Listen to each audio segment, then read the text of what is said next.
going on, everybody? Um, yeah, it's like one of my usual streams. Find something that pisses me off, and yeah, then I go live to discuss it because I get kicked off of where the incident occurred. Surprise, surprise! Yet another time, some shit happened. Talking about the fucking Shyt show, aka AC, um, playing $5 roulette to kick somebody off the panel. Wow, so you still let your friends for fucking $5? Lets them know their true fucking value to you. I'm sorry, that's fucking bullshit in and of itself. To where you would even think that's okay. To where, yeah, it could be funny. Huh, fuck you.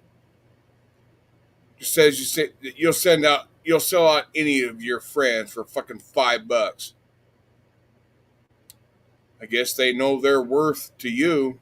Nobody in your life is worth more than $5. Well, fucking congratulations, AC.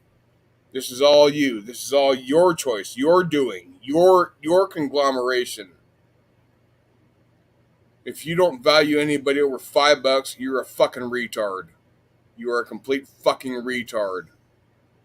I never thought I would say that about you, AC, because I always valued your friendship. I would never sell you out for $5, but you prove it to me tonight that you sold me out for $5. Congratulations.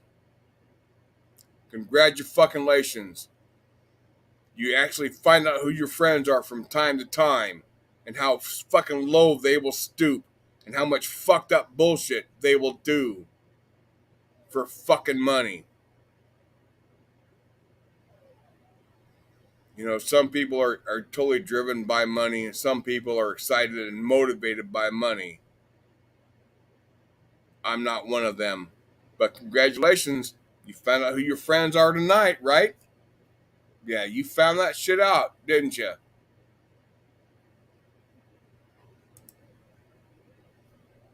You found that shit out tonight.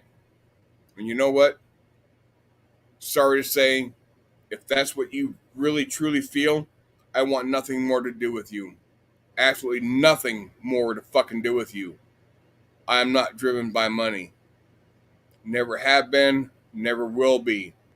I've had it, I've lost it, I've had it again, and I lost it again. I am not driven by money. There are things that are way more important in life than fucking money. And if you never fucking learn that, sorry about your fucking life. I feel more sorry for you than I feel for myself. Yeah, I'm in a financial hardship right now. I ain't fucking dry begging, ain't fucking e-begging. And I ain't selling my friends out for $5 at a fucking time. Are you fucking kidding? Sell your friends out for $5? Please tell me you're fucking joking. Please tell me you're fucking joking. Think your friends are worth only $5. Sorry, yeah, you think it's a game. You think it's a game. You deem it as a game, so that justifies it, that makes it okay in your mind. Ain't nothing fucking right about that. Ain't nothing fucking right about that. And you think it might be okay if we just deem it as like panel roulette or whatever the fuck you want to deem it as. Oh yeah, you can kick anybody off panel for $5. A measly $5, you can kick anybody off panel. And then anybody that's been kicked off panel, you can pay a measly $5 and get yourself back up. It's a fucking money grab bullshit fucking scheme. You don't do that shit to your friends. Understand that. Understand that. You don't do that shit to your friends for $5 fucking. Shows how much you fucking value friendships. That's what it says about you. And if me calling you out that says some shit about me, then somebody please fucking tell me what it says about me. I'm sorry, that's fucking bullshit, AC, and you fucking know it. You're playing it off as a joke to try and disguise the fucking real agenda. It's fucking bullshit. fucking bullshit.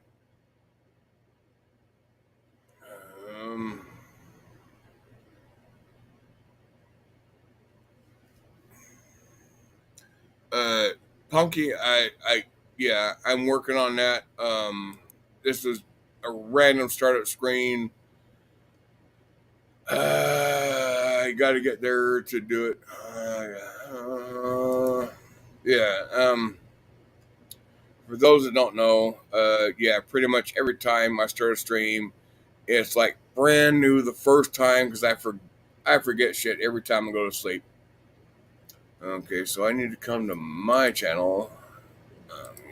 Yeah, get there, get the live, mute the mic, mute, yeah, mute. Oh, here it is.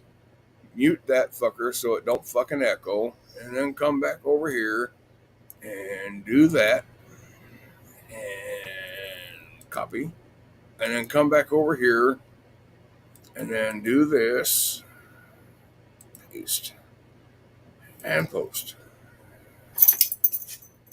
and pin.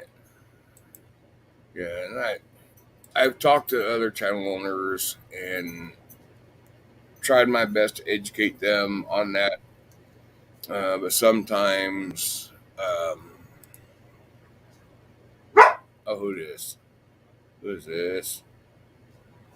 Oh shit! Who? I don't even. I don't recognize the avatar. Who is this? I don't.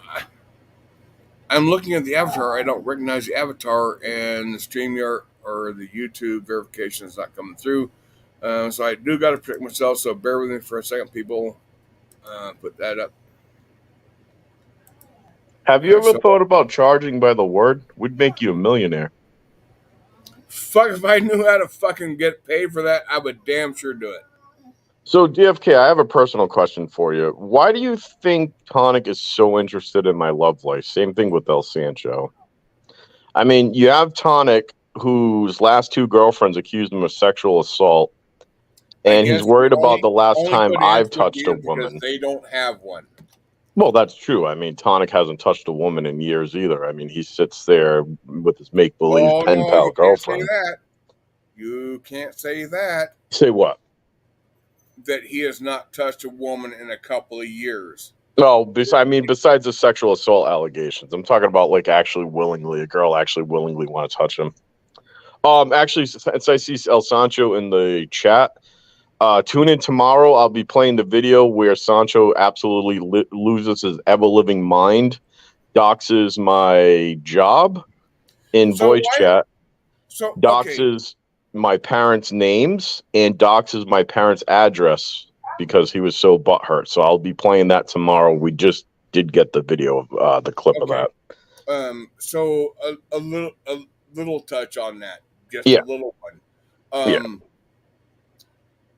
The fact that he is doxing what he's doxing, and the fact that you want to replay it, are you going to edit out the part where he is doxing your parents' address? Because here's the problem: you're equally as guilty as he is. Oh boy! And I'm sorry that I started this.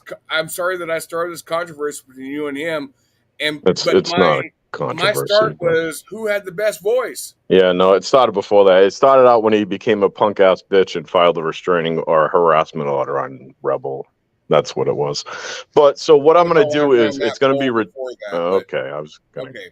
So what I was going to do is we're going to redact everything. And I know what's going to happen is it's going to be like, well, what's underneath the beeps, blah blah blah, you know. But plenty of people did hear it last night. They did hear how Sancho lost his ever-living mind and said my parents' name repeatedly, said my parents' address repeatedly, said where I worked repeatedly, and all four because he was upset.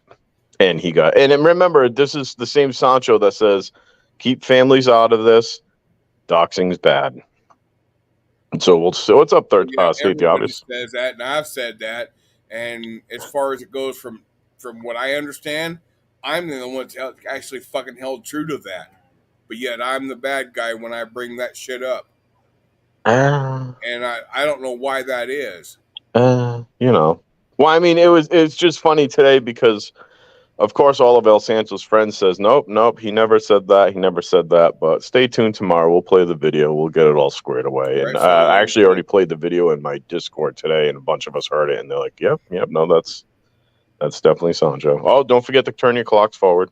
Fall back, spring ahead. Oh, shit. I got a fucking Yoda Doug in the basement. No. Okay, John Golf. Is that really you, John Golf? Okay. John Golf, please don't porn bomb. But I've got a random Yoda Doug account in the basement, so I got to put this up. So just bear with me, y'all. What's up, Yoda? Or go to. That's how you're coming up now.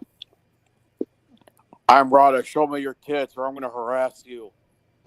There's Prime. I'm the sexiest man in the. Prime, are you here to dox everybody, or what are you doing? Shut up, Arthur. I'm the sexiest man. I guess you are here to dox. All right, that's cool. I'm the sexiest man in the community, and if you don't show me your tits. Prime, have you ever thought about like coming on panel and not doxing anybody? I'm entitled to women, and if you don't agree, then I'm going to harass Prime you. Rada? Yeah. If you don't agree, I'm going to harass you. I'm Rada. I think I'm the sexiest man in the community. Oh shit!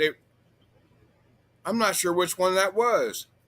All right, so they're both removed. I don't know which one. Hello there, American Amy. How are you? Welcome. Oh, I got American Amy in. You have American Amy in here. Holy fuck! Well, they can sit in the basement. I can take this porn blocker off. I can get back to the actual fucking comments now. Hell yeah. Oh wait, that is John Golf. Okay, I'll allow John Golf because I've had issues with him. Thought they've been resolved. American Amy, thank you so much for coming to my stream. That means the world to me. That means the fucking world to me. 2 a.m. I think. Yeah. I'm sorry, but I'm one of these when I get a channel that is bigger than mine or way bigger than mine. Yeah, I kind of get flattered by that. Maybe American Amy knows. American Amy, what time do the clocks go forward? 2 a.m. You're not American Amy. Oh, sorry. I wanted a real American Amy as a real American to tell us. I'm sorry. That's all right. I got overexcited. You dropped the gun. You're excited she's here. No, I got overexcited.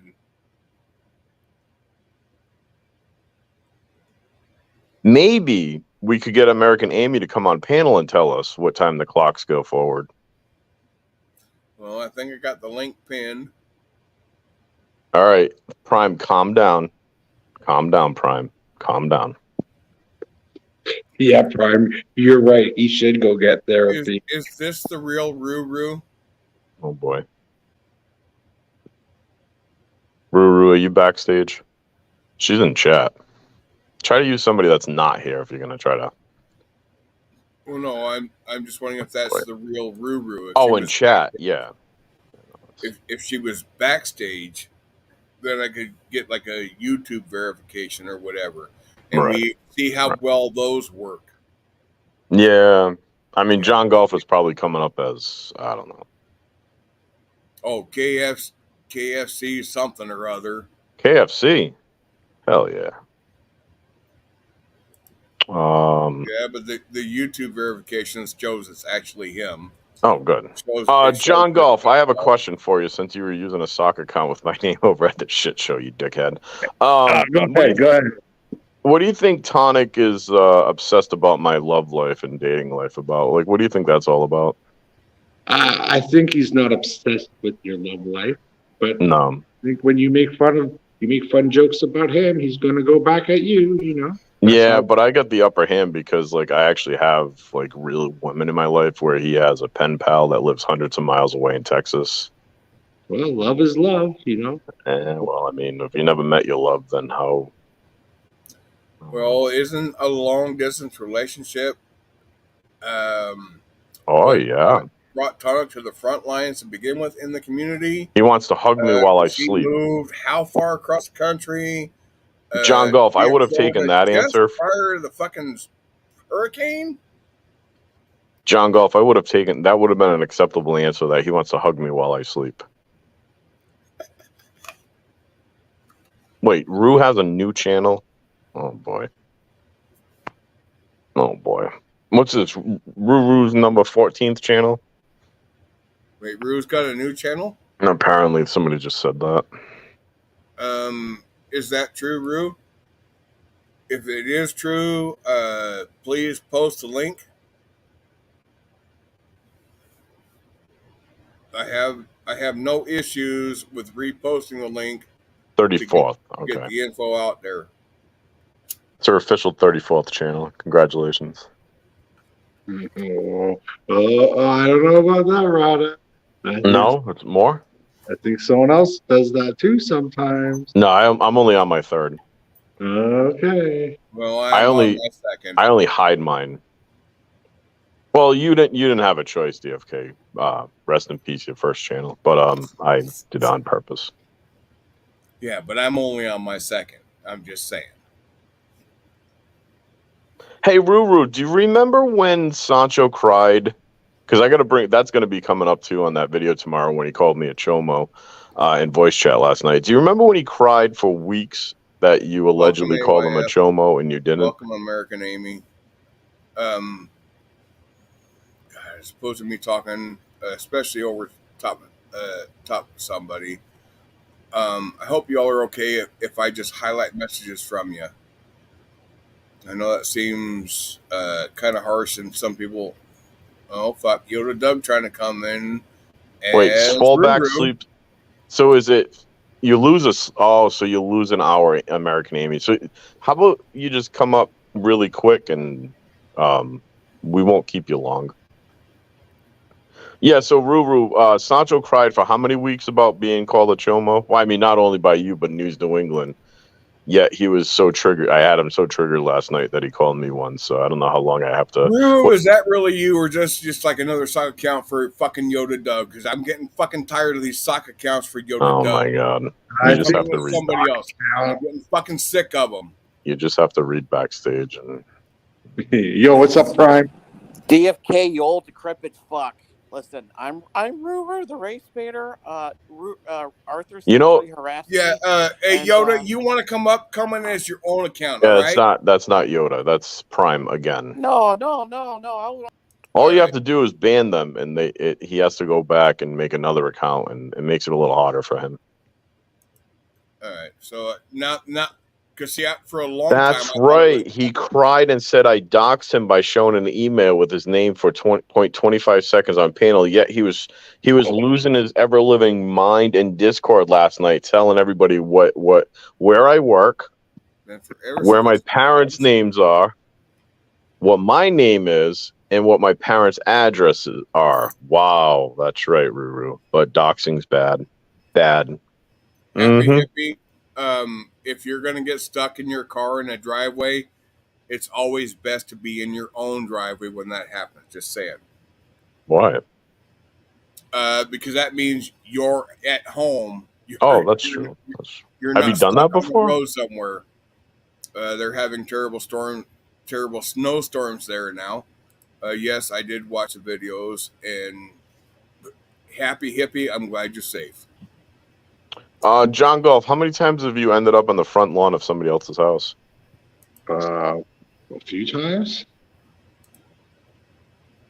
Wait a minute. But I hardly ever made it to the back. I'm so confused right now. TOS is saying her clocks go back an hour. Spring forward, fall back. Oh, because they're in the fall right now?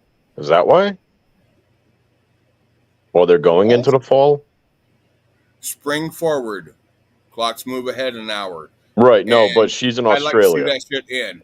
We're talking about Australia. To me, the U.S. is the only place that goes by that. Sorry. Okay. So they live... Well, Tonic's, that's what happens. Tonic's a piece of shit. That's what he does. He says people's parents' names. I mean, he cried. So you have to remember when his daddy came up and tried to take him off the computer, and he cried to Booty Wart for weeks that he shouldn't have put his daddy's picture on the computer, even though it was a cam slip and it was, first of all, Tonic should just move out of his daddy's house at 33 years old, but whatever. But he cried about his daddy being on the freaking internet because his daddy was the one that walked up behind him and pulled him off the computer. But hey, whatever. What are you gonna do? But that's how Tonic is, and that's why he's a piece of shit, and that's why he can only meet women online. And his last 2 relationships ended with a sexual assault allegation. So, what are you gonna do? Not mine. And then he wonders why I don't. So he was desperately asking me to tell him my last 2 relationships, and so here he was last night going live telling everybody about Starlight's ex. Sancho, so please click the link. So you think I'm going to tell that psycho anybody about my past relationship as he's plastering my parents' names all over the internet now? Come on. Yeah. Okay, psycho. Okay. Go find a girl that you can actually touch. Yeah, Rada goes on a lot of. Here's my thing. You guys are both. So you're going into autumn, fall, so it's your clocks go back an hour. Okay, because you're under. Yeah. That makes sense. All right. Yeah, he lives at home and he makes fun of Rebel living at home. Exactly. That's you guys are both big channels. You guys both have. I'm not a big followings. Channel. And the only reason why Sancho's back is because he's hoping that everybody forgot how much of a stalking piece of shit he was back in the day. And he has all these newer fans, and now he's able to come out and say, "Oh, look at me, I'm squeaky clean." And then, I mean, once people start remembering how he has a failed business and how he ran that into the ground, and DFK, I heard that Sancho's going to be giving away an Xbox when he gets his 2,000 subscribers.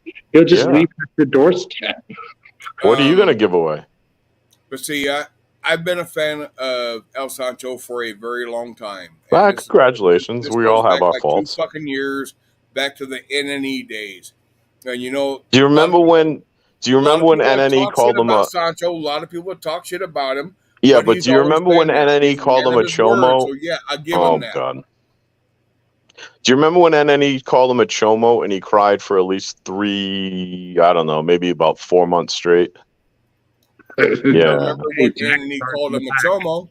Yeah, well, he cried. Actually, I'm sorry. It was at least a year he cried about it. So I think the normal thing now I have to cry after he called me a chomo is about a year. I don't remember him crying, is what I'm saying. Oh, no, he did. I remember he continued to cry. How can you call me a chomo? You have no proof. Remember the list? Remember the list that NNE had, and he cried about the list? Yeah, the made-up list. Yeah, he pretty much called me a chomo yesterday, so that was perfectly okay for him. If he actually did that, that's wrong. No, he did. The video will be coming out tomorrow. Reflected a little bit back into his past to where it was he received that label by somebody. Yeah. I got no proof he is, so maybe I shouldn't say that. Yeah, he probably should have reflected that. Well, I mean, he was pretty triggered. I had him pretty triggered yesterday, so it was pretty bad. He was here and then he left. He won't come up. He's too much of a bitch, so.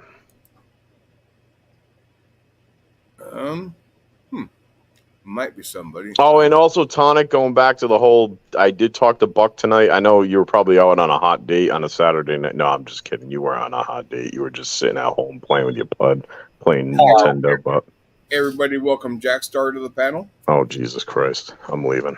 Hi. Thanks. Hi. That's lovely to hear. And Tonic, if you were bragging that it was 80 degrees outside, you probably should have went outside and touched some grass instead of playing with your pud and Hi, DFK. Super Nintendo all day. What's going on, Jack Star? Oh, not a whole lot. Just the decline of civilization falling before my eyes. Why does your presence make Rada want to leave? I was just about to ask. I don't get it. No, I didn't say I'm leaving. El Sancho, I'm a hot 45 home on a Saturday night because I just got home. Jack which is Star, something. I get your word. You're going to porn bomb me? No, he doesn't porn. Jack Star doesn't porn bomb. Never. But El Sancho, I know you're probably out stalking your ex or something, which is great. I mean, that's great. Maybe you do that on a Saturday night, but I'm home because I did go out tonight. I know something you haven't done in a while, but that's cool. So I noticed you kind of step all over everybody all the time. Yeah? Yeah. Me? No, not you, DFK. Have you ever stepped over everybody? Maybe. I did on Rada's panel the other night, and for that, Rada, I am sorry. I do apologize for that. All right, I do apologize for that. I wondered at the subtext. I guess Rado left. Leave? How did I leave? I thought it could just be technological. I wasn't sure if you were being deliberately rude. What the fuck is going on? Oh no, I thought my screen was at 5. Oh, 4, and it's like I'm looking at the avatars and I didn't see normal Rada avatar. Sorry. Gotcha. It's like we all got bird avatars. Yeah. Beep. You kind of associate avatars with people since most people don't cam up. And when their avatar changes, it takes a minute to get used to them. I'm not going to lie, Jackstar. I usually just drown you out because I don't have to hear your smoke detector beep. So that's probably why I just kind of talk over you. Sorry. Well, I don't hear fair. it. That's fair. But I know there is an app somewhere on the fucking internet. Oh, no, his is legit. Yeah, no, his is actually his smoke detector beeping. Well, I mean, it could be just an app, and he said that. How do we know? That's true. Is it an app, Jack? No, it is not an app, and I don't know if they're smoke detectors. It might be a security system. I'm sorry. It's a security system that's beeping, correct. It's fucking something, that's for sure. Hello, Roxanne Morale. I'm sorry, I can't. But I respect you saying that you're going to drown me out because of the beeping. It is annoying sometimes.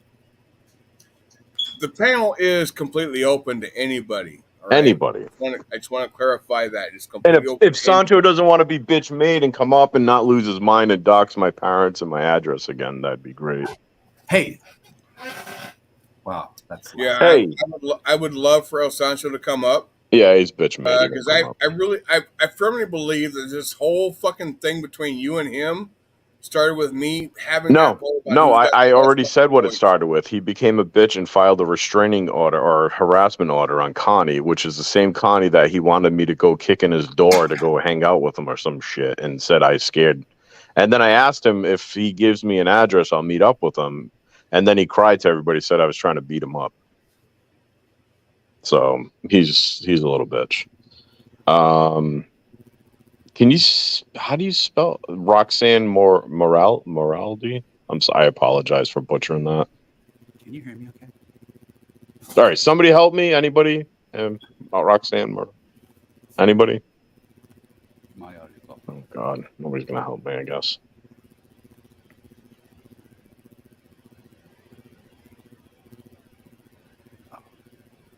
Okay, did everybody just die? Jesus, that's what happened. Just you, Rada.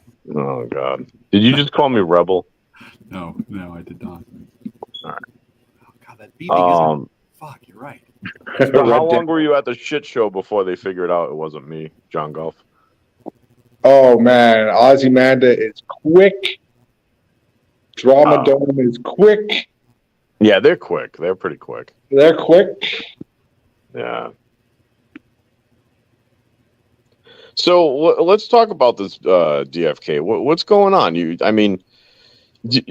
We did this the last time they kicked you off of $5, and we went through this before. And oh boy, did somebody kick DFK off his own panel for $5? Oh boy. No, I ain't gonna kick nobody off my panel for $5. Sorry, I had to step away and use the restroom. Sorry. No, that's all right. I apologize. No, I remember the last time this happened and you went live and you were upset, but I mean that's their gig, you know that. Like they do the $5 thing, and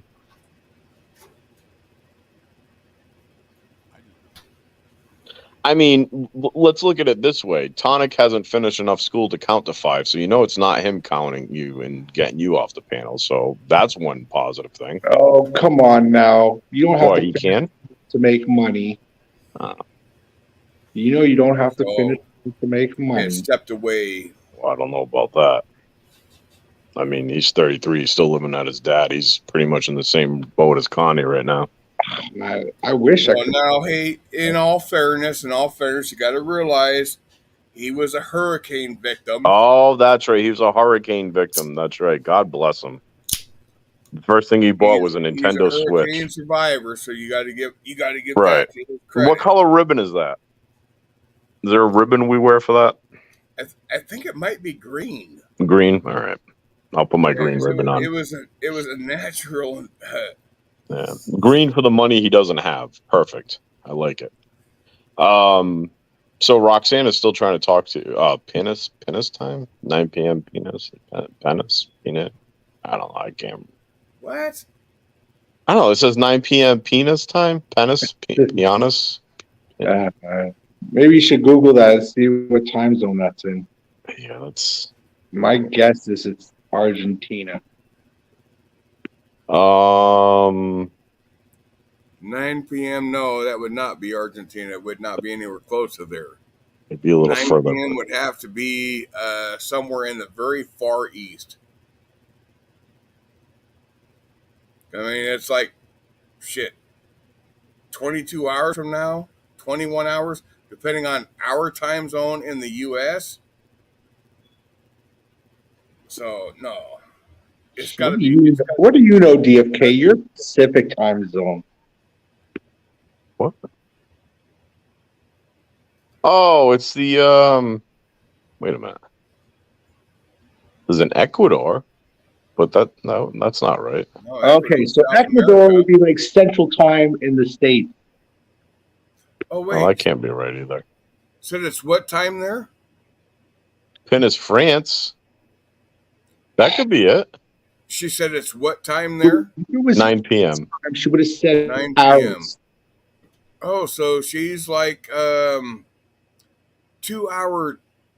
time zones from the west coast of the United States. Or she is 2 hours behind where I am at.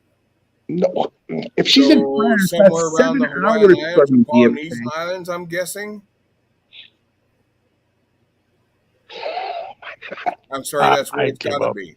Because I am on the west coast, and time zones travel to the west. So 2 hours behind, I'm on the west coast of the United States. 2 hours earlier, she's got to be somewhere in like the Polynesian Islands or some shit like that. I don't know what time it is in Hawaii right now. The Philippines. Yes, there you go. That's all you had to do was ask her. Perfect. Philippines. Yes, Filipina. Welcome from the Philippines. Oh, shit. Tatted Aviator. It's 9 Hello, p.m. Tatted in Aviator. the Philippines? No, that can't be right. Yeah, that's right. They're on the next day, so. She's 9 p.m. tomorrow? That's what her show is. Oh, boy. Welcome, Tatted Aviator. Long time no see. How have you been? Well, I'm sure he's probably been better than most of us. Just a random guess. Which Mike will take care of my decrepit DFK. It would be 3 p.m. in the Philippines. I don't know what's going on. I quit. I'm done. Yeah, I don't want to worry about fucking time zones. If somebody says it's whatever time where they're at. Oh, she's single, DFK. How do you think about that? Huh? She's single. Okay, well, I guess I say I'm sorry because I'm single and I know how much it sucks to be single. So I know I got a friend. I mean, person I know has a lot of online friends. You got a friend? I got a friend. Are you serious? All right, now I call bullshit. Simmer down. I have a friend who has a long distance pen pal girlfriend that he's in love with. I don't have no Well, friend. maybe I could tell you where he is and you could go ahead and hook up with him and he can tell you how to tonic, tell you how to have a long distance pen pal relationship. I mean, the Philippines, you have a better chance seeing her than Tonic does his online girlfriend. Oh, I don't know about that. I'll put money on it right now. All right, how about $25 American? Well, that there is somebody in the Philippines that is sub to my channel. There you go. That's her. No, it ain't her. Oh. The one sub to my channel is Joan Lucero. Who? Yeah, and situation being what it is, there was. Never mind. It's a long story. Y'all don't want to fucking hear it. I mean, if it's a long story, probably not, because we'll probably be here till 9 p.m. Yeah, it's a long story. You don't want to hear it, but All right. there is a story there. So Roxanne is actually requesting to see your chest. Who? Oh boy, John Golf takeover. If you want to see my chest, come up on panel. Oh, I am on panel. Yeah, but you're not the one requesting, John Golf, and you've already seen it. You remember that time I requested to see your testicles? Yeah, I don't know if we requested to see it, but one definitely popped out. Yeah, it wasn't requested.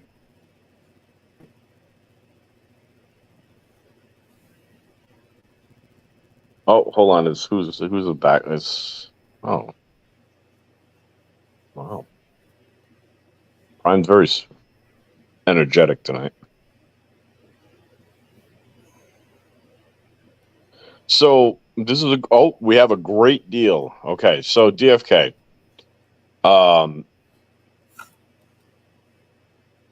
Roxanne.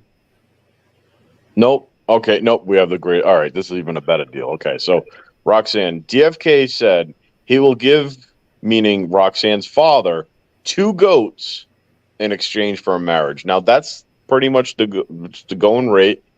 I said what? So you have to give Roxanne's father 2 goats for marriage. Did I agree to this? Yes, you did. Last stream. Well, I guess I totally forgot the last stream then. You probably did. There's a good chance you did. And Jack, she wants it. And she wants to go to the big PX too. If you can bring it to the big PX on the base. I got no issue with the PX. I love the PX. There you go. Perfect.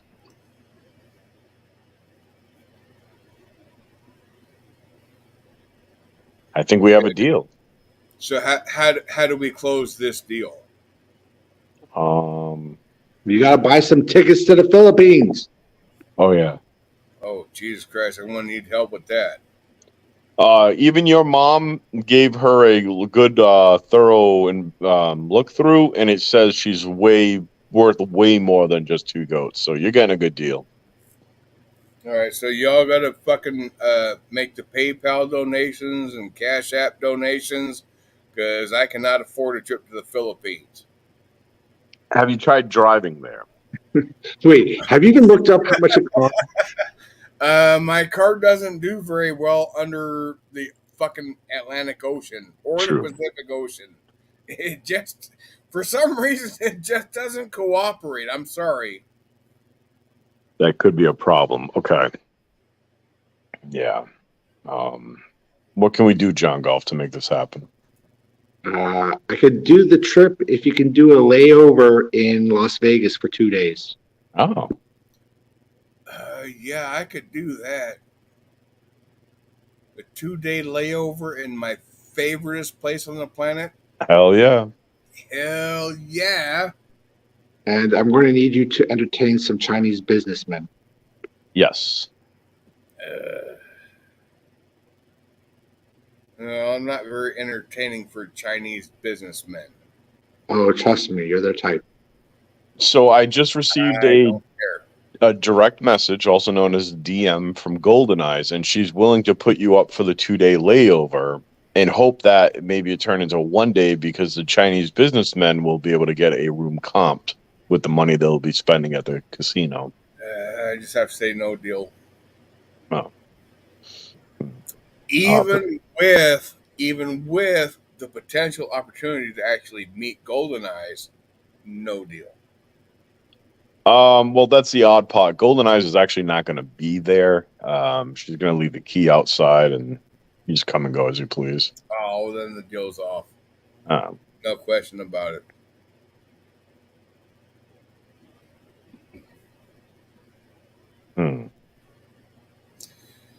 Yeah, there are certain things I will do for whatever, and there are certain things I will not do for anything. And I know I seem like YouTube's like scapegoat for any type of fucking humor. But no, certain things have to be made clear, and yeah.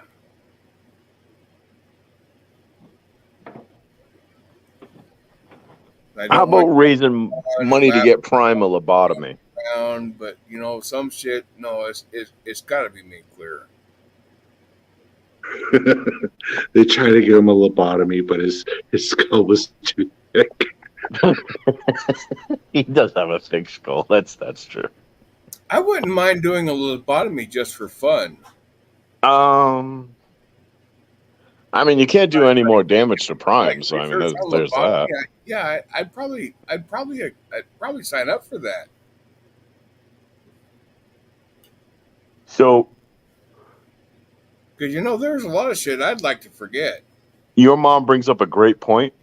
He let my 2 beagles get away. Don't let this deal go. Well, if he let my 2 beagles go, that's his loss. No, he means you, as in you. He. What? Yeah, you let my 2 beagles go. We tried marrying you off. Well, I never fucking denied it. You're right. You never denied it, so now you're married. Congratulations. Well, thank God I'm now a married man. There you go. And what do we do with Roxanne now? In this channel, well, she got to lay claim to me. I think that would be like the first step, because God knows ain't no woman laid claim to me. Ain't no woman told me, hey, you're mine. So my options are open until then. I guess I'm just like women repellent or some shit like that. Because I flirt around. In my mind, I am single. And until some woman lays claim to me, I'm single. I'm going to continue to do what the fuck I want to do. But once you tell me that you're claiming me as yours, I'm going to continue to do it. Talk is cheap. Have you tried to ask my 2 beagles for money to go to meet Roxanne? Yeah, right. Tell her it's a business trip. Yeah, right. No, I'm not going to lie, man. I hope she's not here. She might be lurking. Oh, boy. I'm 17 deep. I don't know. I can't tell who's lurking. I remember when I first started getting into this YouTube shit. I remember asking Brian, do you see who's watching you? He says, yeah. I'm like, wow, that's pretty fucking cool. You can see who's watching. No, you can only see how many people you have watching, but you can't see who is watching. At one time, you could actually see who is watching you. Now you can only see participants, which means like if they typed in the room. But if they leave and come back, their name disappears as a participant until they type again. But I believe at one time YouTube did. You were able to see who was in the room. Some people have. Even if they weren't typing. I'm pretty sure Sancho is lurking. Come on. Oh no, Sancho's definitely lurking. That's why he's already crying over at the shit show. Go back on mute, Jackstar. I don't want to hear that shit. What is he doing? Deal? Come on. He's beeping. Oh boy. I think it would actually be pretty cool to see if channel owners were able to see everybody in the room, whether they're participating in the chat or not. I think that would be a pretty cool feature for StreamYard. I would also think it would be pretty cool. I think it's for Homeland. I think they have to know. Yeah, see? Did you hear that? I actually have an app where I can actually see right through the computer screen of what people are doing. And Madison Lee right now is actually no, forget it. I'm not even gonna. All right. Don't say it. It's not cool. Yeah, tell us another story, Papa. It's not a story, DFK. He actually has that. I actually have that. I can see what Madison is. Yeah. Do you see me when I'm picking my nose? Madison, it's gonna get chilly. Put some clothes on. I do it for you. Jackstar, Madison Lee is single. Are you single? I think I am. I'm not really sure. I might be married. I think you are. Wait, isn't that who you were trying to fix me up with, Rada? Not Madison, no. Who were you trying to fix me up with? Roxanne. Oh, Roxanne. Okay. Yeah. Those long names get kind of confusing when you're not paying a lot of close attention. Sorry. No, she's happily single. You're trying to fix me up with Roxanne. So, Roxanne, come up on panel. Let's have a little chat. See if this works. See if Rada's a good Cupid or not. I mean, the link's there. It's all going to start somewhere, right? I'm not totally closed-minded to it. If you're in the Philippines, you're a long fucking way away. All I know is if I was set him up with oh boy, that's yeah. I don't know if I could do that to him. That might be a bad suggestion. Set you up with D-Ban. Well, no, she's single and or newly single, ready to mingle. That was her stream earlier tonight, and yeah, I really went there. So D-Ban's on the prowl? Oh, that's what she claims. That's what she claims. My first thought was Billy, because Billy needs a new place. They make a cute couple.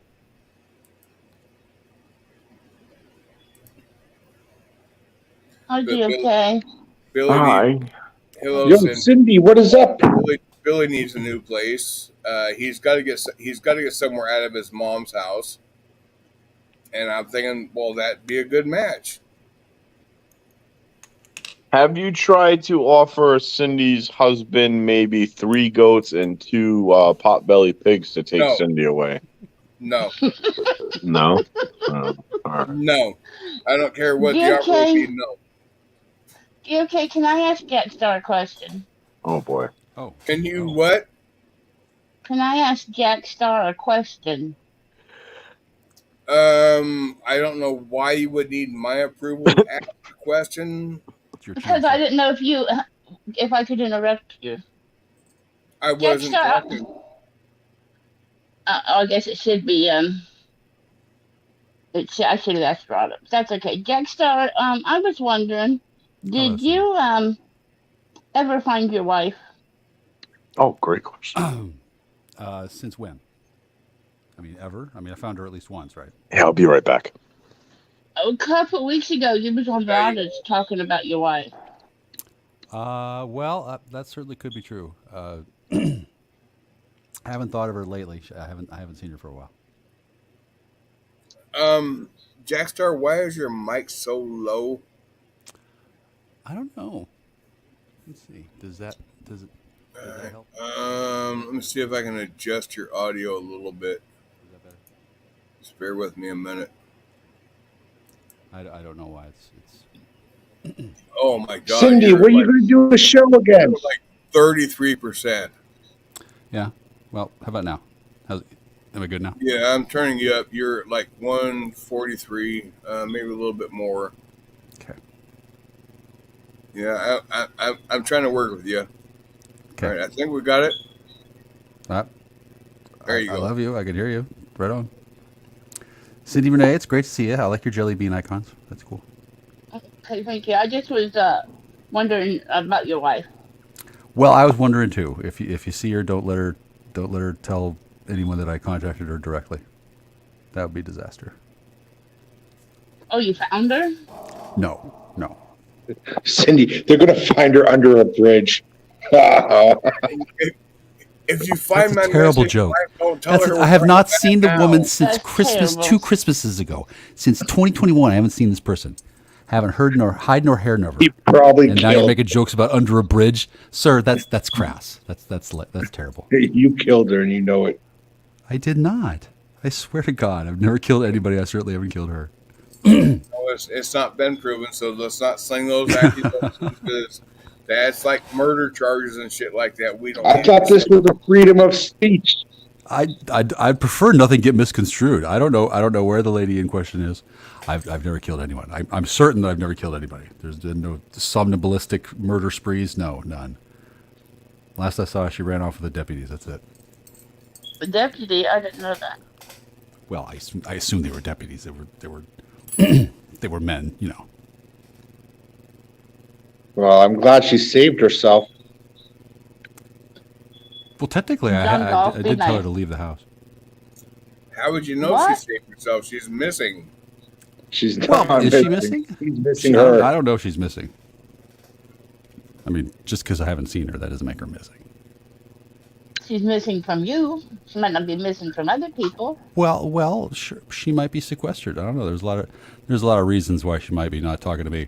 I assume if she wasn't talking to everyone, somebody would notice. So. Oh, she thinks she might be talking to somebody. Well, I think that's more likely than that. She disappeared entirely and nobody else noticed. That's quite scary. That seems like. What's that? I'm just saying that's actually quite scary. Yeah. Your wife, you've not seen her in forever, and you figure if she was just like missing, that somebody else would report it. Well, it's a tenuous grip we have on life as it is, and when one is disassociated from everyone, it's limitless. The kind of nightmare scenarios one can imagine. I mean, sort of psychoanalysis on that shit. Yeah, it makes it sound better, but it's still the same fucking thing. There's a person missing that nobody has seen or heard from. Nobody, really. I thought I wasn't aware it was nobody. Well, has her family made any sort of effort? Well, they don't talk to me either. Well, it's very hush hush. Because he killed them all. I'm not even sure how to go about this. Yeah, well, I'm not even sure how to go about this. I know that if I was murdered somebody and they just suddenly disappeared and made no contact with me, yeah, I'd be reaching out. I would immediately contact her family. Have you heard from her? Well, I haven't heard from her at all. No, I don't think so. Okay, well, have you contacted her family? A couple times with resoundingly negative results. Do you have a picture of her? So if I see her, I can let you know about it? They're saying no. So they're saying that they have not heard from her either? I never get that far in conversation. It seems rude to inquire, hey, have you seen her? I don't know. Maybe somebody killed her and they found the body and then they never got around to telling me that I'm the prime suspect. Or maybe I doubt killed her and they've not found the body. Cindy, what did I just say? I definitely didn't kill anybody. Come on now. Still, tasteless joke. It really is. Jack, can I ask how big your freezer is? About big enough for a small German Shepherd. Oh, it's big enough for a small woman. So big enough if you cut the body up correctly. No. It's definitely not that. Oh, no, bullshit. No way. I wouldn't know how to pack it. You can fit a 10-pound baby into a 3-pound jar if you use law machine. Yeah, well. If it'll hold a German Shepherd, it would hold a cut up human. Oh God. Oh. Just kidding. You don't know what she is. Sorry, we want to see your freezer now. Well, at some point Cindy, I could. Cindy, don't blow that off because that was actually a very legitimate thing. Oh well, but I don't want to be too extremely crass. But it is true. It is a very real possibility. When bones get taken and moved and relocated, yeah. Small freezers go a long way. I've got like 3 of them. I do have, like, not counting the ones built in the refrigerators, I've got 3 freezers. Goodness, okay. Who are you hiding? 10 freezers and 1 upright. That seems like a lot of freezing space. Do you go through families? What? DFK likes his Domino's pizza. Well, no, you don't freeze Domino's pizza. What the fuck are you talking about? I was just thinking that. Yeah. You don't freeze Domino's pizza? Oh God. You don't freeze Do you have any Domino's. missing relatives? What? Come again? DFK, do you have any missing relatives? Do I have any missing relatives? Is that the question? Yeah. No. I just wonder we should check your freezer. No, you Yeah, check my 40 freezer, of them. you'll find a lot of frozen chicken, beef, and pork. Because I like my summer times, and I don't want to have to go shopping every time I want a fucking barbecue. Fuck yeah, Hello, Freeside 19X. There's a question in the chat that wants to know if Jackstar, if your wife punched you in the eye. No, she was not on site. I slammed into the roof of my car when I hit the tree. God, you slammed into the roof. Why did you hit a tree? Yeah. I downshifted from 4th into 3rd on a snowy mountain road and lost all traction and slid off the. How did you hit the roof? Well, it was on an incline, and I went off the road and went down, and then when I hit the tree, the impact threw me forward. Cindy, I kind of think he went and talked to his wife, says, you know, I'm really unhappy about this, that, or the other thing, and they had a fight, and she slugged him in the face. No. And then he killed her, and she is propped up. She is in that German Shepherd side freezer right now. Okay, but wait a minute. If it threw you forward, shouldn't you hit the windshield? Well, like I said, the incline was down, right? And then the seatbelt was not engaged. I'll say that. Okay. Hey, Jackstar, if I could ask you a question. Sure. Without doxing your exact location. So we'll start this way. What country do you live in? Are you in Flavor the country. U.S.? Huh? Flavor country. Are you in the U.S.? Oh, yes.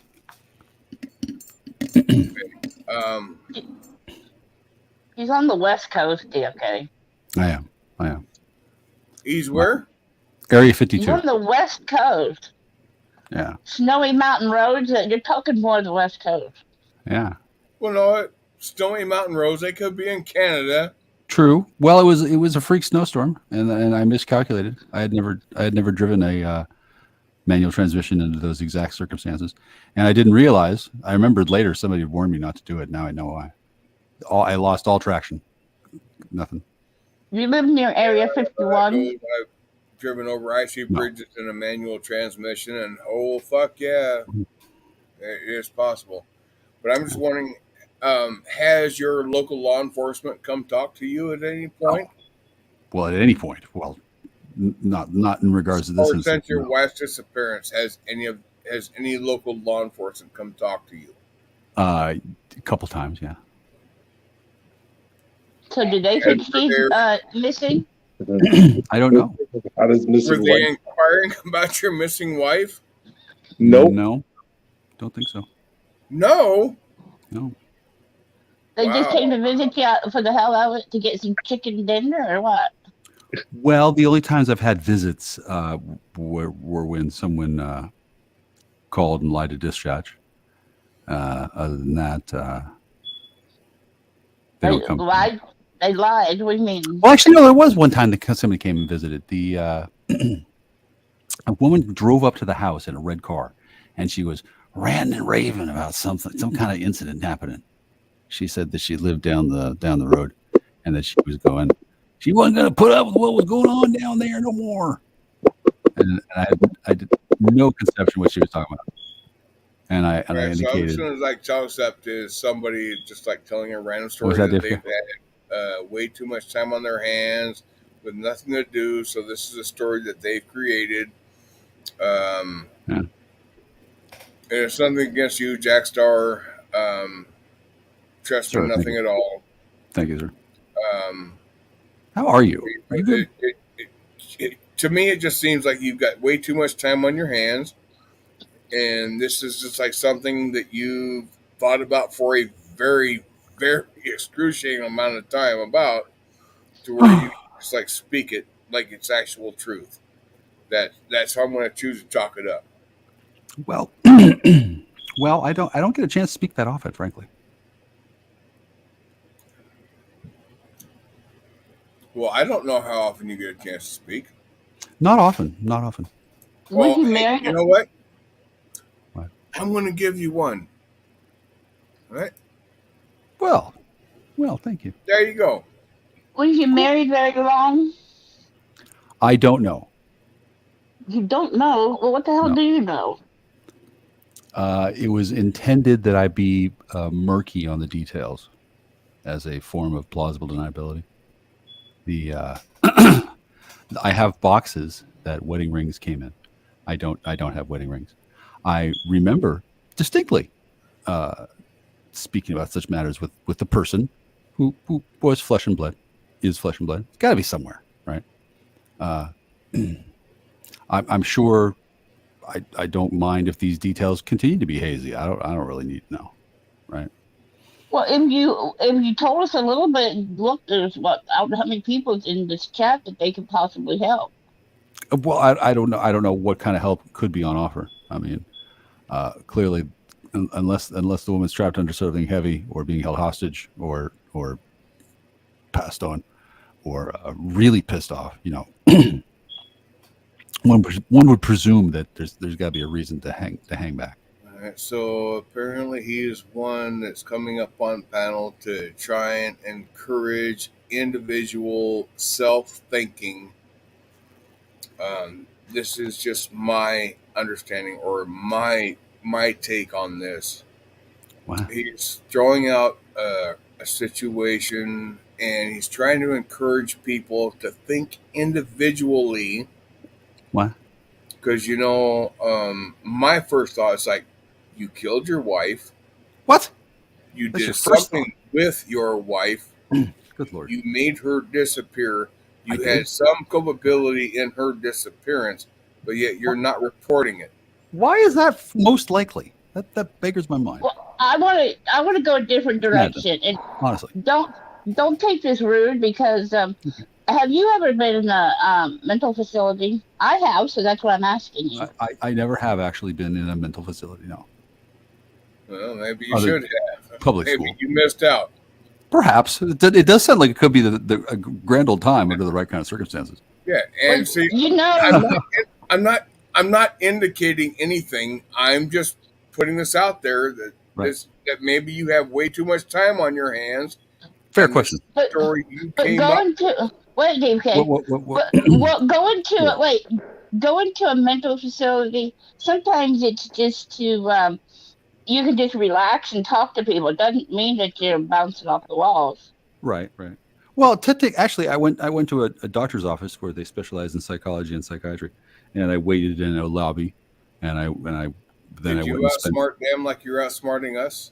No. They met me. Us. I don't think that I've outsmarted you. I don't. He's not outsmarted us. No, so I don't think so. Did they talk to you? Yeah, they did. They liked me. You don't have to answer this, but did they give you a diagnosis of your mental facility, mental state? I don't think so. No. Well, you would know if they did. Yeah, they would have told you. Well, I remember they spoke about something like a differential diagnosis, then one way was and one way wasn't, and they weren't sure what they were doing in terms of what they were treating me for, other than generalized depression, because there was clearly something wrong, because there was, but they didn't know what it was, and they focused on giving training on self discipline tools and betterment exercises, so that I could cope with whatever the fuck it was depressing me. And then years later, I found out it was my fucking nose. Yay! And then I haven't gone back. Yeah, I fell off my tricycle when I was 5, and it pushed in my nose, and nobody knew that, and it messed up my ability to walk around and see colors and talk to pretty girls. Who the fuck's saying that? Trunk monkey. Fuck you, trunk monkey, motherfucker. Sorry. No, I don't know if you can say that. I just didn't know with all the trauma you've been through with this. God. this marriage thing, maybe you got like maybe multiple personalities now. It happens after you've had trauma. That does happen, I've heard, but right now I got one personality, and that's the one that hasn't gotten laid in quite some time. That's pretty smart. Well, that has nothing to. Okay, so that being said, I've only got one personality, and that's the one that ain't been laid in like forever, also. All right, yeah. Getting laid has nothing to. Wait. Like a viable thing, then yeah, I'm guilty too. Right. Getting laid has nothing to do. Jack, getting laid has nothing to do with a missing wife. I don't know. Is she missing? Look, like I don't know. Is she in your house? Well, you've not seen her.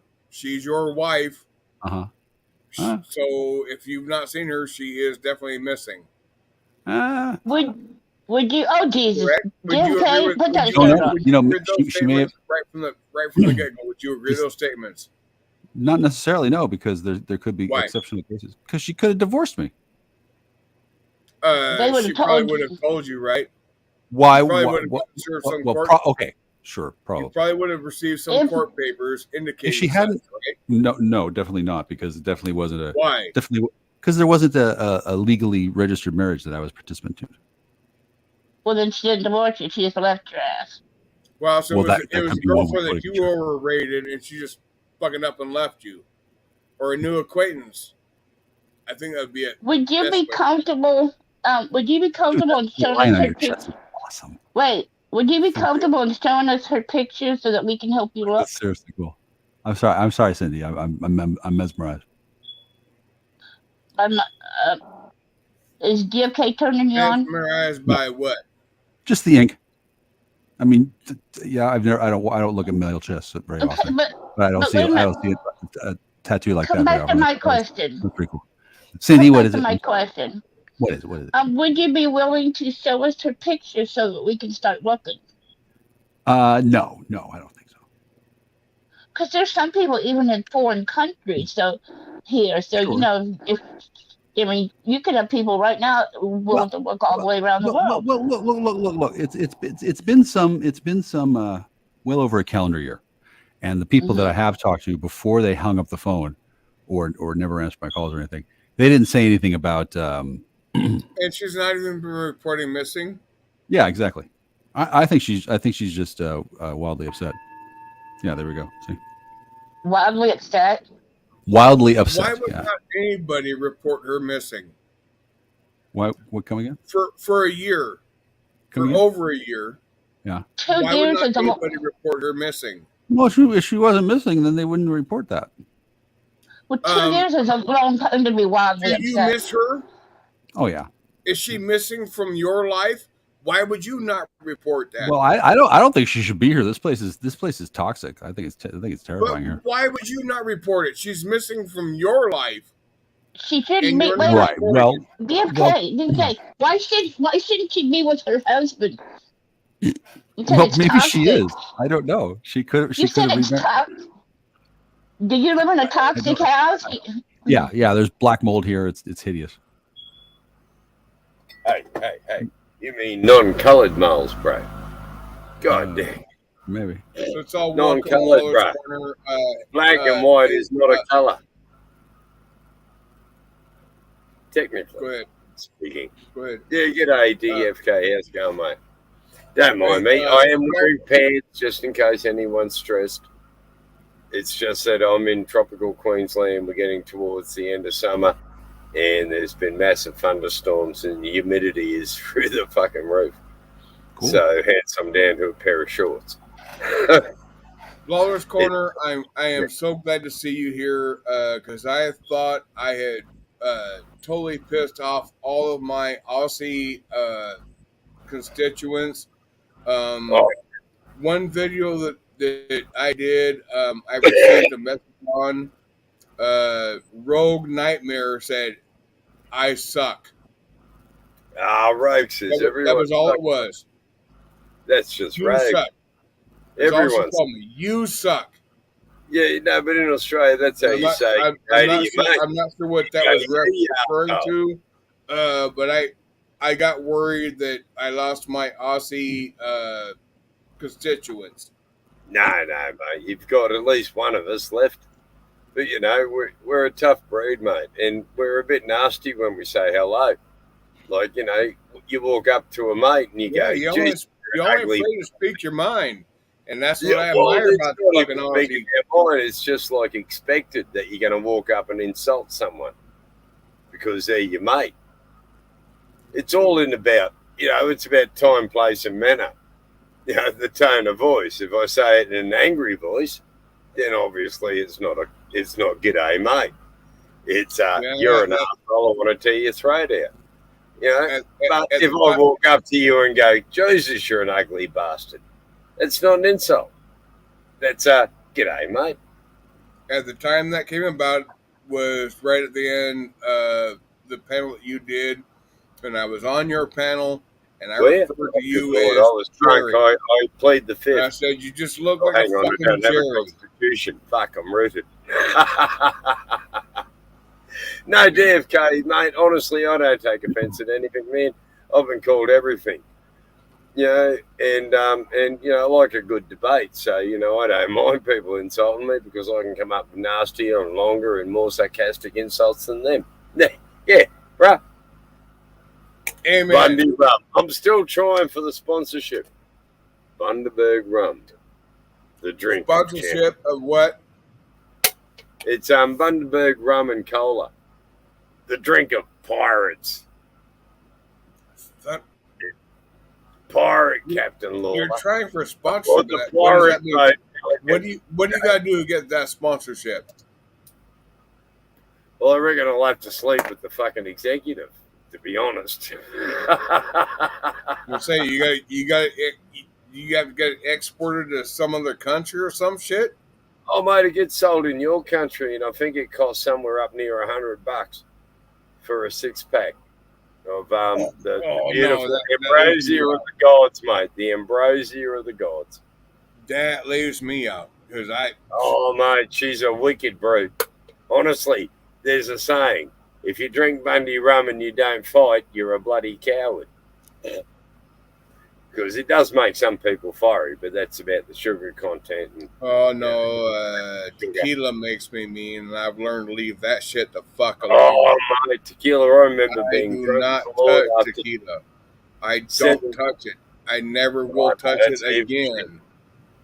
Avoid the green fairy. That's the evil. No, I never saw no fucking green fairy, but I did see angry red.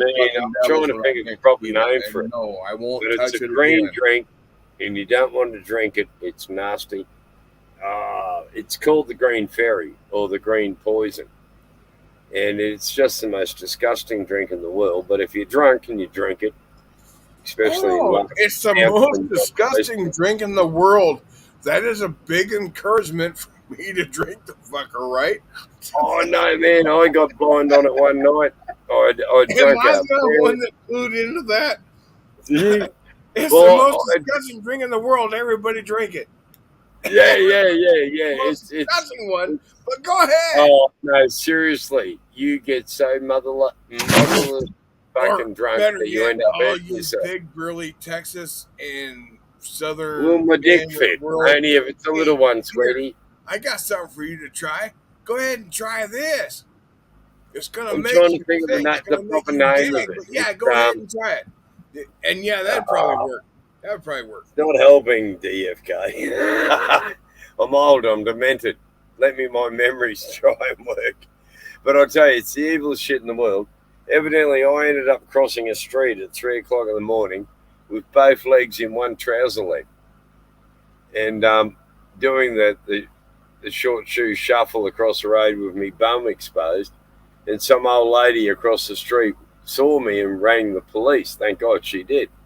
Because when I got to the gutter between two parked cars, I tried to step onto the gutter and paralytically fell full length on the curb of the gutter and smacked me forehead on the curb.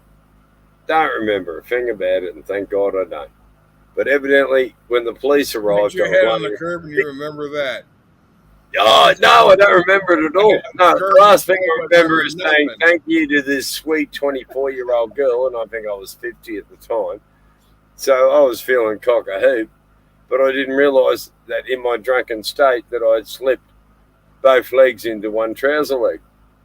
And then did this sort of weird shuffle across the road, which thankfully alerted this old woman to this pervert, obviously roaming the neighbourhood with both legs in one trouser leg and their white bum exposed. Fell over and the police found me there, and they reckon I didn't stop cracking jokes until the doors of the ambulance shut. I don't remember it myself. I woke up the next day with the world's biggest hangover that lasted 6 weeks because I had 2 bleeds to the brain and a severe concussion. But yeah, hey, what don't kill you makes you stronger.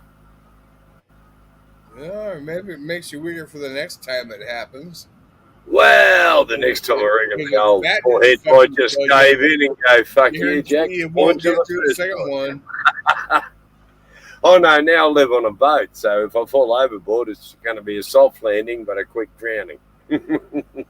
Yeah. Or at least I hope it'll be a quick drowning.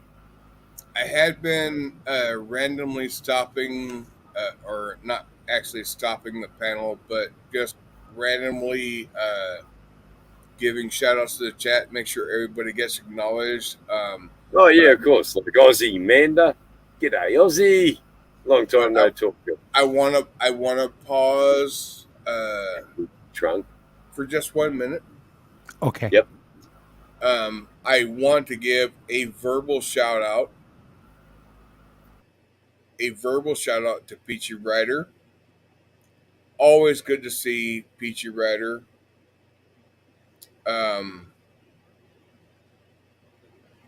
love goes to you, Peachy, from now until forever.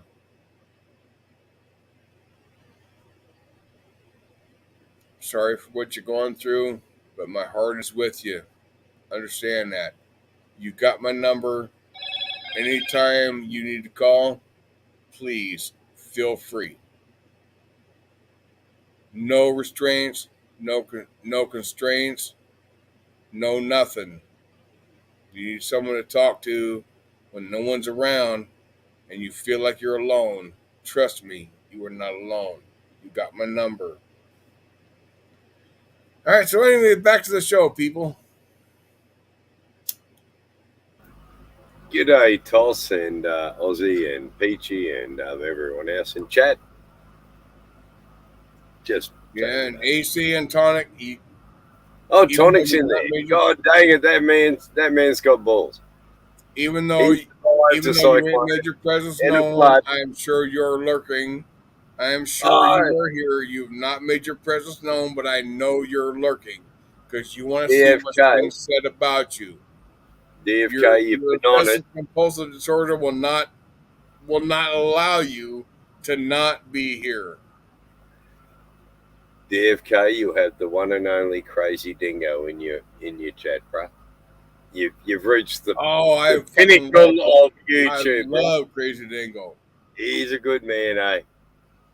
Although we're seriously considering deporting him. I've had him. He's costing the taxpayers a fortune. I've been familiar with Crazy Dingo for a very long time. And he was modded here. I had to go back and he's a good man. It resets itself from time to time. It was muted when I start. My YouTube side was muted when I started. It unmuted itself, and I got an echo. I just had to check that YouTube side and make sure he was modded. Because on the StreamYard side, I cannot see who is modded. I cannot see who has a ranch. So I had to go back and check back to YouTube to see that shit. Yeah. And then you behind the conversation and it gets all fucked up if you had a couple of drinks. Oh, shit. Yeah. And for the most part, I don't start a stream unless I get irritated. And I only get irritated when I'm drinking because when I'm drinking, people say shit that should piss me off when I'm sober. But when I'm sober, I have quite a bit more forgiveness in my heart. It's like, nope, they're not trying to piss me off. That's not their intent. That's the beauty of alcohol. Alcohol interferes with your frontal lobe, which is your ability to interpret the consequences of your actions, which is why drink driving is such a bad thing. But it also means that you're going to say things that you normally wouldn't fucking say to someone. And that's that whole, alcohol it's a depressant, and it depresses your frontal lobe ability to interpret the consequences of your actions or your words. Just a short physiology lesson. Sorry. Physiology. Little minor physiology lessons are good from time to time. Well, yeah, that one I think is an important one, because fatigue also does the same thing.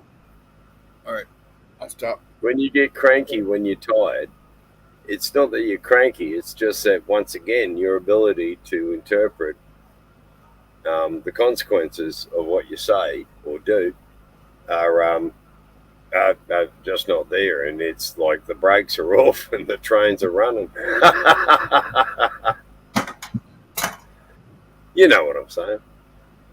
Yeah, I know that I have certain shit that happens throughout the course of my days, my normal days, and I have some days that are a little bit different, but the normal course of my day, there's like certain things that I know are going to piss me off.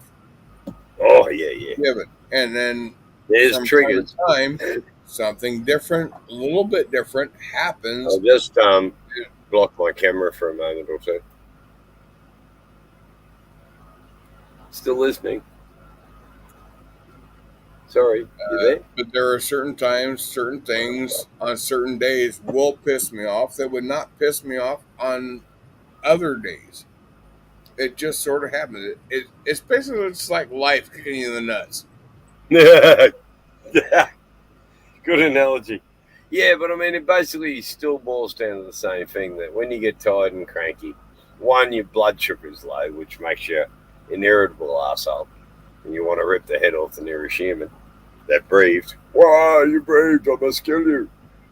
And then you've got also the fact only because they're breathing my fucking air. Yeah. Capital fucking offense. I don't like the way you breathe, asshole. Stop it now. Stop fucking breathing. Don't take my air, because I'm going to fucking need that.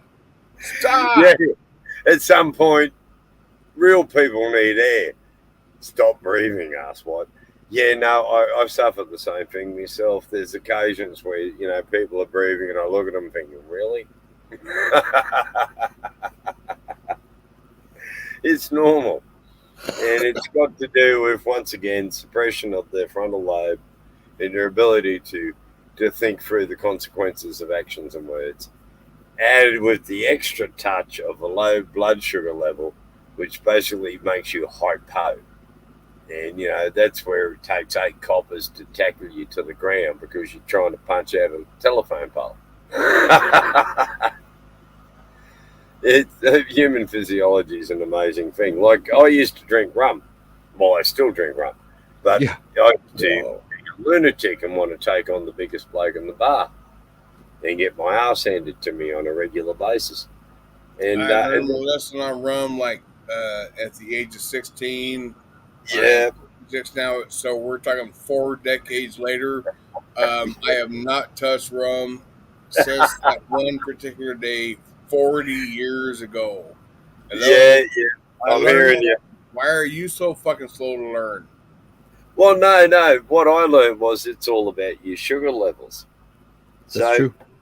If you drink lots of rum, and I drink lots of cups of tea every day, I might drink. Oh, so you can adjust your sugar level intake? Yeah, 100%. That's how you will react to rum, because rum's pure sugar cane. And so you drink rum, you're drinking basically pure sugar. And so when your sugar levels hit high enough, you go hypo. And that's when you become aggressive and violent and stupid. And then I watched a documentary on Elvis Presley. He suffered from the same shit. Your American diet is dreadfully full of sugar. And then you add a lot of bourbon on top of that and Coke. Oh, bloody Elvis was away at the berries. So now Americans have a diet. What is it? Yeah, you eat more sugar. That's the diet. So everything we eat is pure sugar. I'm not gonna lie, I had a burger and I had a piece of cheesecake. I'm not the typical American diet. I eat good man, you'll live longer. I've been doing that since I was 18 years old. Good man, because you'll live longer not doing it. Seriously, says me as I'm consuming ramen and cream buns and cups of tea. But I've got one of those metabolisms that burns all the shit up real quick. I gotta go. Nice to see you. Yeah, lovely meeting you, man. Jack Star. Indeed. Catch you another time. Hey, bro. Jack Star, thank you so much for coming up. Always Thank appreciate your time. Thank you for giving it to me. And I love you, gentlemen. I damn sure appreciate you coming to visit. It's always a pleasure on my part. Okay. Bye-bye. You have a great night, man. Seen a nice bloke. Yeah. Oh, you got the hippie in here. Ford truck guy. Well, I don't know how long you've been here. Oh shit, Ford truck guy. Holy fuck, I ain't seen a Ford truck guy in like forever. Yeah, it's been a while since I've seen that. Sorry, I've got to go get another FTG. Oh. But Jack Star just left. I'm not sure how long you've been lingering before you came up. He was talking about his missing wife. His missing wife that apparently, according to him, has not been reported to police. His missing wife's family has not reported it.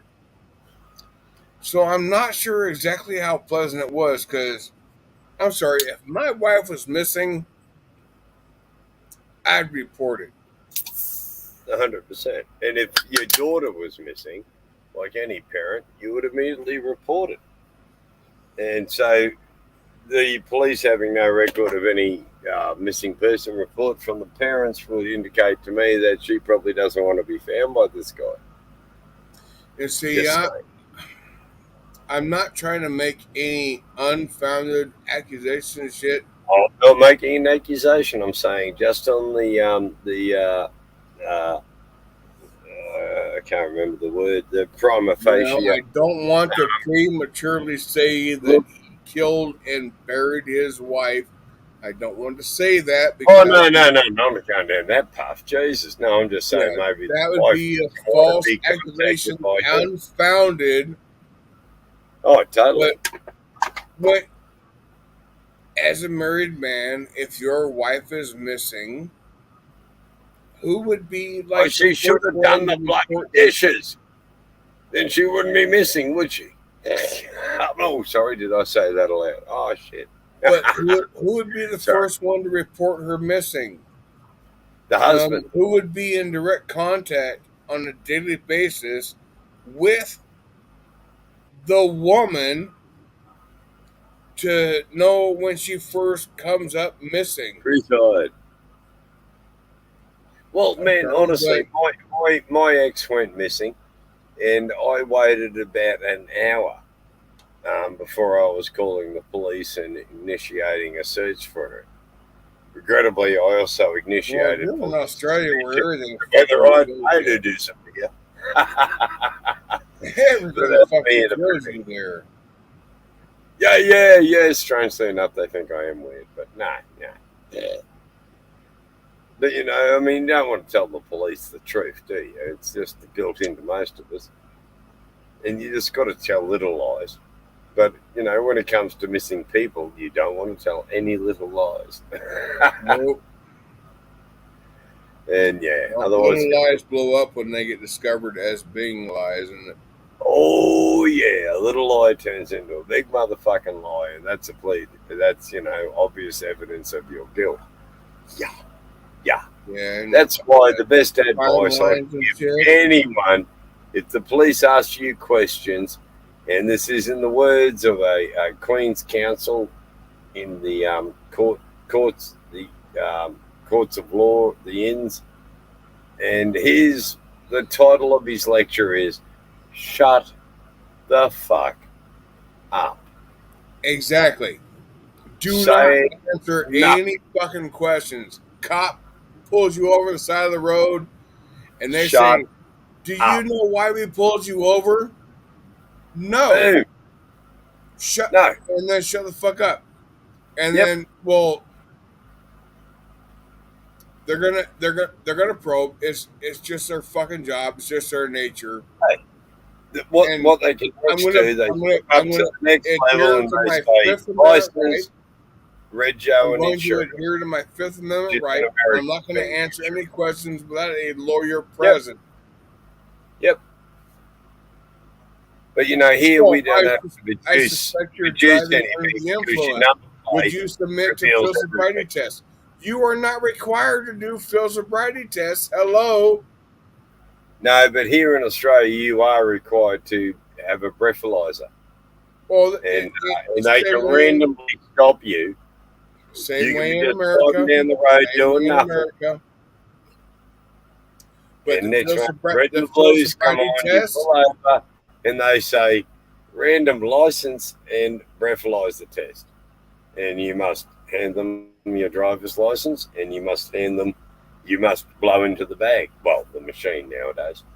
And it'll beep beep if you go to jail, or it'll go, you can go home. In America, to make sure that the police can't be corrupt about it, the breathalyzer machines are GPS tracked, and it registers every breathalyzer test back at headquarters. So the cop can't go, oh, you're my mate, I'll let you go, if you know what I mean. Well, and in America, accountability. When we get pulled over here for suspected DUI, cops will always ask you to submit to field sobriety tests. Yeah, it's insane. We don't have shitty free tests that they want to subject you to. HCN, the eye test, HCN, horizontal gaze and nystagmus. Yep. They want to subject you to that. They want to subject you to better way of doing steps. What our cops do is they'll move their torch across your eyes. Guaranteed, those 3 tests, guaranteed, they are not designed to fucking help you. They will not help you at any fucking point. Yep. And so you failed, bang, go, you're gone. What our coppers do is they'll flick their torch. Straight up, anybody listening, you fucking deny those 3 tests. You do not ever subject yourself to that. Do not ever fucking do it. It's not going to help you. They say, oh, we just want to make sure you're okay to drive. We just want to make sure you're okay to drive. And if you're okay to drive, we'll let you go. Nope, fuck you. I'm not taking them. I don't give a fuck what they say. They're not going to help you with that. No, thankfully we don't have sobriety. They might ask you, blowing the machine ask you to take a PBT. A PBT, depending on where you live in the country, is a portable breath test, and it's one that is. It's a preliminary finding that will take you back to the station where you will test it on a proper breath analysis. But if they pulled you over and they've already gained some sort of thing or some sort of pretense to think that you were drunk, do not subject to the field sobriety test. Or the influence. Because all that's going to do is build their case. It's not going to benefit you at any point later on down the line. What will benefit you? They subject you to a portable breath test. Yep. If they what you should do is from the get point. As soon as the copper arrives, he's going to say, do you know why they've already determined they're going to arrest you. They've already determined that. So they ask you to... honestly, serious legal advice at that point. Oh, shut when up. you get pulled over, you pull over, you comply. And you then, when they come up and ask you a question in your language, you would say, I plead the fifth. I refuse to answer any questions unless my solicitor is present, and I am quite willing to contact my solicitor in the morning and arrange a mutual time when we can all meet and deal with this issue. At that point, you have disempowered the police because you've agreed to an interview, but you have agreed only on the conditions that your solicitor is present. At that point on, you should not even answer them when they say, isn't it a nice day? Because as soon as you answer, you are giving permission for them to record a consensual conversation. So it is so fucking important that once you invoke your Fifth Amendment, you shut your fucking mouth. Exactly. So, any question, just button down, shut up, let them work. Make them work to get that conviction. Don't help them. And if you open your mouth, you're helping them. And that is to the, when you find yourself in that position of being potentially charged with DUI, yep, shut up. If you are not rich, and you don't have a lot of funds, trust me, do not ever trust a private attorney over public defender. Oh yeah, 100%. Do not fucking do that. I made that mistake. My fucking privately hired attorney that I paid $3,000 to just to even fucking touch the case fucking threw me under the bus. I don't know how.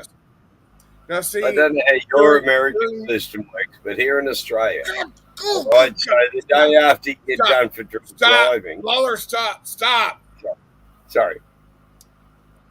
During my court case, my attorney, my private hired attorney that I had given information to in attorney-client privilege during my trial for this shit, he went back into chambers with the judge and the prosecuting attorney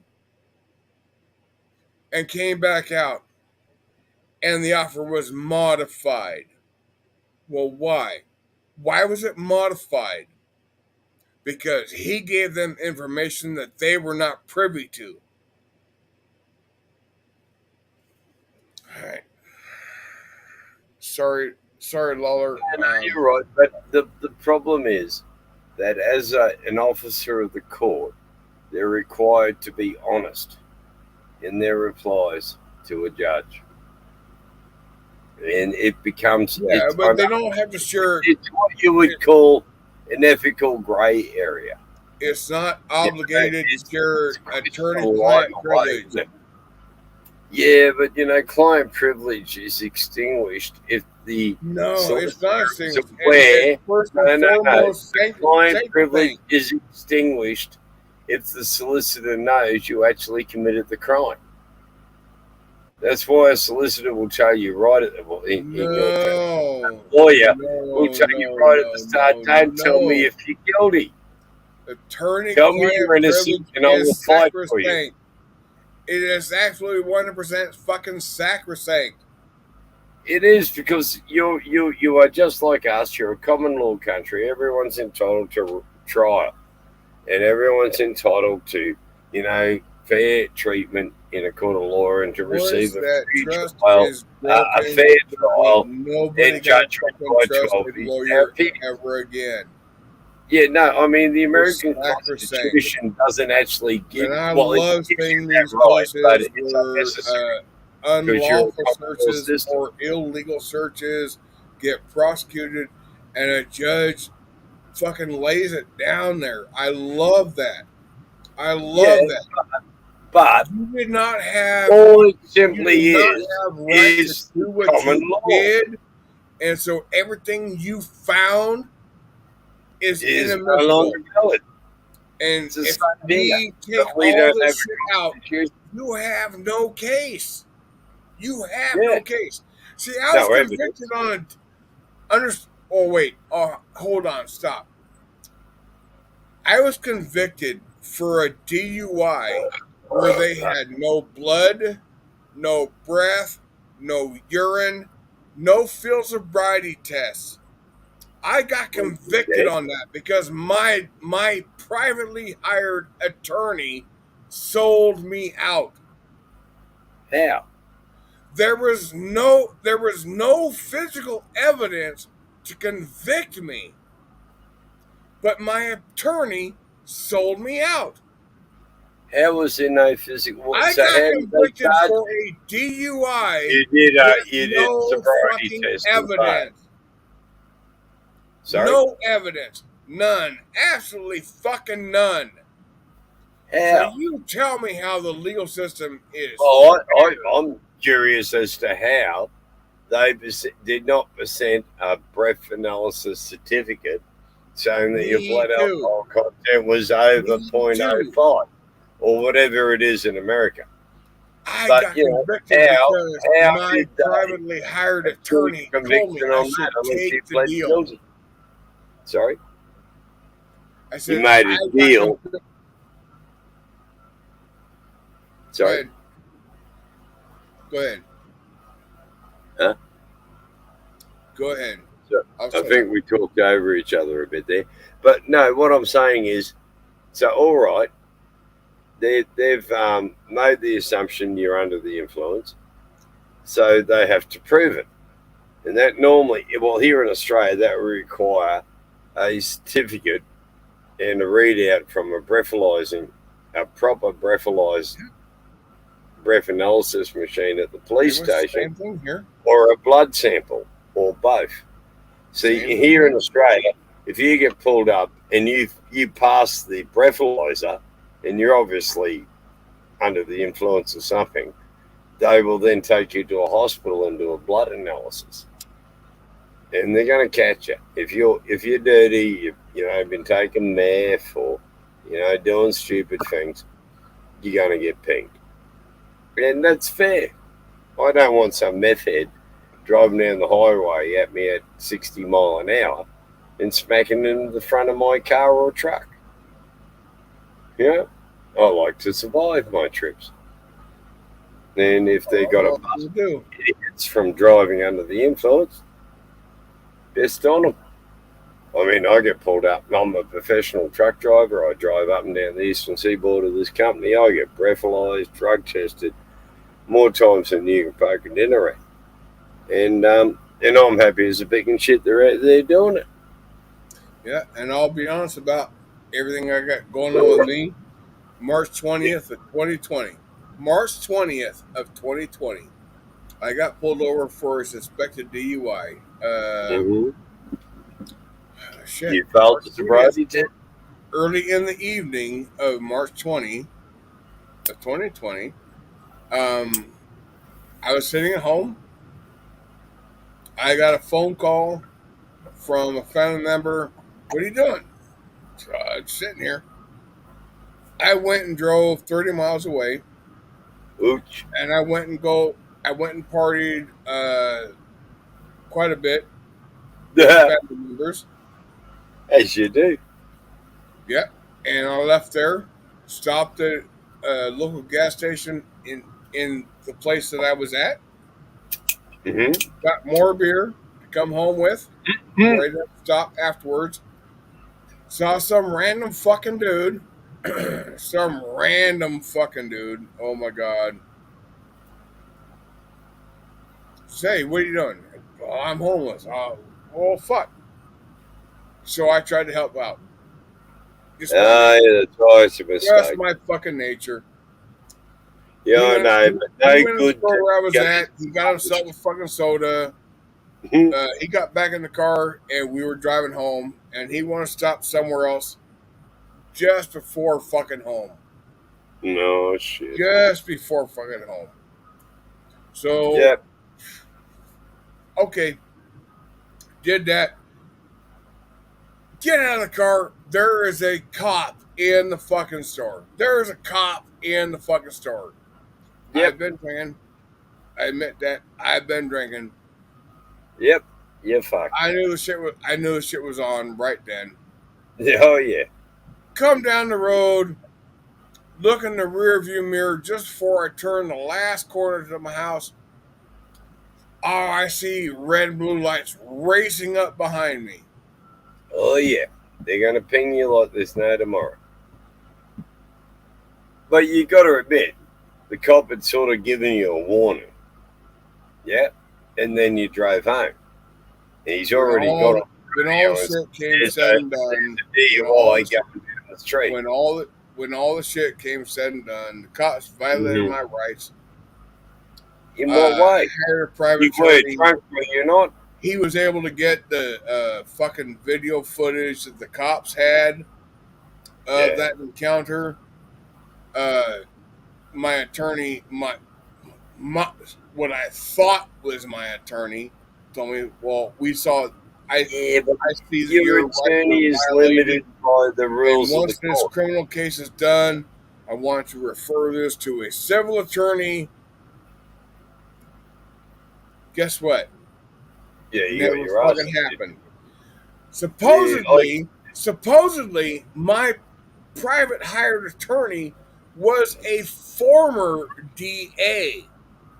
So he should have he damn sure should have known about a statute of limitations, which he fucking failed to mention at any fucking point. And once all the criminal shit was done, statute of limitations ran out. Wow, what a fucking surprise, right? So you can't tell me they're in bed together. There's no fucking way you can convince me of that. They are in bed together. Fuck you. Yeah. We're going to raise all the money. The way statutes of limitation work. And then fuck you in the end.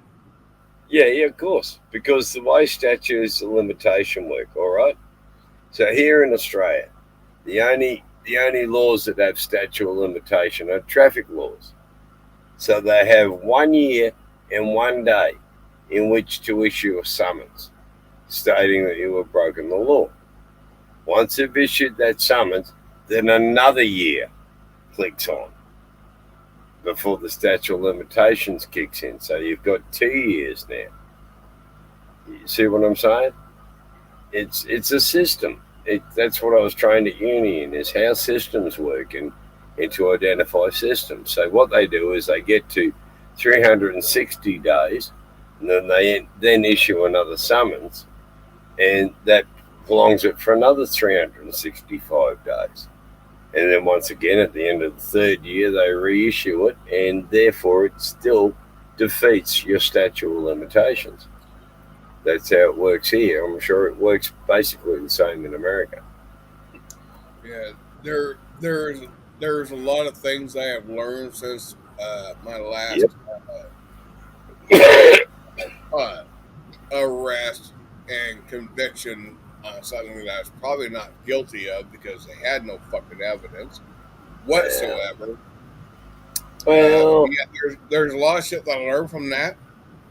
There is a lot of shit that I have learned from that, and I am thankful for that.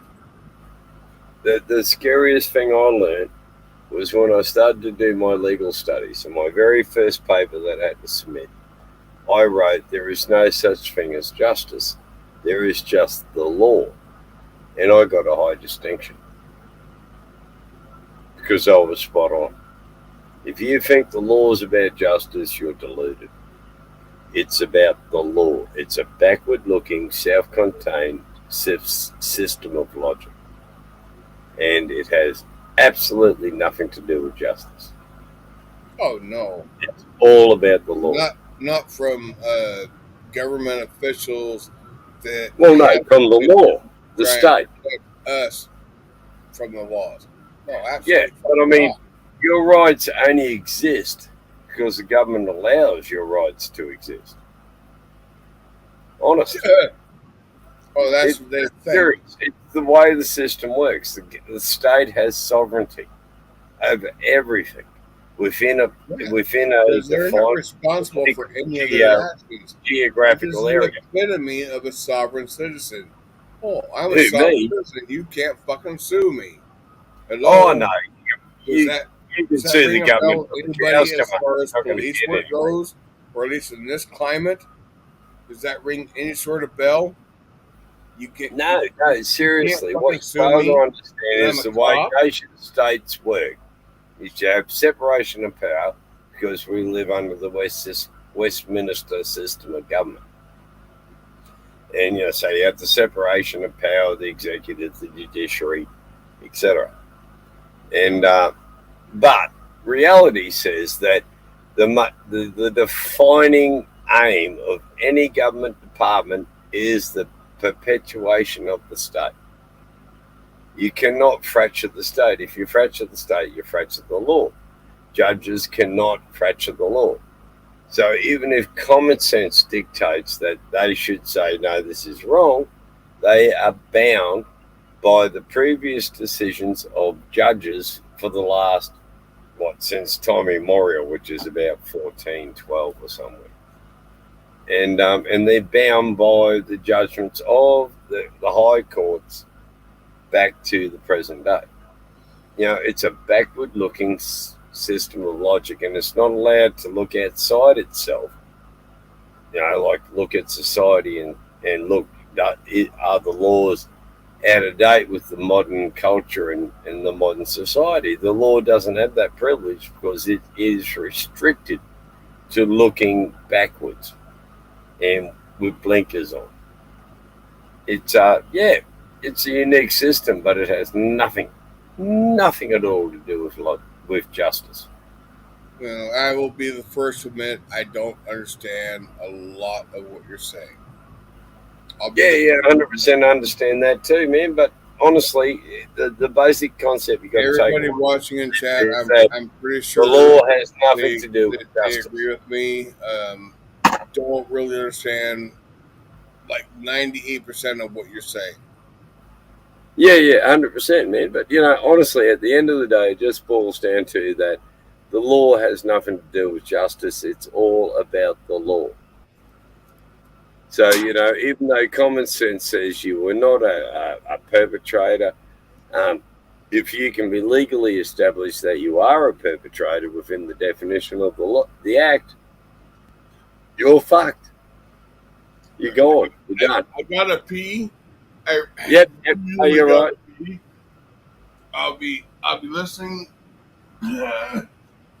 It comes with old age, mate. Just don't porn bomb me. Look, I would, but people have to put their fucking reading glasses on to see it. Hello.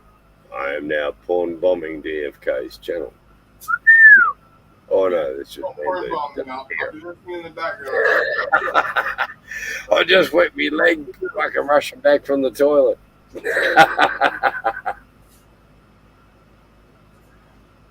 As if I'd porn bombed. Jesus Christ. I have hard enough trouble beating the women off the boat now.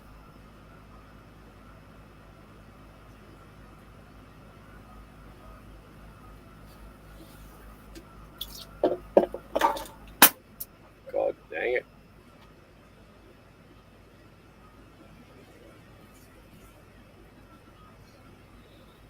Yeah. It's annoying.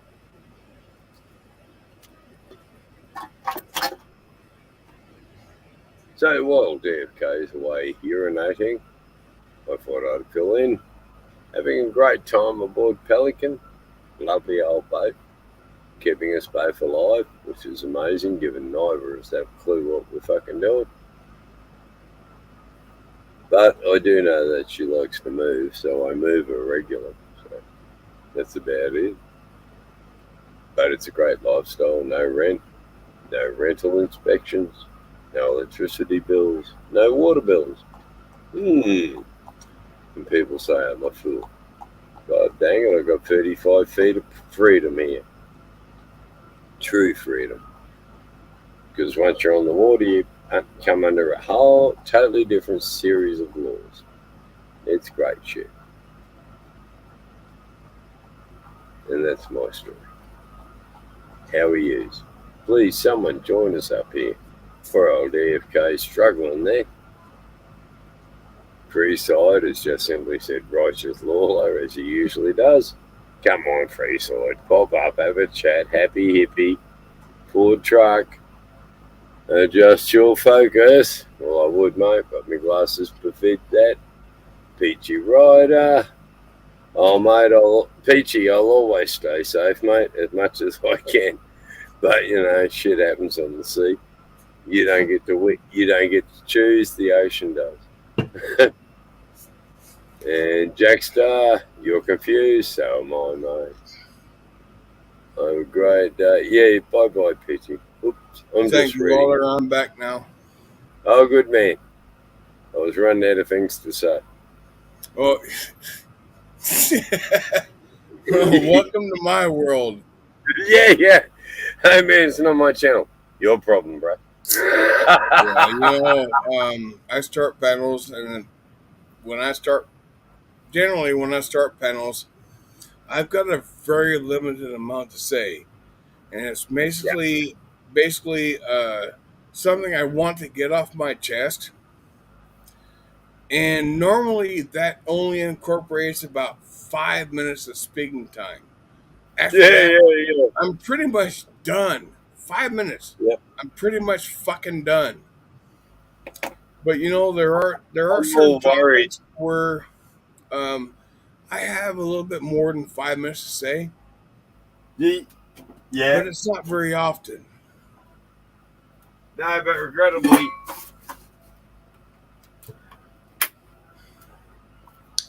oh, sorry, I'm just getting another drink. I did film studies. Don't bang up your boat. God damn it, don't bang up your boat. No, I'm stepping over the old saucepans and shit I pulled out of one of my cupboards that are all rusted and have been corroded over the years, so I have to take them ashore. Well, you know me personally, I'd love to live on a fucking boat. I think it'd be fucking awesome. But I'll tell you what, the ultimate fucking mobile home. It is. But there is a downside to it. Oh, I don't want to live in this country no more. Let's find another fucking country. Yeah, no, but seriously, living on the boat don't matter where you live, it's a boat. And something will always be happening. It'll either be life-threatening or minor. So let me ask you this question. Yeah. Are there like any downsides to living on a boat? Well, I don't see any, except for the fact that, you know, when I first brought the boat, I spun around to my doctor after I'd had a heart attack and said, oh, I found the perfect thing. I brought a boat, a sailboat. And, you know, sailing is so distressing. You know, and it is. It's beautiful. You're out there. It's serene. But there's the other side of living on a boat. There are moments when there's 35-knot winds screaming down the river and there's other boats coming downstream slapping into your boat. There's times when the motor fails. And, you know, there's just so much goes wrong. And it's called a boat. And what a boat stands for is bring out another 1,000. Yeah. Because every time you got to fix something, it's going to cost you at least $1,000 fucking dollars. Yep. And so now at 65 years old in 3 months, and I've still got to keep working just to have enough money to keep my boat afloat. It's awesome fun.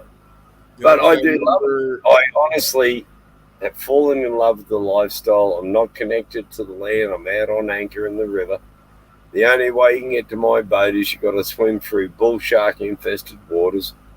And it keeps the women off the boat. And I mean, you know, as far as I'm concerned, that's a great thing. You know, I'm 64.75 or something.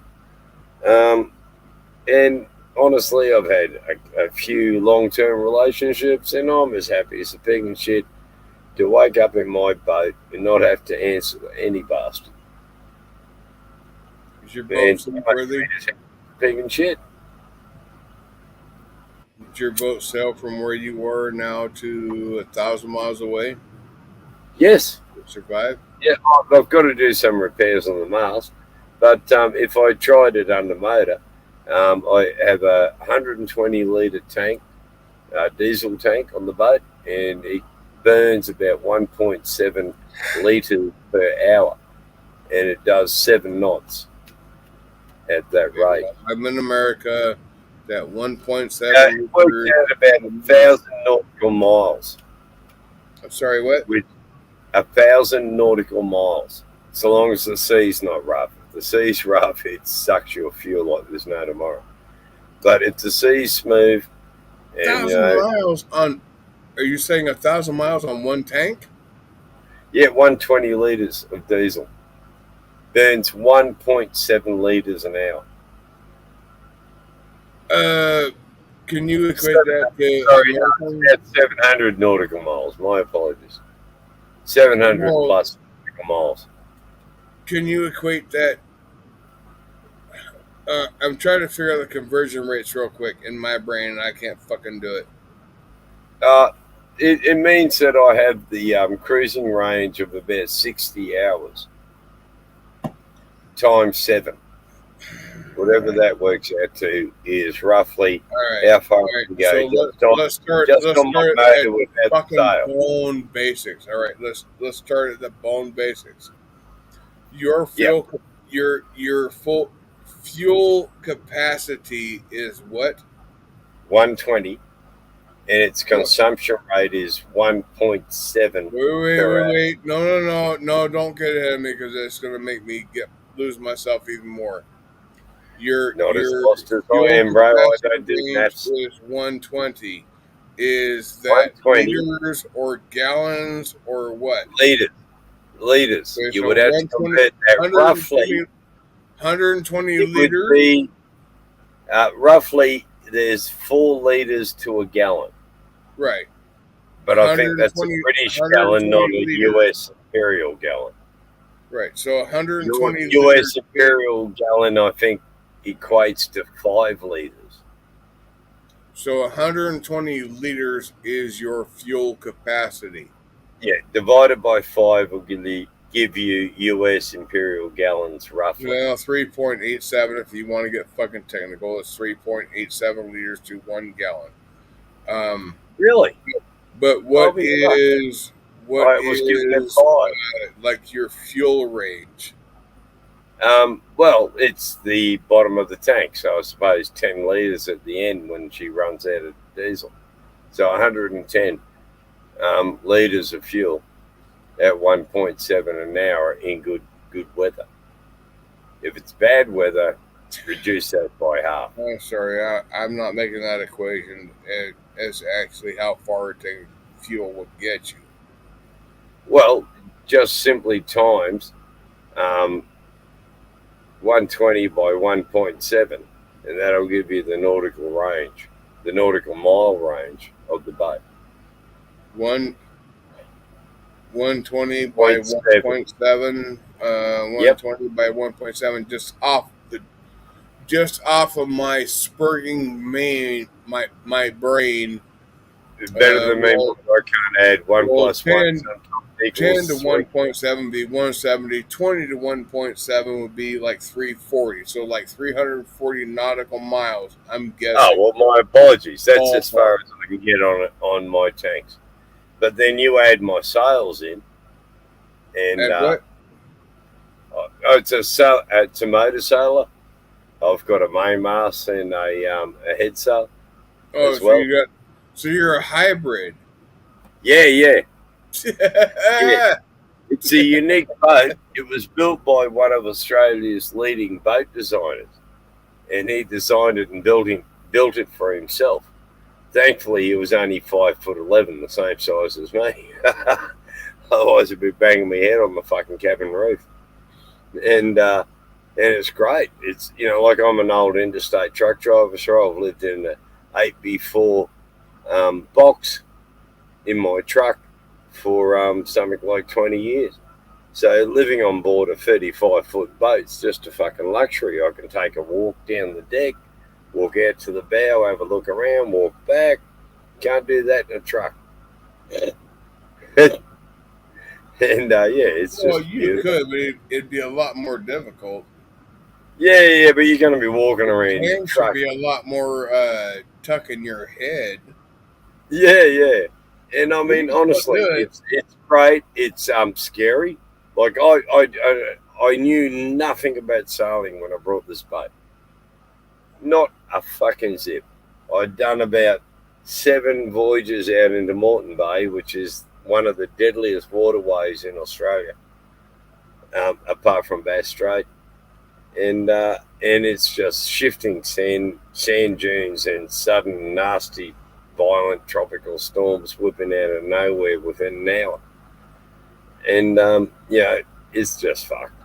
But my theory is if I can survive a year sailing around Moreton Bay, and I've done something like 700 nautical miles now in Moreton Bay, if I can survive a year, which is 4 months away, I should be able to sail around Australia. So the year's only 4 months away? Yep, 4 months away. I've got to pull the boat out of the water. I've got to fix all the issues it has, fix my mast, and once they're all fixed, it's drop it back in the water and head north and go any place around the country. Why you lingering? I mean, 4 months ain't a long period of time. No, but she's a solid built boat. She was built in 1967, and this guy built it himself. Okay, but don't put it on the last fucking solid minute. Hey? Because you know there's always going to be something that comes up at the last minute that you did not anticipate. Oh, yeah, that's called boating. He's going to try his best to called boating. If everything's going right, you should be paranoid. No, something will go wrong. But the beauty is, like, I'm a furniture removalist. What you would call a mover in America. You know, we move your furniture from house to house. So you've got to have these really good problem-solving skills. And so I can look at a situation and go, holy fuck, and work out a way to either go around it, over it, under it, or through the fucker. You know, you just resolve it. You get on with it. You know, with limited pretenses, pretty much everybody on the face of the planet is a problem solver if they want to put their mind to it. Just to survive, you got to be a problem solver. But my job presents a unique set of problems. And so, you know, you just got to do it. You got to get the job done. It doesn't matter how nasty or hard it is. You just do it. And that's a great attitude to bring on board a boat if you're trying to sail a damn boat, because shit happens. And some of it's scary as all fuck. Like I've had 5 builds. Yeah, especially when you're out in the middle of fucking nowhere. Yeah. Water. Hello. Yeah. And shit goes wrong and you're going, holy motherfucking shit. Yeah, so I revert that to like landfill problems, people driving electric cars, you run out of cars on the side of the road. Is someone going to bring you a bucket of electricity? Probably not. Probably fucking not. But hey, it was your choice, not mine. So sorry about you. No, it's I'm enjoying it. Like I've been on here for I think 8 months now. I've had one night off the boat, and I went up to a town about 4 hours, 5 hours north of where I live in Brisbane, and called Bundaberg, where the rum comes from. And what comes from? The rum, the Bundy rum. Oh, that's the rum, the alcohol drink, rum. Yep. Oh yeah, I'm a pirate.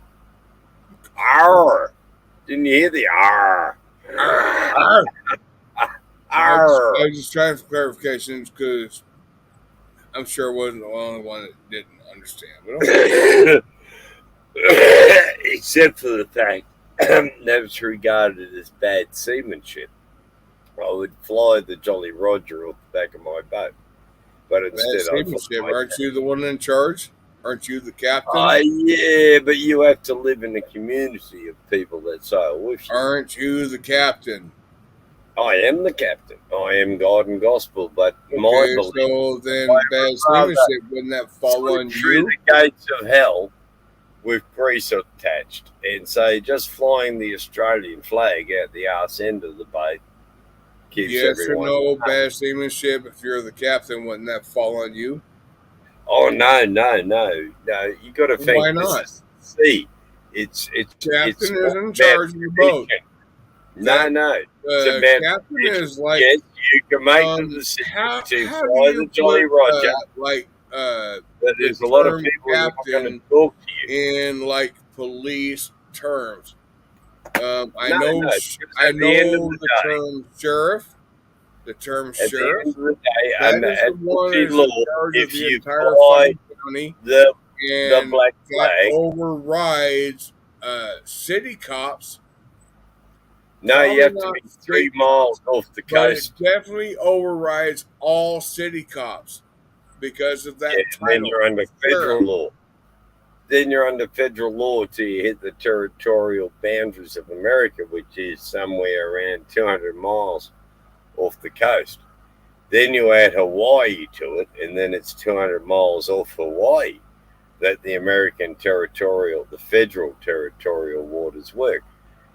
Here in Australia, the state police have territorial sovereignty out to 3 kilometres from the coast. Once you pass 3 kilometres from the coast, you come under the federal law. And then once you're 200 kilometres off the coast, depending you're far enough north of Lord Howe Island, you will no longer be under Australian law and you'll be under international law of the sea. But the sea law kicks in as soon as you board your boat. Nobody knows nothing. Oh, but everything wants to fucking kill you. Yeah. Oh, mate, look, the sea's trying to kill you. Your boat's trying to kill you. You know, you just got to go with the flow, if you'll pardon the pun. Yeah, and again, put your life jacket on in appropriate moments. And please relate to Rogue that I'm not mad at her. Well, 4 people died in the stretch of river that I'm anchored in now last year in July. 4 people died in this river. How'd they die? They put their boats or the boats going under with them on board. And why did their boats go under? We were in a big flood event, and there were large objects sailing down the river at great rate of knots and slamming into boats and sinking them with humans on board. And others were just idiots who went out in extreme conditions without wearing what I call bait holder, which is your life jacket. I reckon it's just a bait holder so the bull sharks know where you are. You don't want to stress them out. And this river is just fucking chockers full of bull sharks. You don't want to make a lot of splashing when you hit the water. You want to be really sedate about what you're doing in the water. Otherwise, you'll attract these motherfuckers and they'll rip you apart. Unless you got a swim-to point to where you can be out of the water in like 3 seconds.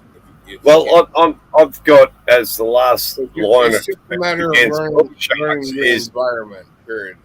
And yeah, 100%, man. If you're in an environment full of bull sharks, you don't want to be splashing around trying to swim for shore in a panic, because that's just going to attract them and they're going to eat you.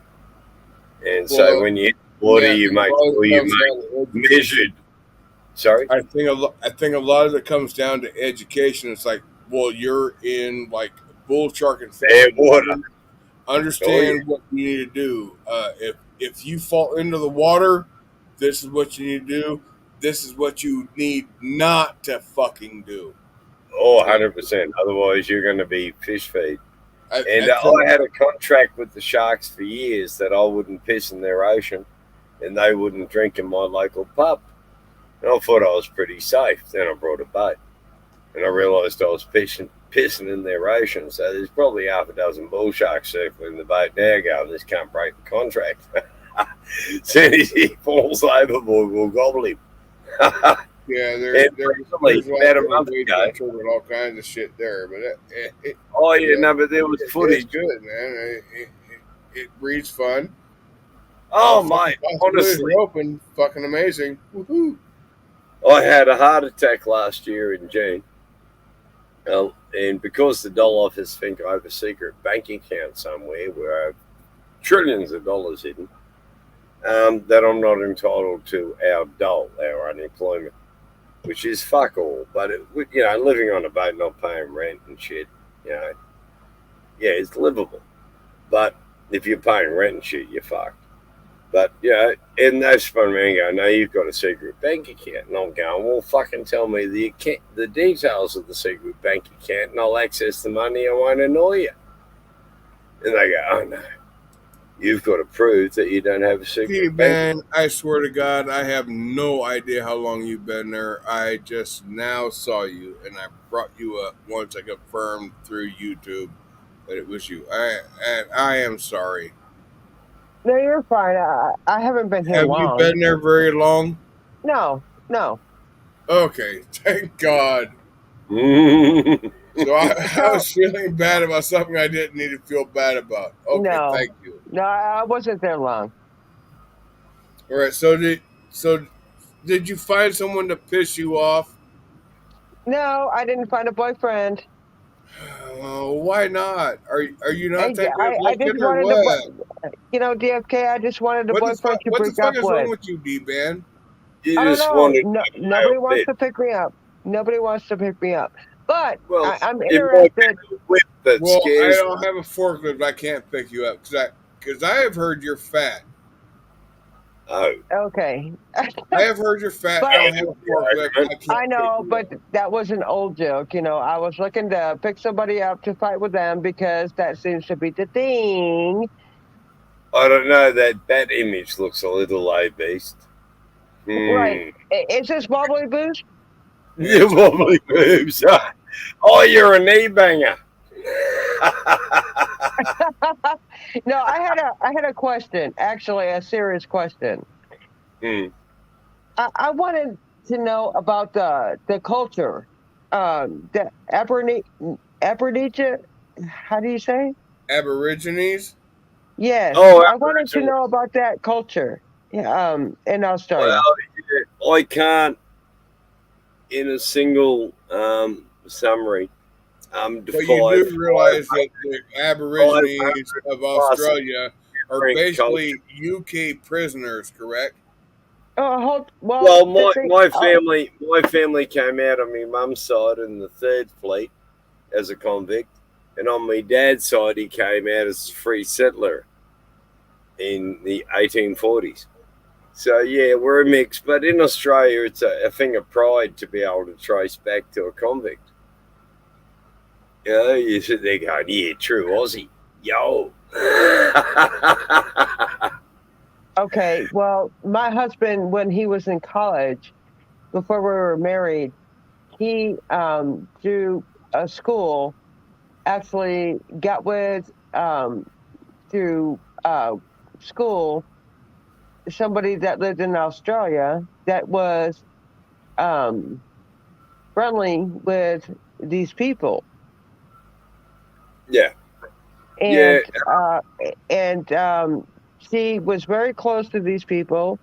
She always talked highly of it, of these people, this culture, and she used to send him, just things in the mail, whether it was wood or dirt and whatever. But she got tangled up with a revenue. How do you say? I'm not sure. A Aborigines. Aborigines. Right. That's the noun. The adjective is Aboriginal. So you would say Aboriginal men or women or Aboriginal people. And if you were speaking about an individual, you would say an Aborigine. Okay. Although she was Australian. She was Australian. They'll accept that they're Aboriginals, but it's grammatically incorrect. Well, I'm not sure, but she got mixed up with she ended up dying. Oh, poor beggar. And it was a thing, you know. Well, you can't mention what do you think of? I just want to know what you think about the Aborigines. Aborigines. All right, the Aboriginal people, when the Europeans arrived, whenever it was 1788, Governor Phillips arrived on the country. There were over 500 totally different nations of indigenous people. Oh, Jesus fucking Christ, man. Fucking stop.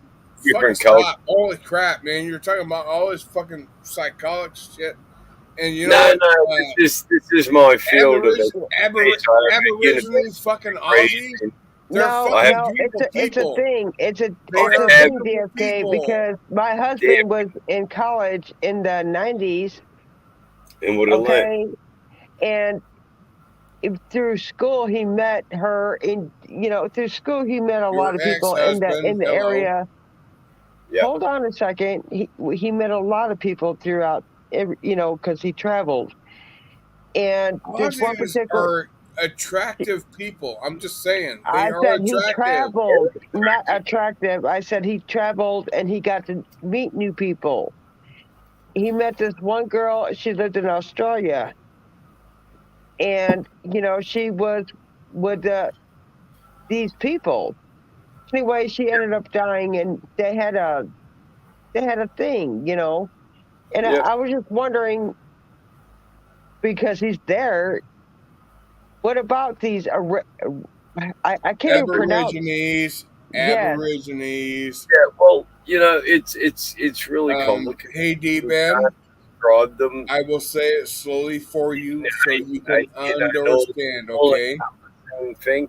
Like I have a degree. The ones you were speaking of are talking about or okay. Aborigines. Okay, well, I'm trying to get it because I know it's confusing. I know it's confusing. Aborigines. And I'm not faulting you for not understanding. Trust me, I'm not doing that. All right, Aborigines. Aborigines. Okay, well, I'm not trying to make fun of it, but it means first people essentially. When he was young, and he would have been. I mean, she was like a real, like he knew her family because they would send, gifts, whatever. He would send, things from us, and she would send things from them, and she talked about how she was, with the culture. Yeah, the culture is a big thing. So, do you feel he was cheating on you by sending those things? She ended up dying. Yeah. Sadly, indigenous people die 20 years before European Australians, statistically speaking.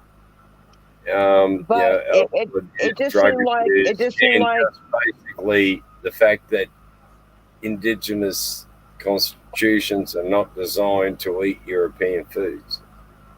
So the sugar and the fast foods kill them at a phenomenal rate. Like it's to get to be over 50 years of age as an Aboriginal adult is a celebratory event, and you are honoured at the age of 40 with the term uncle, which means you're a respected person, and it gets you away from doing dishes and shit like that. I'm 65. I use it all the time. Sorry. Maybe you don't understand what I'm trying to say, but he was really in communication with her and her family. She went through school and she got with these tribes, and no, they're not tribes, they're mobs. They just don't fit the archaeology, the anthropologist description of a tribe. It doesn't work with indigenous people. They're a mob. It's all about family, and bloodlines, and it's really complex and involved. But it does not fit. Like if you look at a European family tree, she was Australian though. She goes out, comes out, goes down. An indigenous family tree would be a circle. Like your father's brother is your father, and his siblings are your uncles. It's just complex. I can't describe it better than that, except if you drew concentric circles, you would have somewhere near how indigenous family groups work. Okay, so they don't mix, because she was Australian. Yeah, and they have this really strict system of marrying between peoples, like and they call it skin groups. Like if you're a member of the Kookaburra mob, you can't marry people from the Goanna mob because that would be too close to inbreeding and would cause problems. So there was a practical, logical system to the skin grouping that it would prevent breeding. And the penalty for inbreeding was death. You would be speared on site. She was just a student. Mm-hmm. Yep. It's an awesome culture. It's extremely complex. They are beautiful people. They will give you the shirt off their back. That's how she described. That's exactly how she described them to my husband. Yep. They are a giving people. They really are. If you're not an asshole to them, they will bend over backwards to help you. If you're an asshole, you're dead. She wasn't an asshole. Not by them, just by the country. My country is extremely harsh, and if you don't know what you're doing, you're going to die in our bush. And if you piss the local Murrays off and they decide, fuck you, Jack, then tell you nothing. All you need is fucking wildlife in your country, and you're fucking dead. No, seriously, you mob have got much more to fear than us. You got fucking grizzly bears. Fuck no. The worst we got koala bears. Australia is fucking horrendous because everything in Australia wants to fucking kill you. Basically, pretty much, including most of the fucking people there. They want to fucking kill you. Everything wants to kill you. It's like everything else in Australia, including the humans. We want you to just leave us alone. Downplay how fucking bad it is. Well, we have the deadliest snakes in the world in Italy. Get Americans to come visit there so you can get more victims. Yeah, now I get it. It makes sense, right? I took a group of American students through the Woolamai National Park to some pretty densely treed, rough scrub. And we're going through, and I've gone, you got to watch out for the drop bears. They live up in the trees, and if you go underneath them and disturb them, they're going to drop down, rip you apart like there's no tomorrow. And so I've got 9 Americans lined up behind me as we're walking through this. And I'm going, go Indian file, I'll keep an eye up in the trees and I'll warn you. And honestly, I was bleeding from the cheeks trying not to laugh. I've got these these American uni students. I think we've they're had this conversation for a while. Anyway, another Aussie in the chat. Oh, my bad. And the other Aussie in the chat would be Rogue Nightmare. Hold on a second. I had it wrong. Okay, I'll hold on only because you told me to for no other reason. Go ahead. I had it wrong. She died of natural causes, but she, at this point in her life, was with those people, and I thought it was because of them, but I just had to wake him up, hubby, and ask him again, what was the deal? And he told me, he goes, no, actually, it wasn't because of them. It was because of this, and it wasn't because of them.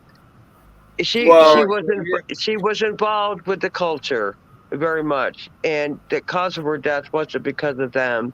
It was because of natural causes. It had nothing to do with Aborigines.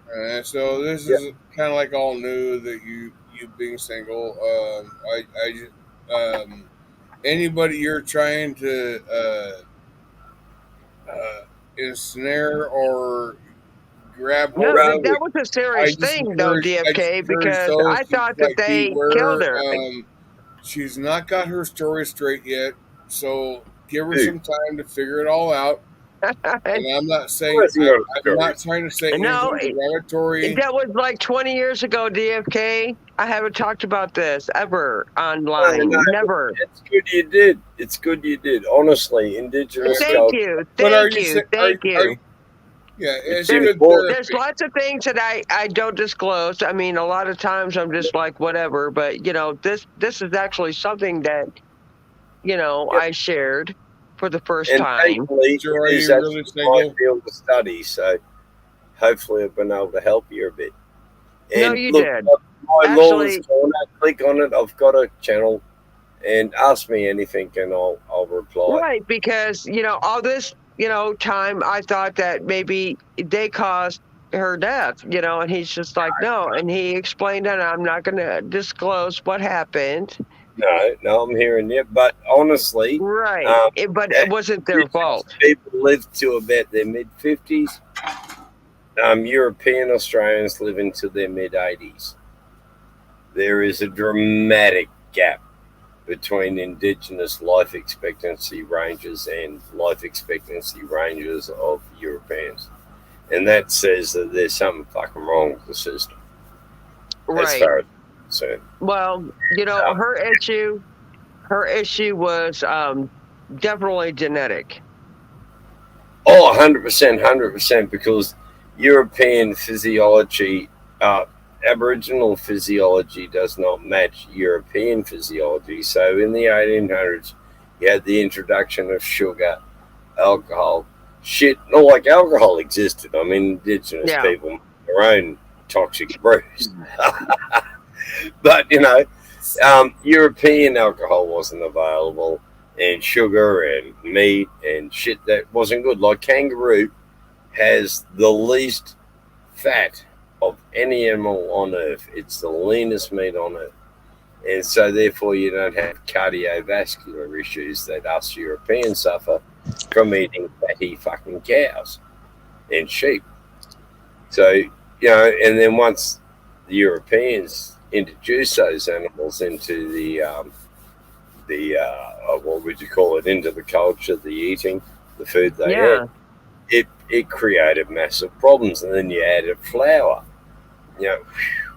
White flour. Well, it wasn't white flour in those days. It was great, but they add bleach to make it actually white, and they still do. So interesting. It's so interesting to me.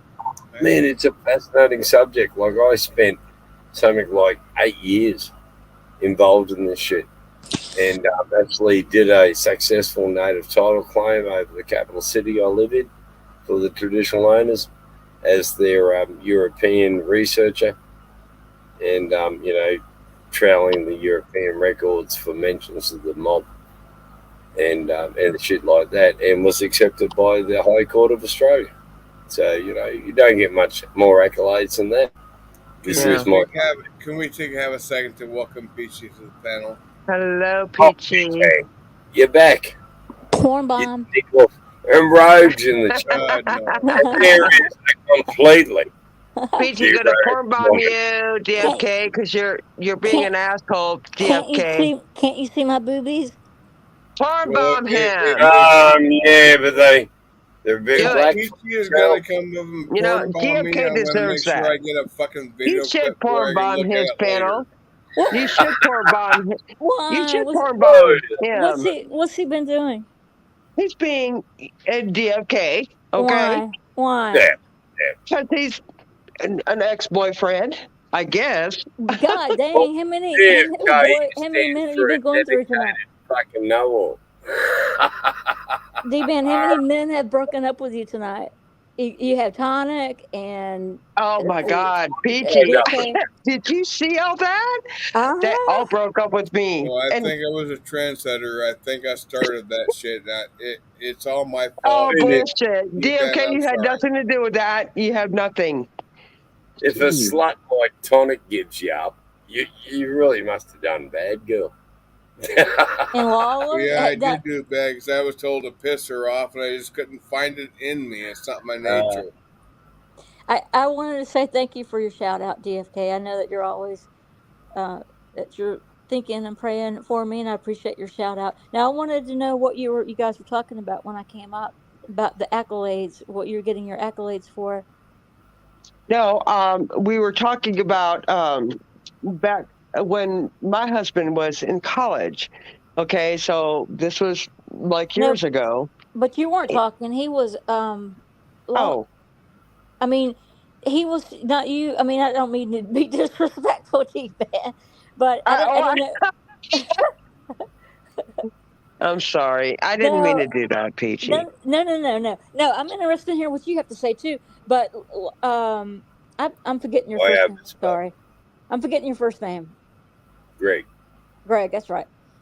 You were talking. You were talking about your field of study or what you're doing, and you got some accolades in the D-band. You were saying that that's so interesting that you didn't know that. That's what I was interested in hearing. It's the problem with being earnest. What's that? It's the problem with being earnest. It's an old saying in a movie. It's about uni students and their field of study. You become obsessed, and therefore you become really earnest in the way you present. Okay, gotcha. But not a specific topic, though. Oh no, that is a specific topic to my degree. I have a degree in Indigenous Australian Studies. Oh, okay. I got. Which is why I got involved. Which is why I got involved, because my husband, before we got married, was involved with a girl that was very young. Okay, they were both in college before we ever married. That was involved with the indigenous.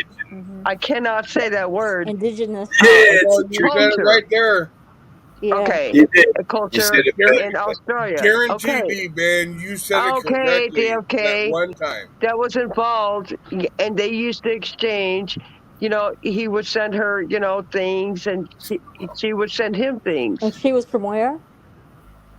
Australia. Okay. But she rolled with indigenous. Right. He's having a problem with that extra syllable. Yeah. Mobs, not tribes. Anthropologically. Okay. Yes, and she talked about that. The criteria of tribes. She talked about. He was very early in college. It was and he used to travel, and she used to travel, but she stayed involved with that, and they used to send each other gifts and stuff that they, from America and vice versa. Yeah. Yep. And she died, and I just had to ask him, how she died, because all along, these things that she used to send him, I mean, it was literally dirt. And she used to talk about these tribes, or whatever you said. Mobs. Yeah. Mobs. M-O-B-S. Yeah, and I thought it just seemed suspicious how she died. Okay. Anyway, so I think I just got into something. I should not even fucking have talked about this at all. But hold on. What did your husband say of did he ever get a reason of her death? Her yes.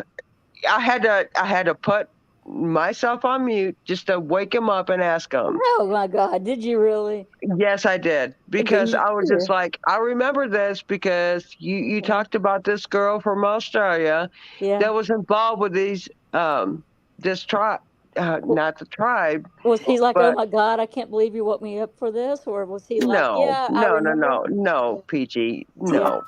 Yeah. Okay. No, he's just like, honey, what do you need? Yeah.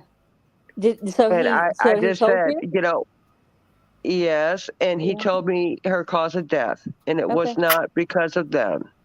Okay. And I'm not going to say cause. Was she young? But was she young though? No, she was young and in college, just like him. Yeah. Wow. That's sad. Like 22. Yeah. Like 21, 22. Just like him. Australian Indigenous people. But she was involved, though. I got to tell you, she was involved with the things that they would do. With their culture. Yes. Well, with the things that they were doing. Now you got me. Yeah. That's why I thought it killed her. Yeah. No, her culture didn't. But her culture made, like, Indigenous people, regardless of which mob you're talking about, believe that there's a parallel universe. So when you die, you pass in. Now you're talking like hubby would. This is how she talked to him. Yep. People are not going to understand this. Universe.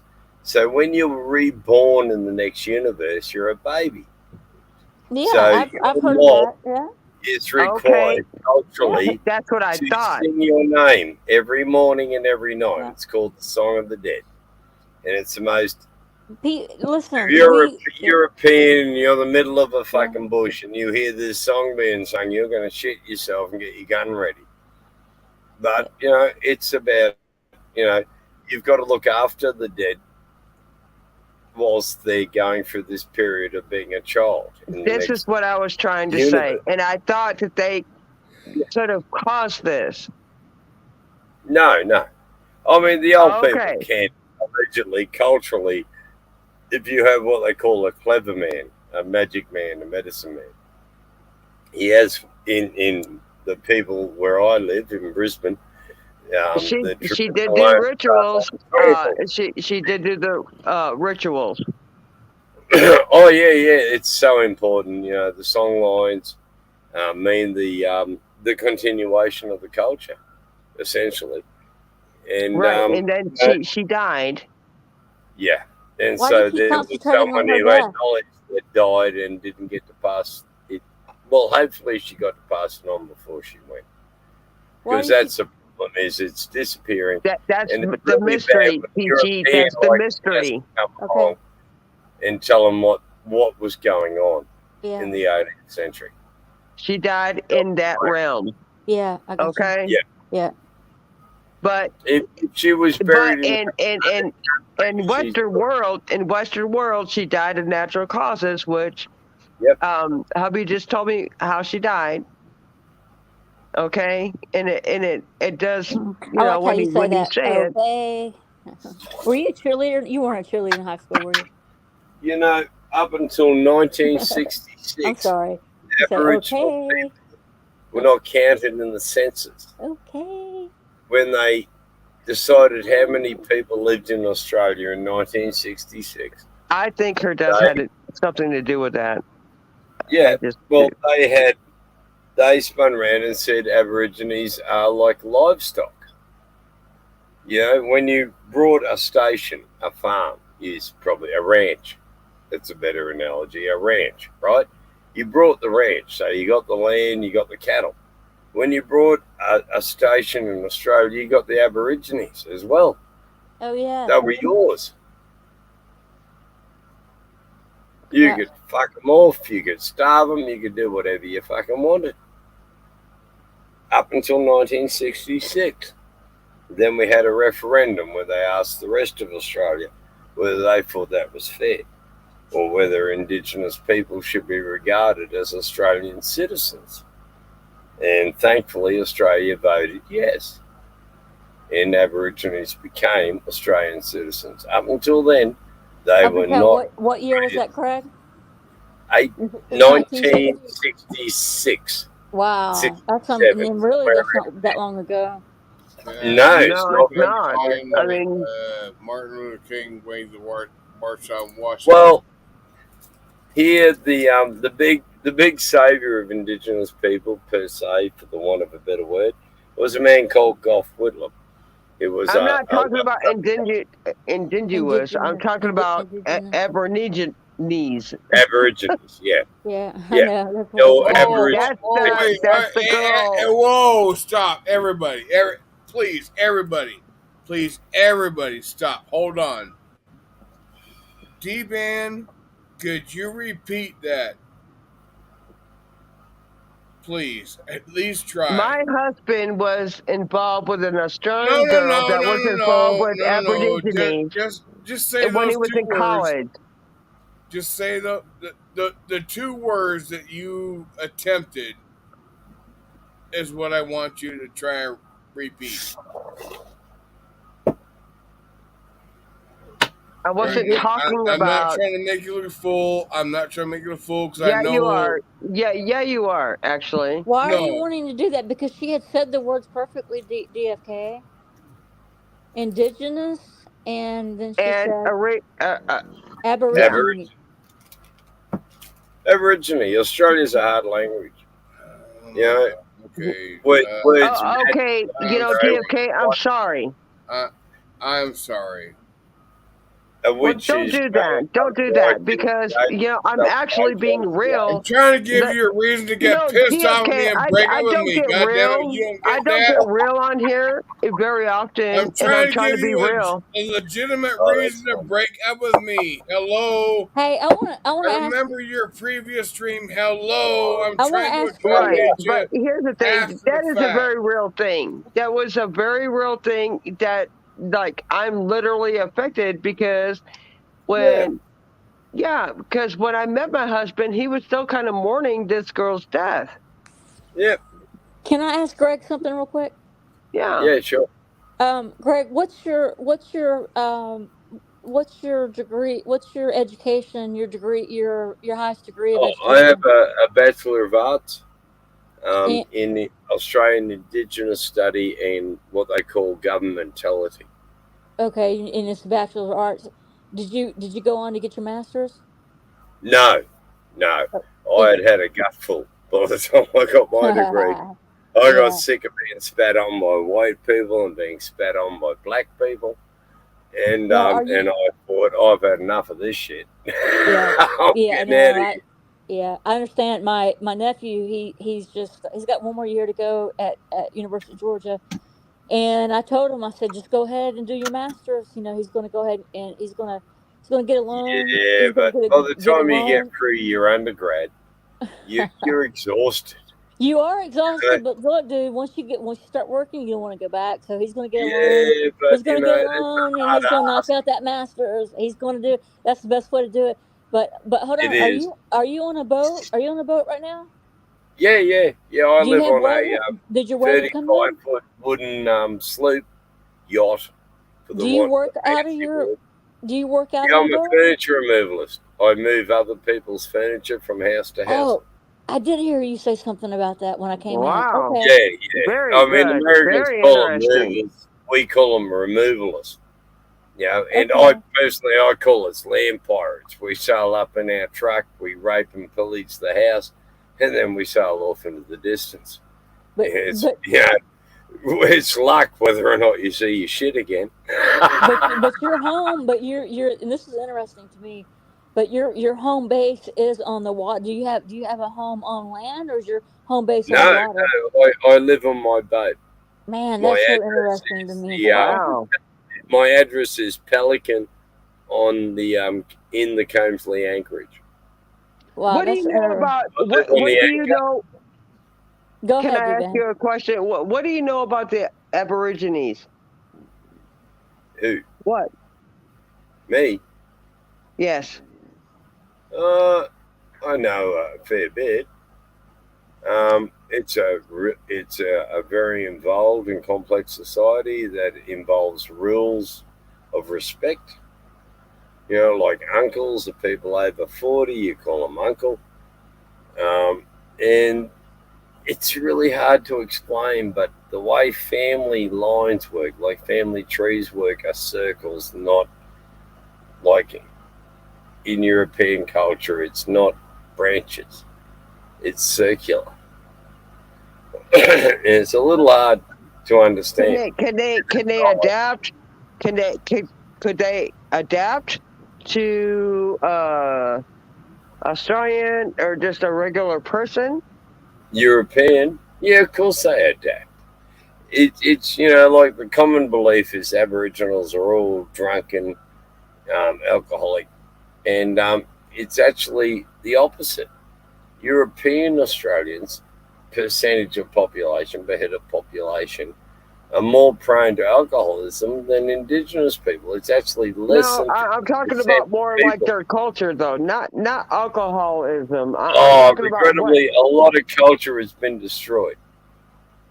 And people don't know their culture. Okay, so you're telling me the Aborigine culture is dead? No, far from it. Far from it. That's what I'm talking about. That's what she no. It is not dead. Died. It is not dead. Some of the cultures have died. Out of the 500, if we're lucky, we might have 100 left. And they are trying to cling on to. Okay, I'm sorry, DFK. I didn't know that. I'm sorry. Or at least she could have timed them out. I'm sorry, guys, for interrupting. There's just some bogus stuff going down, showing boobs and stuff. No, rogue, nightmare. Just so everybody knows, woman, just so everybody knows, I want to make sure everybody knows this. D-Ban is currently looking for her next ex-boyfriend. Now, hold on a second. Can I deal with something in the chat real quick, DFK? All right, yes, you may. Did anybody? Hold on, Greg, real quick. Did anybody time that person out or no? Who? Hold on. Let me get where I can see the comments. Did anybody time them out or no? That's okay. I'm not modded. Ever. I'm talking about some people in the chat. Brian, were they at least timed out or not? Hold on, Greg. Please hold on just a second. Sorry. Brian, were they at least timed out? Just saying stupid shit. Time some out. No, it's talking about me showing. Listen, that's not stupid about me showing my boobs to somebody. Okay, I mean, I'm just saying that's what all right. What are they doing? I took care of it. That's okay. I took care of it. Okay. All right. I'm sorry. And DFK, here's the thing. PG's got this, and I was fucking around earlier, but I didn't know that you were going to have an Australian up here. So I wanted to get a little bit serious now. I'm not talking about me being single and fucking looking. Oh my God! You want me to kick him, D-Ban? No. That's the opposite. I'm talking to him about a serious thing about my husband when he was in college. So why? What are you doing? Me? Well, the thing is that indigenous people would say. No, I'm sorry, no, Rob. Not indigenous. Now he's connected. Aborigine. Or Aboriginal, if that's easier. Yes. But what an Aborigine would tell you is that one of the old people have jumped out of the other dimension and jumped into your husband and given him a bit of culture where he reacts synthetically to indigenous stories and cultures. Like I'm an atheist. Synthetically, what does that mean? It wasn't an indigenous culture though.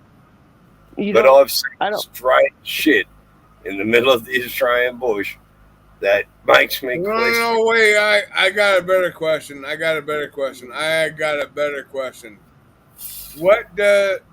What did you mean when you said react synthetically? Well, I'm a chameleon. I can go into most cultures and present it non-threatening because I act like a chameleon. I adopt the cultural ways and the mores as I identify them.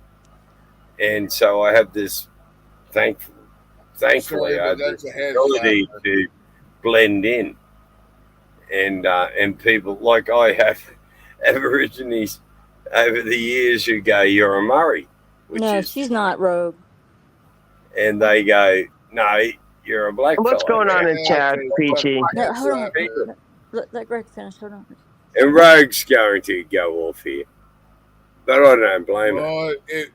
If you rile up Rogue, I pray for you. Oh, I am not mispronouncing Rogue. Your tongue is slipping, girl. Aborigine, Aboriginal. Noun, adjective. I guess he's trying to. No, D-Ban's not that type of person. No, Rogue said that she felt like that you might be. Let me see what she said. That mispronouncing the word. Yeah, that you felt like that she was I'm deliberately. talking about, Hold on, D-Ban. You asked me. Rogue said, Nightmare said that I feel like she's deliberately mispronouncing those words, no, and I I'm said not. No, that you're not. No, D-Ban's No, not that kind of person to do that.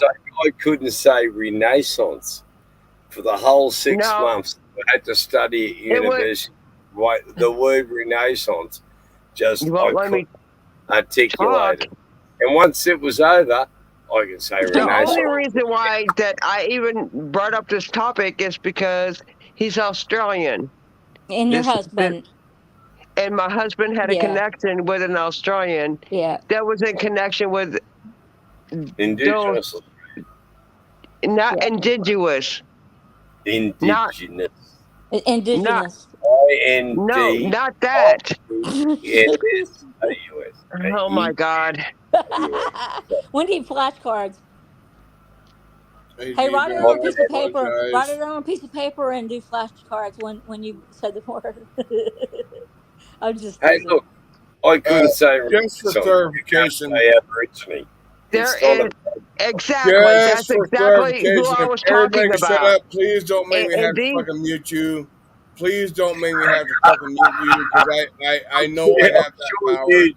And I would hope that you would show some respect while I'm trying to speak because I bite my tongue for a lot of this shit.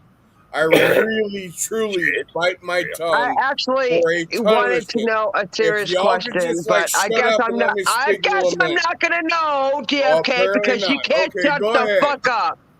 Go ahead, run over me on my panel. Go ahead, and that's cool. It shows the level of respect that you have.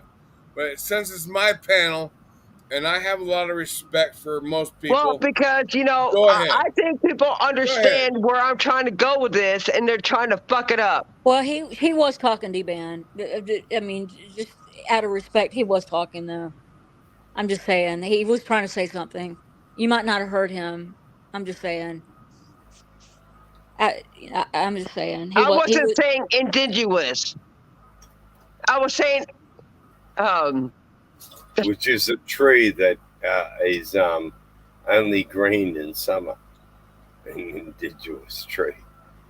Me and D-Ban are fucking new. For everybody that is not aware, anybody ain't been around for like fucking ever. Me and D-Ban are fucking new.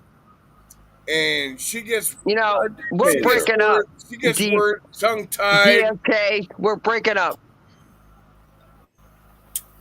She gets words fucking tongue-tied. Indigenous, I did not say indigenous. That is not what I was saying. Indigenous. Listen, I can't finish talking my panel. I'll just fucking mute myself. Y'all go ahead. I fucked her up too. I fucked her up too because I have to. I can't say anything because I fucked her up too because I was trying to help her and I don't need to do that either. So I'm going to mute. And as you speak, D-Ban, I'm going to mute and just let you say your words. Because I interrupted as well. Okay. So I wasn't saying indigenous. That wasn't the word that I was saying.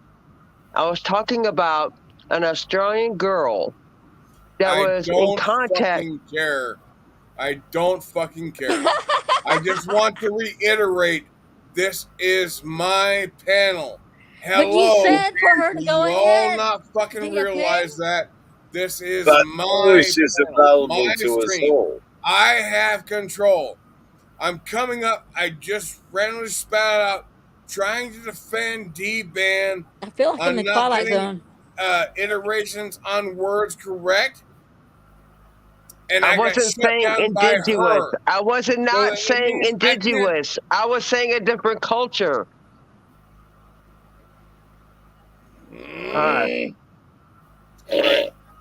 So I will bite my tongue. Was that bull. That's a perfect. I will bite my tongue. Don't bite it too hard, DFK. Don't bite it too hard. Some girl may want to French kiss you tomorrow. Oh, fuck no, that'll never happen. It will You don't not know happen that. before I die. No, I already know. You got tomorrow off. You could meet a girl at the grocery store, or who knows?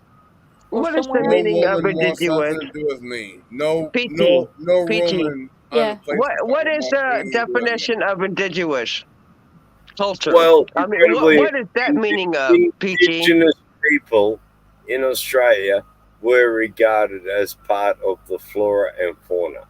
That's not what I was talking of. I wasn't talking. D-Man said indigenous, not indigenous. Indigenous. Flora and fauna. Right. You know, in the meaning. God damn it.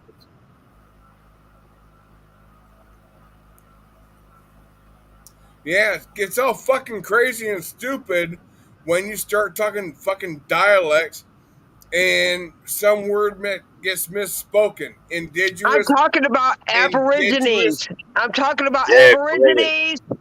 Aborigines. Well, I'm talking about them, not indigenous. Good job, D-Man. Right. So stop. Hey, it takes a while, man. It took me 3 months of saying Renaissance wrongly before I could say the fucking word. And that was when the final assessment on the Renaissance period was ended. So I spent 3 months, belt myself at the back of the head trying to say Renaissance. And now it's no longer an assessment item at university. I can say Renaissance till the cows come fucking home. Can you picture in your mind what those native people look like, D-Man? There is no one look. Right. But aren't they? People imagine a central desert Aborigine with the red but can you tell? But aren't they? But hold on a second. Yeah. Dark complexion is what But aren't they more dark complected though, Greg? Yeah. It depends on where you live. Okay, so how many? No. So how many regions? So how many skin colors are you gonna have, and how many different regions? Well, if you're a Victorian Aborigine, you're probably going to have a light coffee color. Okay. Because it's a temperate zone. You got snobby Victorians, huh? Yeah, Victorians. We call them Mexicans. They live south of New South Wales. That's the border between us and them goddamn Mexicans. It's an Australian joke. Yeah. And Mexicans do not understand it nor appreciate it. But to an Aussie, it's hilarious. Yeah. But especially for the outsiders, because we think we're the only Australians, and the rest of them are all just bludgers, which means they don't work. But they do. Oh, of course. Interesting. Okay, so D-Man, I'm sorry, Greg. So D-Man, what were you? So can you continue about what you're saying about them? Yeah, sorry. Well, because she, in her college, okay, because she was still in school, okay, she kind of fell into what she found the culture. She kind of fell into it, and like big time, and she shared a lot of this information with hubby. Mm-hmm. And, they would talk about it because, of course, he's in college. Yeah. He's, and they shared all these things, and they would send each other, American things. And Go ahead.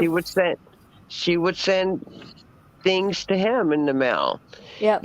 Whether it was, look at this, a tree, or not a tree. Things that were, meaningful, and she got so wrapped up in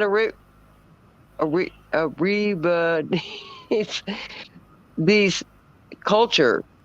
Yep, her culture. And then and they went back and forth, whatever. Knees.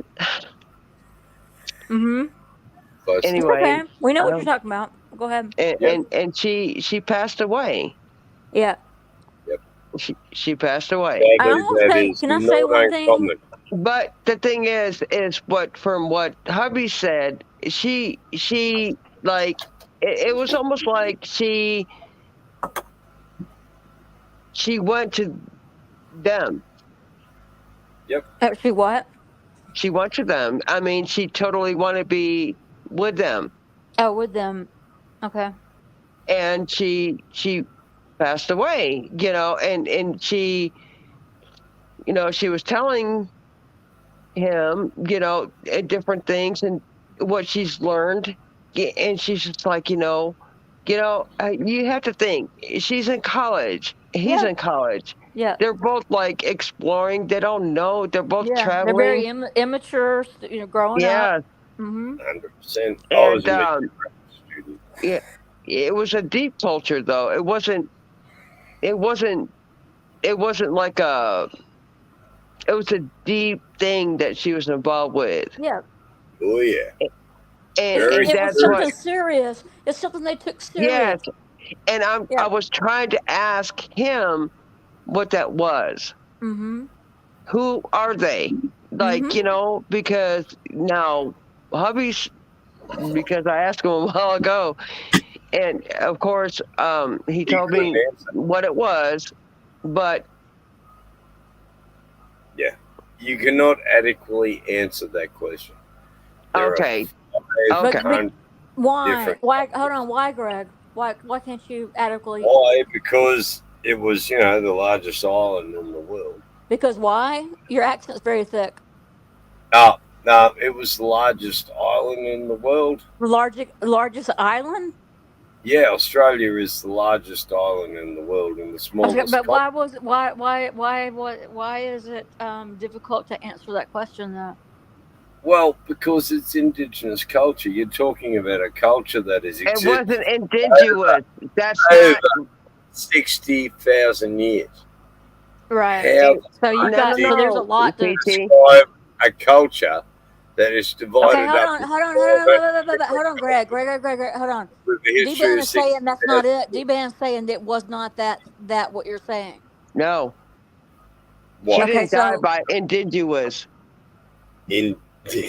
Indigenous are trees, not people. It's indigenous. I think you're getting it confused, though, D-Man. I think we're going. She just spoke the word, but Gregory reiterated what she fucking meant, and now the question is being diverted just because she didn't ask it correctly because of one fucking word. Come on, y'all, just like play nice. These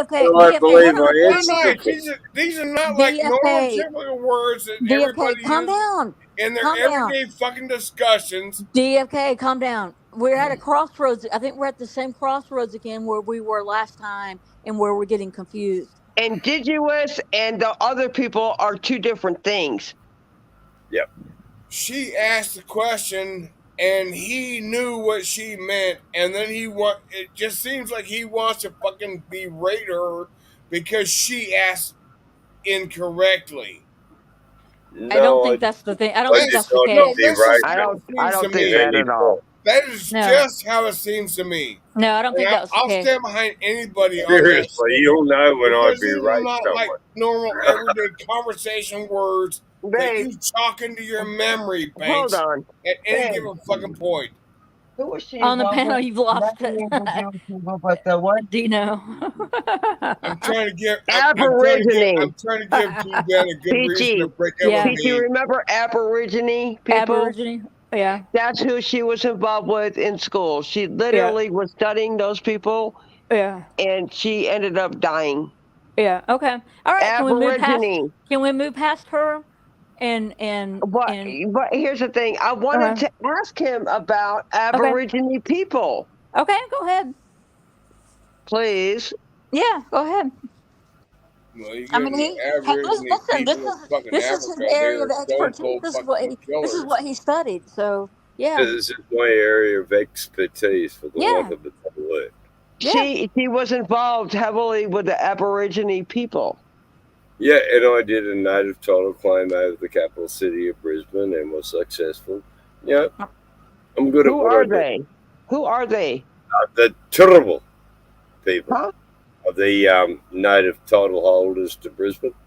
They expand south to the Logan River, north to Freshwater Creek, and west to the Angular Ranges. It's one of the largest in Australia indigenous mob area.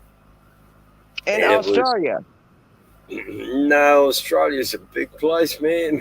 You know, okay, well, she lived in Australia. In the American Australia. Yeah, well, how many Indian mobs do you have living in the USA?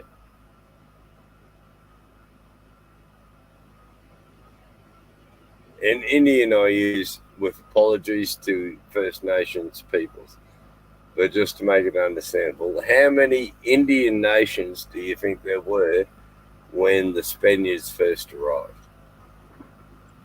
Probably here.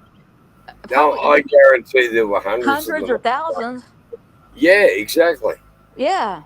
You know, it's no different. And you know, the worst part is Australia came up with this thing called the Aboriginal Opium and Protection Act. And a lot of European countries, including the USA, went over and adopted it.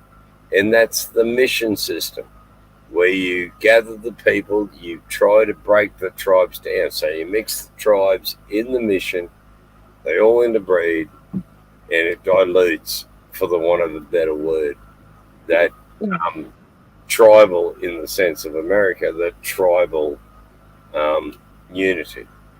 And they did the same here in Australia with people, where they destroyed their mobs. They moved so basically what you're saying, that Aborigines, you know, were in Australia, but, you know, whenever, you know, the UK dumped London and all that, they dumped all those people that they didn't want there.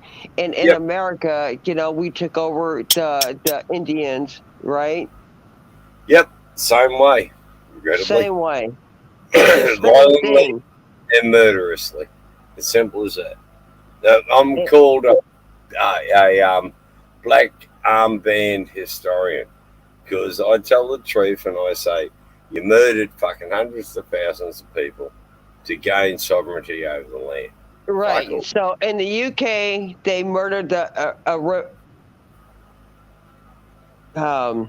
mainly they murdered the Irish, of which I am descendant. And over here, we murdered the Indians. Well, the Irish, the British were very methodical in the way they did things, and so they experimented with Ireland to how to colonise people, how to disempower them, how to fuck them up. And by the time they got to Australia, they had it down to a fine. And they screwed over the locals like there was no tomorrow. And they did horrific things. And like, you know, I personally believe that there was at least 10 million indigenous people living in Australia at the time of the European. Okay, now we can call them indigenous, because indigenous, they lived there and they lived here. Well, the sad part is you can't wipe them out. And there's people. There are people that know their culture, know what's called law, L-O-R-E. And that makes them lawmen, L-O-R-E. Hey, spell that again, please. L-O-R-E. They know L-O-R-E. Which translates roughly in English to L-A-W. Like folklore. Law.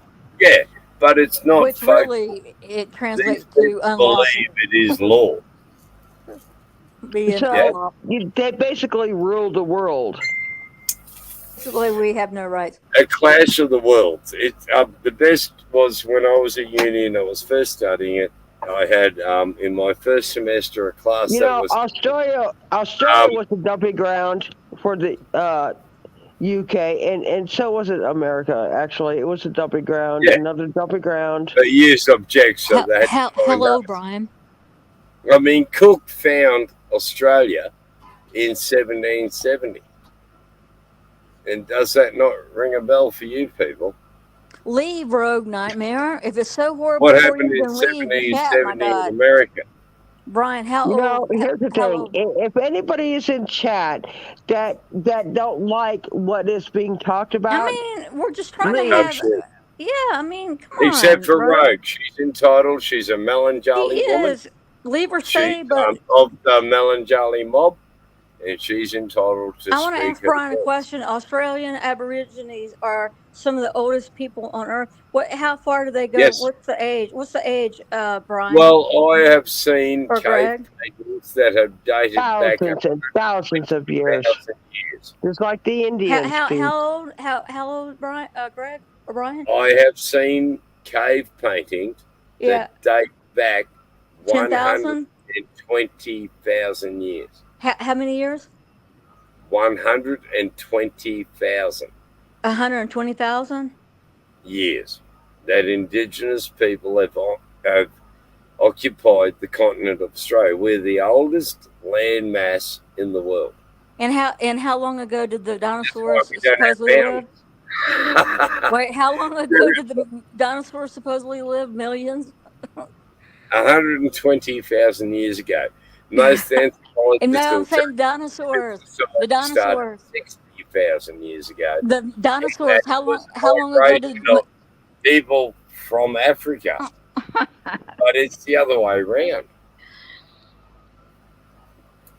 Rogue, I just. Oh God, I don't know. Go ahead, Greg. I'm going to just mute.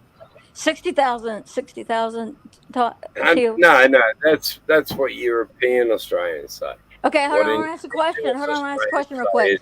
How long ago did was the dinosaurs here? Was it million years ago with the dinosaurs?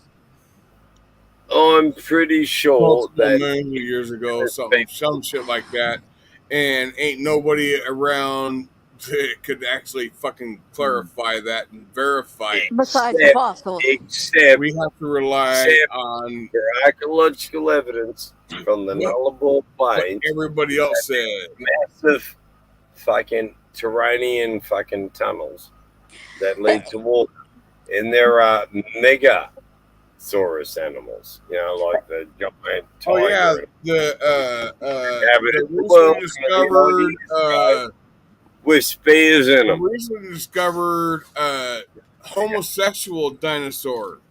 Homosexual dinosaur? Is that what bred them out? Oh, Did they you all say homosexual dinosaur? Hello, I'm Greg Wade, the Sydney driver. Yeah, fuck off. D-Ban. Dinosaurs did not turn gay and breed themselves out. D-Ban. Yeah. Do you know what a gay horse says? Do what? Do you know what a gay horse says? No. Hey. No, do you know what a gay horse eats? Do you know what a gay horse eats? That's what it is. You know what a gay horse eats? Hey. Hey. Oh, no, I've got to do a fine art. Like Sydney is the second largest gay capital of the world. On the YouTube, I'm sorry, Rogue. I hope you say hello. I'm Greg Wade. I'm the Sydney driver. I'm here for a good time. You fucking muted or some shit? There's some top nights out with that line. Women trying to save if you think about it, we're just dust in the wind. I mean, you think about how we. Oh my! Hey, D-Band. I'm lucky. I'm lucky to live. Oh, shh! Hey, yeah, shh! Go ahead. I'm sorry. D-Band, you still here? Yeah, no. All right. I saw a D-Band in the basement, so I was asking. She'll come back. Come back, D-Band. Maybe I saw another D-Band in the basement. Well, I still saw her on panel, so I was asking. flippantly. You kicked me. You're DFK. You let me up without checking who I was. You better be careful when you get porn bombed. No, you didn't know it was me. You didn't know it was me, though. I did the YouTube verification. Oh, okay. All right. D-Band. That's an There's option. Not too many people who portray themselves as batshit crazy. I know I'm batshit crazy. So hey, Peach, are you like insinuating you want to porn bomb me? No, I was going to go back to what I was saying about. Well, I would, but I'm wearing my No, I just want to go back and fake say about shorts. us being dust in the wind. We're just blink of an eye, and we're all fucking Yep. dust in the wind. I We mean, it's are. just yeah. I mean, we're not. If we're lucky that some of us are going to live to be. I mean, whatever. I mean, the oldest Well, shit, basically 100. how old we all are right now. I mean, I'm We're going to be lucky a lot of us are going to be lucky to live that long. The yeah. ones watching are going to be lucky. Look, me, DFK, and Billy are lucky to live a few more years, maybe 5 I'm or. surprised I made it this fucking long. I know. Me with what I'm going through. You guys were alcoholics, and your liver, your liver is about to explode already. God, I wish it wouldn't just fucking kill me immediately. That'd be fucking drunk our bliss. lives. I mean, listen. Our lives are so short, and it's like, man, I don't know why we just sit here and argue about bullshit because our lives are so short. And I'm sorry, Rogue. I hope Rogue, you do stay. Yeah, She ain't up on panel. I always wondered Fuck about Fuck what could her. Hold happen on, between. DFK. Do Van say something? I was just always wondering about this girl that he met in college, and they were all meeting somebody through different avenues and college or whatever. And I always just wondered about her. I actually wondered about her, because he really, really knew her. He knew her family, and she lived in Australia, and she. You know what? You know what my dad. She talked about this culture. Yeah, you know what my dad did when he went to Kenya, Africa, and this was probably about 10 years ago. He he met a family, and he brought back a young lady who wanted to go to school here in the States. And I said, what was I doing that time? I was teaching and owned a house, and he gave this young lady opportunity to go to the university, and so her name was Lucy, and he gave this young lady the opportunity, and she went to the university. She ended up going back to Kenya, and they spent 3 weeks in Kenya and just freaking loved it. But gave Lucy an opportunity, and she was very appreciative. But now she lives here in the United States, and we still see her, right? But what was really cool when I was growing up, that my mom and dad, they traveled, but they were I'm trying to think of the name of the organization. It's called the Friendship Force. And so they would travel to other countries, and they would stay in homes of people, and then they would come and stay in our homes. And we probably had we had people in over 50 countries stay in our homes, and they would sign in a guest book. And we met so many people from all over the world.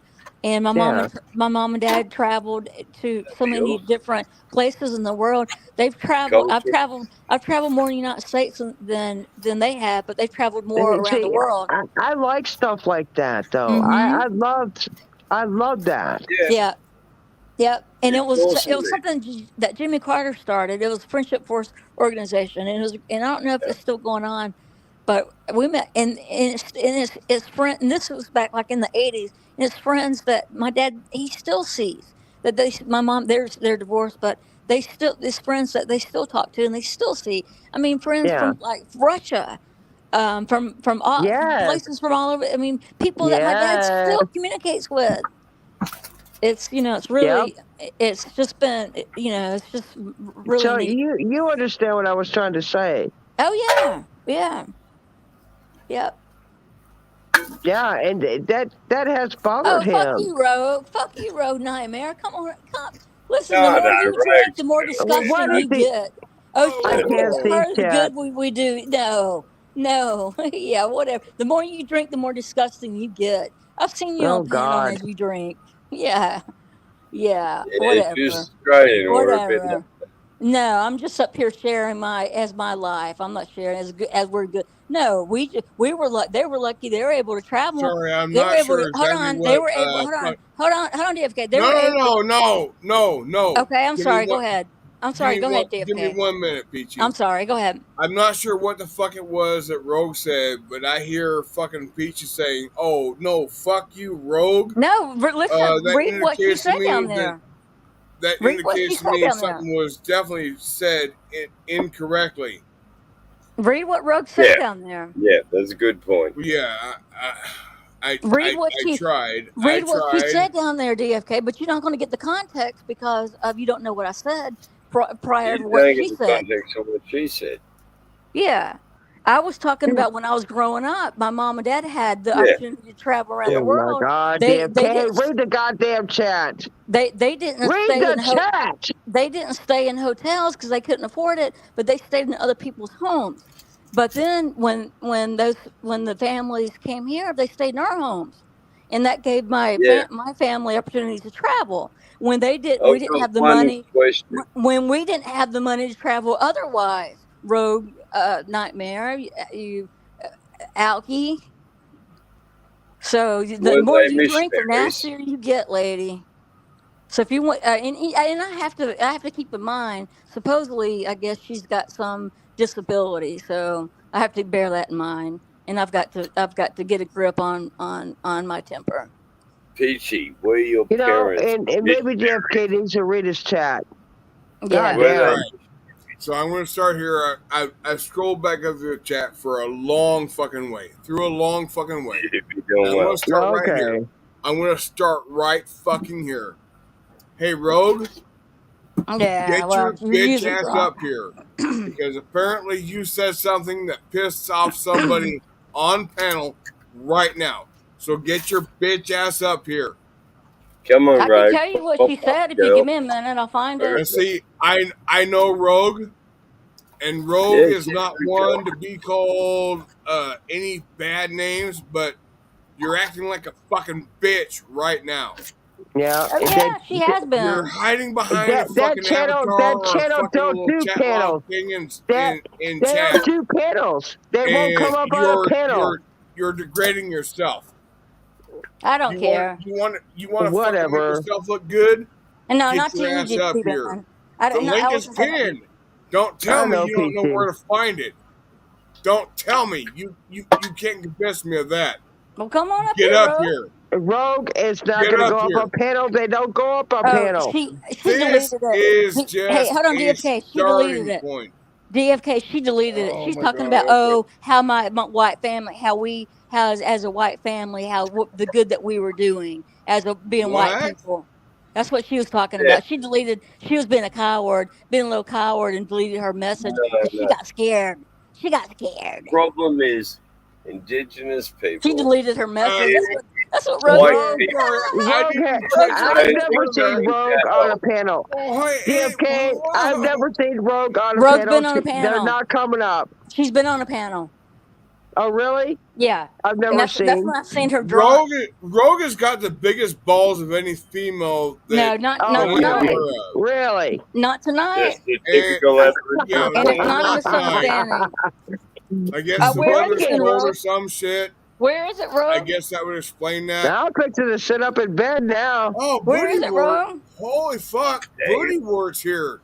Hey, y'all say hello to Booty Wart. Oh my god. Oh, here it is. That's I found it. Hold on. YouTube DFK. royalty. DFK, here it is.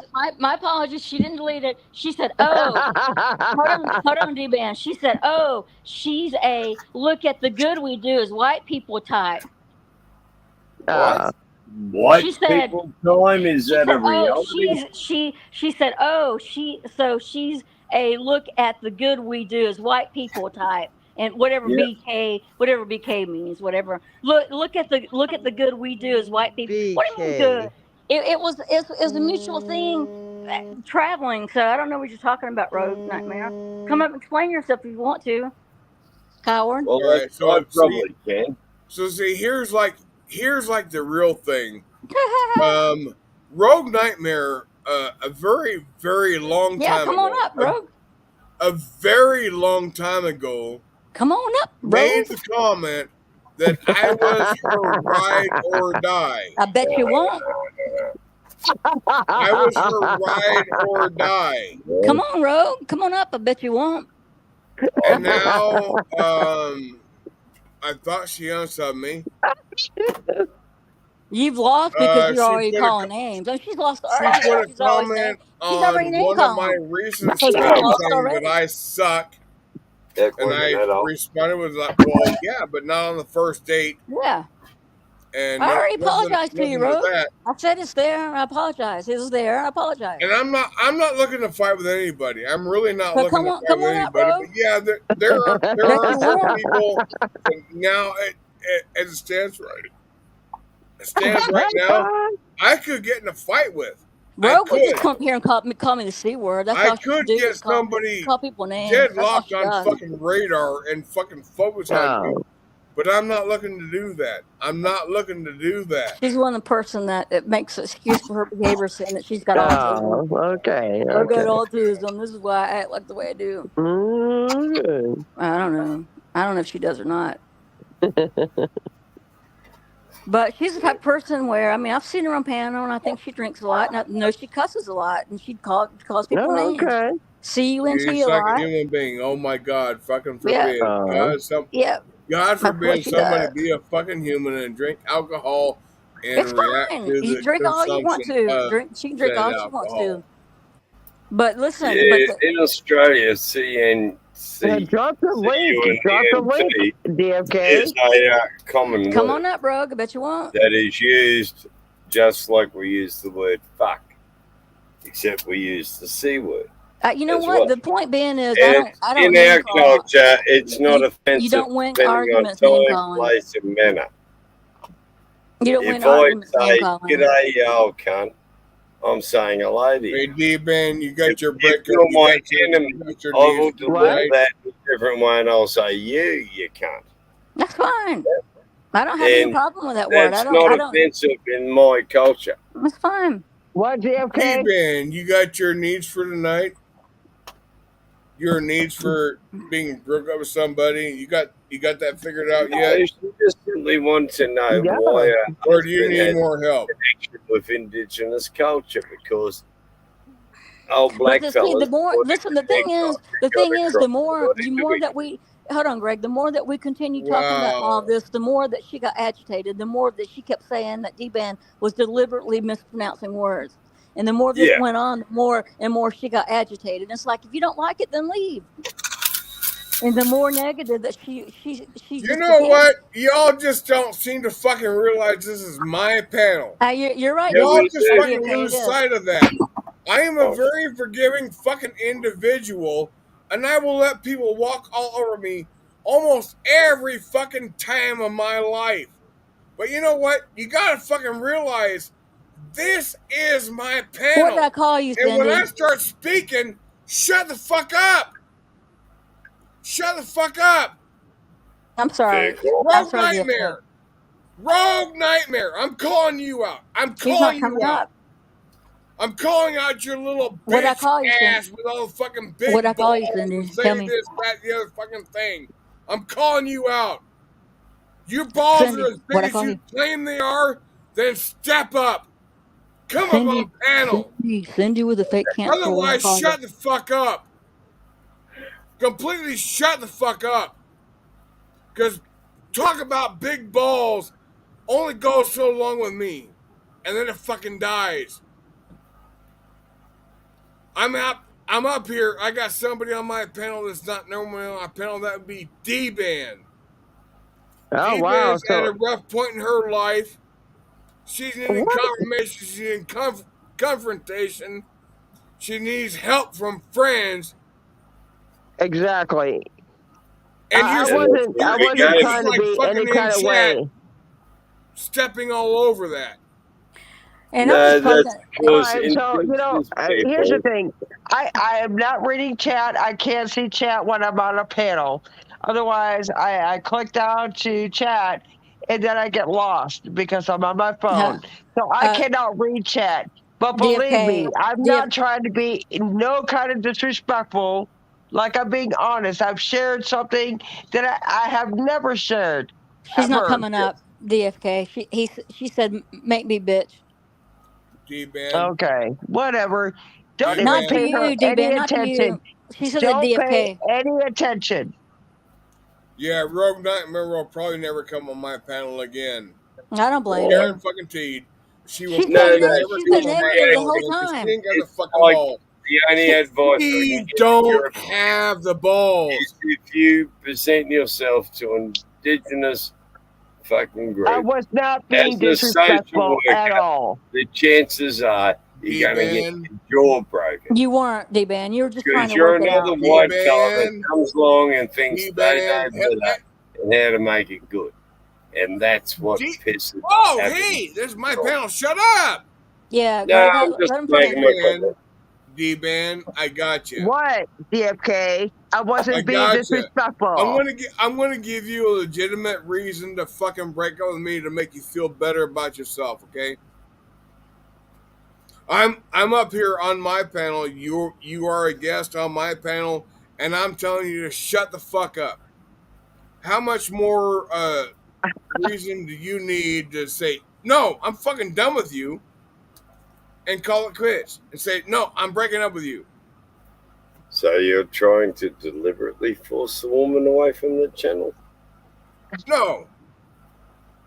I don't like the fact that Rogue Nightmare tries to run roughshod over everybody on any fucking panel she's on. That had nothing to do literally with me, DFK. That had nothing to do with me. I know. No, I know. But you're punishing D-Ben. But she tries to run roughshod everywhere she fucking goes. That's not true. Fucking Billy or Billy Madison, Billy Badass, wherever the fuck she goes, and tries to make everybody terrify her. It ain't gonna work with me no more. It ain't gonna work. Can I say something after you're done, DFK, please? This is the problem. I might ramble for 20 This is the problem about the negativity with somebody like Rogue about her Rogue Nation.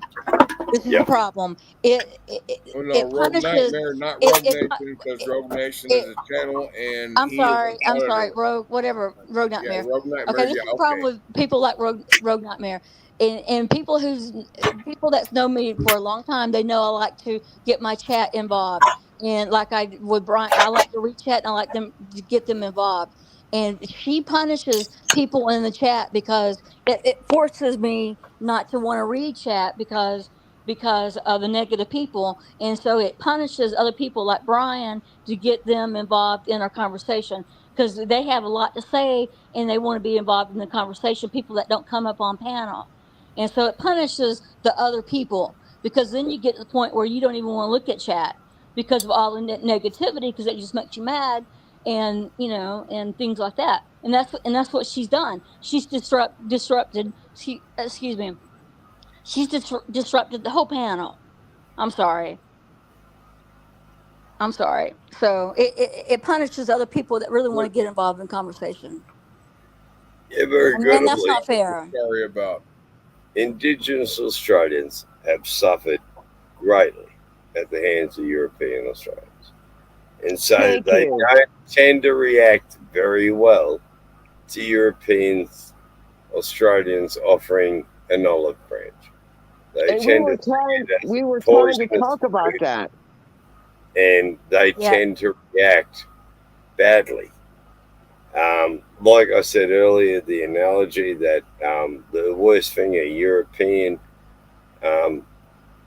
social working can do is go into an Aboriginal community and say they're a social worker. They're likely to get their jaw broken. And isn't there a lot of land disputes too? People are sick to death of white people. What are you gonna say and telling them what they need to do. You speak loudly and you run roughshod over everybody all the fucking time. Oh, I love how you DFK thinks you've got a set of testicles and you want to fuck D-Ben. No. What you gotta say, Rogue? You shut the fuck up for a start. You are a piece of shit, and you know it because of what you did to me. So fuck you. What? You are. Fuck you and the horse you rode in on. Okay, Peachy, I'm here. Now what you got to say to me, bro? Ain't a horse can hold me. Shut up. No, I'm talking to Peachy. Peachy, you have something to say to me? I'm here. What have you got to say to me? Hey, everybody, I'm shut up. You're not telling him to shut up on his own panel. Please, give me 1 minute. What the fuck Give me why 3 seconds. Bro, Peachy ain't got a goddamn thing, bro. No, I gotta get Dan props. She actually shut up. Everybody on panel. Oh my god, here we go. Okay, you go ahead. Give Rogue the floor. Please, everybody. Okay, D-Van, I really didn't have a problem with you. You don't sound drunk. I don't understand anything she's saying. I'm not drunk. You don't sound drunk. I'm recovering from pneumonia. My apologies, Rogue. My apologies, Yeah, Rogue. no. Rogue, no, shut but up. your whole thing was, oh, she must be drunk. So where do you get that equation from, girl? I said my apologies. You're just stupid. Peachy, come on, own it. You said I was a drunk. I said my apologies. Yeah, that's what I thought. Sit and stay. D-Van, I said my I have apologies. to give you mad props because of the simple fact that you stood up for Steph when everybody else was jumping you the other day on Shelley. What's that now? So I give you mad props for that. So now what? Yeah, my apologies. Now, DFK, are you done? DFK knows he betrayed me, so DFK should know that I've given him one warning, and I said, if you betray me, that's it, I'm done with you. Hey, Rogue, at one point, you left a comment on one of my panels and said, you suck. And yes, you did. You do suck. You suck as a friend. Absolutely, you do. And? I remember now, and you know what? If you want to fucking hold me to that, then you're I do, because guess what? You denied everything you did. You kept saying that you had nothing to apologize for. So fuck you and the horse you rode in on. I only came up here because Lola asked me to. So Lola, hello, love. G'day, sweetie. I didn't ask you to jump in, but I knew you would. But like, there's all these people run their mouths about me, but it's funny when I get up here, all of a sudden everybody's apologetic. So yes, congrats. I'm done. I didn't want to come on DFK because DFK is crazy friends. They're going to get drunk. He thinks it's okay to treat them like shit. He only wants to get Rogue, I'm ready to talk when DFK's finished. So, ladies, Lola, I'm good. I'm going to go. I'm sitting right here. I have no idea what because yet again, like I said, DFK just everybody. DFK goes, give me the floor. DFK said give Rogue the floor, but he's not going to. So somebody get here. You know I've got the back of the old people, and I'm going to fight. No, see, the thing I don't get offended with you is, Lola, is the fact that you actually fucking know what you're talking about. That's the difference. Rogue, why are you mad at me? Bruh, if you don't know, you're fucking retarded. I think I was in chat. Why are you mad at me? Take an hour to explain it. I know. I remember. And because he's drunk, I refuse to. Okay, because he's only just going to wait and then apologize and then he's going to say, hang on, DFK, then he's going to turn around and say, as soon as I've dropped down from StreamYard, all of a sudden he's going to find his testicles and go, see, Rogue, that's a pussy move, and then he's going to end his stream like he did last time. That's what I do all this fucking time. But the problem you do. You did it last time, and the amount of people that came in and said, yes, guess what? He was in the wrong. Tomorrow. BK, help me out here. Listen to fucking BK for a second. I know you don't want to be here, Peachy. Bro, shut her up. DFK, can I talk? Can I finish? Can I just address what I was going to address with her? Rogue, why would you say that us being white people to help or whatever you said? Why would you say this way you put it across? Was like I did this, no, we did this, we did that. They and were I'm helping just like, us. well, that's my opinion. Why does my opinion matter to you at all? No, it's the way that you said it. White people. It's the way you took it. I wrote it as I read it. They were. It's like, okay, so are you one of these white people that?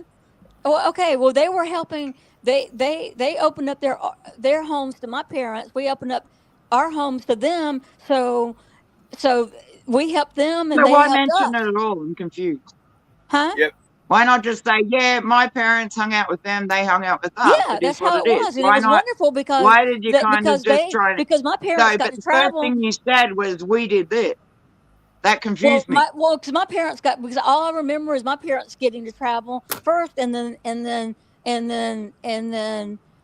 when they first started traveling, they traveled, and then the people, and then where when they stayed, and then they came second to our house. But it was great because my parents didn't have the money to travel like that. I didn't grow up with money. And I didn't grow up with a little spoon in my fucking mouth either. No, I didn't. I just thought it was wonderful. And we made lifelong friends because of it. And we still friends that we talk to still today. Yeah, and just the way you said it to begin with, it was kind of like, oh, we let these people stay with us, multicultural, etc. Right? It came across wrong to me anyway. Well, yeah, and it came across like you were just going, look, us white people let all these fucking immigrants stay with us. Well, that's not the way I meant it, and sometimes the way I say that's how it came across. It doesn't come across, I didn't mean it like that. To you, maybe, but to me, I'm not. Well, I appreciate you. I don't mince words. It is what it is. You get hurt. I didn't mean it like that. I didn't mean it like that. Now let's move on. D-Ban would never deliberately. But you saying that I deleted my comment like I was some sort of pussy was absolutely hilarious to me. I did not delete it. Well, and I did immediately apologize. I found it. No, I didn't. I wouldn't. And you got offended over a word called cunt. I don't know you very well. I don't know you very well. Dude, it's the same as wanker, dickhead, fucko. Rogue, I don't know you. Listen, Rogue Nightmare. I don't even know you very well. Rogue Nightmare, but you had the authority to speak on me. Rogue Nightmare, do you know me very well? Oh, she's always on other panels. She's always drunk. Rogue Nightmare. Rogue Nightmare. Hold on, let me ask you a question real quick. Hold on, DFK. Shut up, DFK. We're not talking to you. Rogue Nightmare, do you know me very well? Just looking for a Hold on, DFK. Rogue, DFK, shut up. Peachy and I are talking. My panel, I'll shut up. Do you know me very well? Do you know me very well? I'm not good boy. Sit safe. Right? Now go ahead, I'll mute myself. Do you know me very well? Okay, you do that. Fucking worry about me. Do you on my panel, I will. We're not going to Pity Party Plus because you're drunk. But go ahead, Peachy. You were saying? Do you know me very well? I don't know you very well. I don't know you. I've never seen you. I don't interact with you. But you chose to go. Yes, she goes on panel. Oh, look, she's drunk again. I apologize because listen, because the way that you started accelerating your negativity, it led in the. See, you see it as negativity. That's the thing that makes me absolutely amused. It's why because I call you on your bullshit. Well, that's what it was to me because you just kept saying, we go back and we can look at these phrases. What I don't fucking know you from a bar of soap, bitch, and you said I was a drunk. So you go ahead. Well, I thought that you were drinking, and then when you got up here, and I said, "No, you haven't been drinking," and I immediately apologized. So I apologize, but I have seen. See, I'm recovering from pneumonia, so again, it would be stupid of me to drink. And normally, I'm pretty chill recently, but if you really want to go there with me, I'll go there with you. I have seen you on panels drinking. I don't know you from a bar of fucking soap, but and you sat there and challenged me repeatedly. AC's not that stupid. I did apologize, but I have seen you on panels drunk or drinking. Are you denying that? So you've seen me have a few glasses of wine on my panel and judge me. Glasses, congrats. You just fit every white people role. Well, I apologize. All right. I apologize. That's all I can say. I'm never a page B man. I never get that fucked up and that fucking drunk that I'm not responsible for my fucking mouth. That's the difference. All right, that's it. So you can address D-Ban, but D-Ban would never be the D-Ban. I gotta get okay. Then let me address D-Ban then. Shut up. Okay, D-Ban, honey. I have nothing but fucking nothing but respect for you because of the fact that you actually said I've been guilty of that same shit myself. And spoke up. I spoke up when I was drunk, and yeah, I got called out for that shit. So don't even fucking play that shit with me. Here we go. You go ahead and have your pity party because you're She's drunk not and you're drinking tonight, though, You go DFK. ahead. You feel sorry for yourself. Go on. She's not That's what drinking you do tonight. best, DFK. No, I'm not feeling sorry for myself, but I'm just trying to hold everybody accountable. No, but you don't own shit, cunt. She's That's not the drinking problem I tonight, have with DFK. you. She's not drinking tonight. Okay, but Dino, sorry, not Dino. I apologize, Dino. D-Ban. D-Ban. I literally have zero fucking problems with you because of the simple fact that you all fucking stood up for Steph when Steph and fucking that other pig, what's her name, Ruru, started screaming and snorting and carrying on. You just went, nah, sorry. Steph's never done anything to me. She's not, you play middle ground and I like that. But the simple fact is when you start calling me out, I'm totally a different sort of critter because I stand up for myself and that's the difference. I'll tell the boys, look, I've had like half a bottle of vodka if I go on AC. He knows. I don't lie to him. I don't lie to Bird. I don't lie to Steph. I don't lie to anybody. Yeah, Law knows me enough when I say, like, look, I've been through half a bottle of a liter of fucking rum, mate. I don't lie to people, but I'm not drinking, and y'all want to just paste me in that little fucking corner. That is so fucking pathetic. If you want to attack a person with a problem with alcohol, you're on his panel right now. We apologize, but you many times, 4 or 5 times down there, said that she was deliberately mispronouncing words, and that was not true. That's how I felt. And why is that a problem with what I think I'm hearing? Why is that a problem? And it escalated. But I want to say something, Rob. Not half a dozen times, 3. You, me, D-Ban are all 3 alike in that we're strong women. We speak out. We don't lie. And we stop speaking up for D-Ban. D-Ban, speak for yourself. No, I can speak for D-Ban because I've known her for like 5 years. But I'm telling you. Yourself, well, no, I can. I am speaking for her, but she can speak for herself. But I'm just saying, we're all 3 up here. Just let her speak for herself, please, because I'm actually addressing her, not you. I'm right here. Well, I spoke for her, so too bad it's already. No, I felt like Lola here had explained to you and said repeatedly how to say Aboriginal. Exactly. I couldn't say it either. Yeah. Yeah, and I guess that you couldn't say it. If it wasn't for BK, I would have been straight up there and ripped you apart. BK had literally said, I don't think she is literally saying it wrongly on purpose. I trust BK. Oh, shut the fuck up, BK. No one's talking to you. I'm sorry. Shut up. No one's talking to you. You betray people and then go, I was drunk. I got nothing to apologize for. Shut the fuck up. All right. Are we good, Rob? You're a strong-headed woman, and that's not a bad thing. But you called me all sorts of names before I came up here. So you go ahead. You keep running your mouth. Yeah, well, that MC, you cunt. You just can't learn. Come on, fat kid. Feel sorry for yourself because you're a grown-ass man and you're fat. Rob, oh are we my good? God, PG, I'm sorry. No, that's all right. Are we good, Rob? I mean, are you taking any accountability for being any negative in the chat or no? No.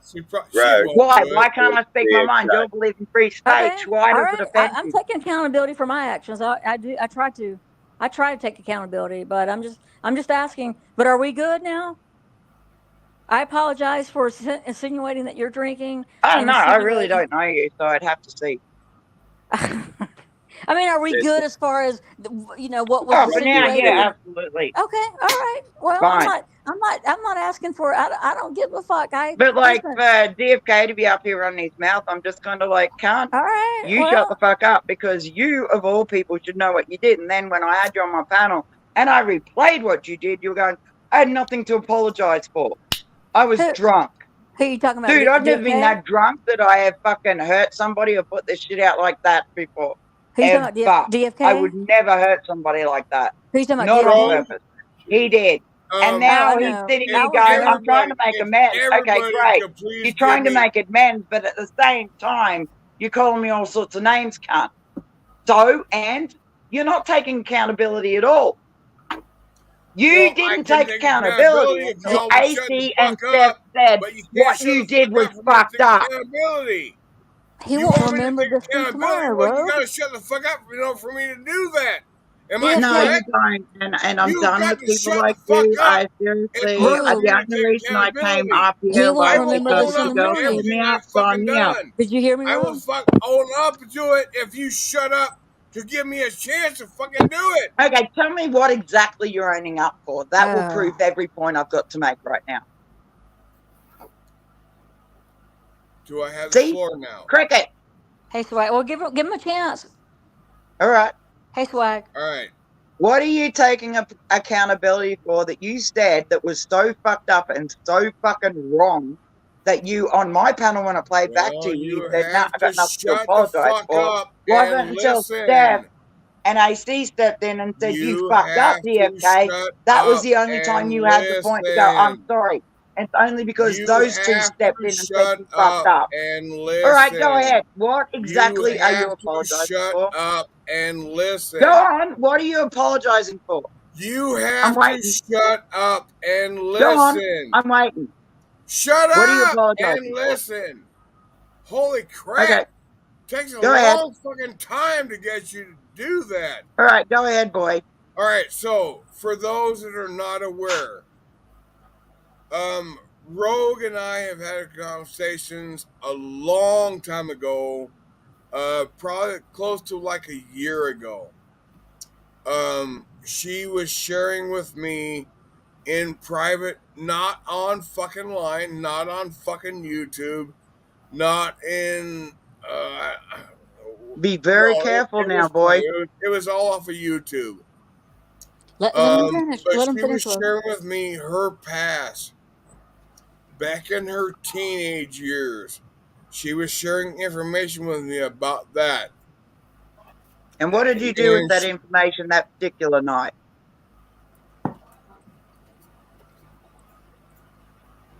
She was sharing with me information about her past back from her teenage years. In private chat.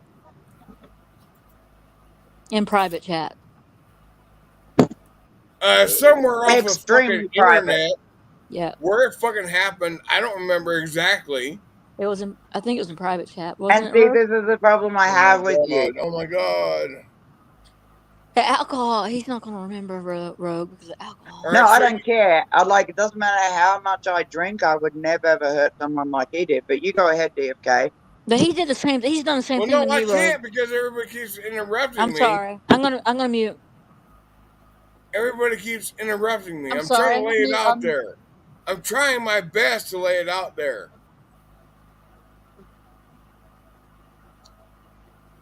But back when it fucking happened, we were sharing information outside of fucking YouTube.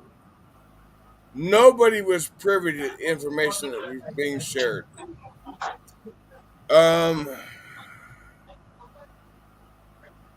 But she shared a lot of information with me about her past. Because I thought you were my friend, but okay.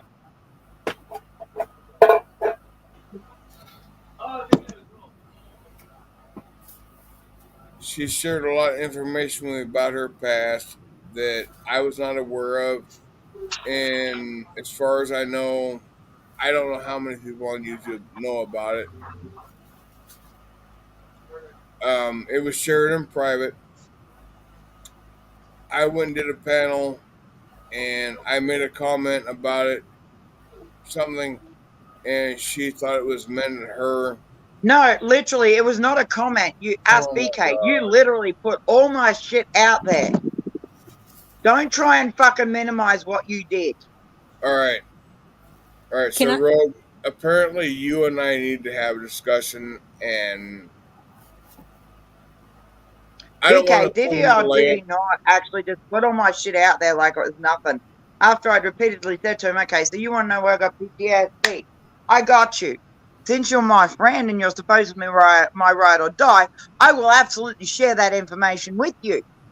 I made sure there was nobody else in the basement. What did he do? He read it out verbatim from private chat. Can I say something? Read it out verbatim for private chat. See, now he's going to try and defend himself. But go ahead. Yeah. No. You were saying, Peachy? He's done that to me, and he's done that to other people. And honestly, I don't give a fuck what your but other I want to say standards something are. real quick. Mine are. If you're I my think his friend, intent. I think shut his the fuck intent. up I think about his what's going intent. on I in my know. life. I don't think his intent was malicious. Right. I don't think his intent was On your malicious. side. I don't think his intent was malicious. That's all I'm going to say. I don't think it was. Okay, so if it wasn't malicious and he was on my panel and I replayed it to him, but wasn't he still repeatedly said, "No, hang on, please let me finish." Okay, I'm sorry. Hang on. He repeatedly said, "I got nothing to apologize for. I was drunk. I got nothing to apologize for." That's bad. So it wasn't until I booted him, then he did his own live panel that he goes, "Fuck road." So I'm like, okay, I'll come on over here. Wasn't that? So I ain't hiding from him. The problem is, it wasn't. No, my problem is it wasn't until Stephen AC said, "DFK, you fucked up." That was the only time he chose to believe that he had something to apologize for. Wasn't okay. I don't know how a lot of shit gets fucking lost in all these fucking panels. A lot of shit gets fucking lost. You're making these claims that I said I was not responsible because I was drunk. Dude, you were on my panel, and no matter how many times I replayed it, I was on your and panel. I replayed it 5 times. Oh my god! You said you had nothing to apologize for. And I thought it was so I booted you. You turned up on your panel, started bitching like a little bitch, and then got upset and mad when I totally came up and went, "Yes, you do have something to apologize for." The thing that bothered me the most was, on my panel, 5 times you had nothing to apologize for. But it wasn't until Stephen AC stepped in, all of a sudden you agreed you needed to apologize. Yeah, I remember that. I'm sorry, but fuck you, DFK. Do you think you'll be able to eventually forgive him? Eventually? He won't ever admit it. He won't ever freely just go, "Yes, I fucked up." If I replay the same thing about my auntie, right? And I replayed where I've repeatedly said, "Is there?" Hang on, let me finish. Is there anybody in private chat that can actually see what I'm about to write? Because you asked me why I have PTSD. So if I say that repeatedly, and then he's like, "You don't even tell me the name of your dog." I've told you the name of my dog. Every asshole knows the name of my dog. See, here we go. Listen, she won't shut up. She won't shut up. Well, why say I got the floor if you just not willing to listen? Shut up. If you look at saying, yeah, you're gonna go, "Well, you DFK, you go ahead." To resolve this, to squash this, to where we can move. You're like, this is taking a year. You don't even remember it was less than 3 months ago. You did this. You did the dirty on me. Say that you're wrong and apologize. Say that you're wrong and apologize. Say that you're wrong and apologize. Mended. Let him have his say. Lola, for you, absolutely. He's done that with my health problems, and I think he has an impulsivity problem. A specific apology. It cannot be a general one to where I could just say, "I'm sorry." So you don't remember coming onto mine. Do you know every single person that was in my chat and every single person that was on my panel said what you did was wrong, said directly to you, "Look, just own it. What you did was wrong." You didn't do that. Instead, you went, "I got nothing to apologize," repeatedly. It was the thing that pisses me off is that it was. Hang on, let me finish. That it wasn't until AC and Deb said to you, "You owe Rogan an apology," and you won't let me finish.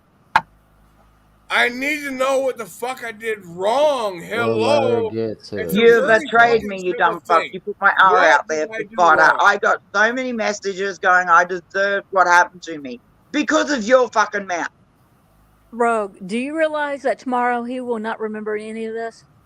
Yeah. See, this is the thing that pisses me off about him. Like, I've never been that drunk that I've doxed anybody or forgotten what I've said to them or treated them in such a way that's just disgusting but that's not without him. a warranted cause. I mean, that he won't remember any of this tomorrow.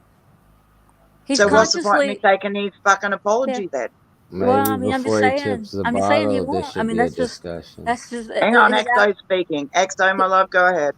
I Yeah. said I'm maybe there sorry. should be a Exile. discussion to have with him tomorrow before he starts tipping But see, the the thing bottle. is, I had that discussion with him while he was sober, and his continuous excuse was I was drunk, so I don't need to apologize. Well, he It doesn't Well, even wasn't that's a until remember. That's your bullshit. issue, hang on, let me Exile. That's just a finish, please. deflection. I'm Let sorry. me finish. Sorry. Dude, I'm sorry. please, seriously, let me finish what I got to say before y'all decide to jump me and say I'm a bad person. No, I'm we're not not going a to say bad jumping you, that. person. sis. We're not saying that. I am Like the I most said, loyal, loving, kind person you can come across in your life. Ask AC.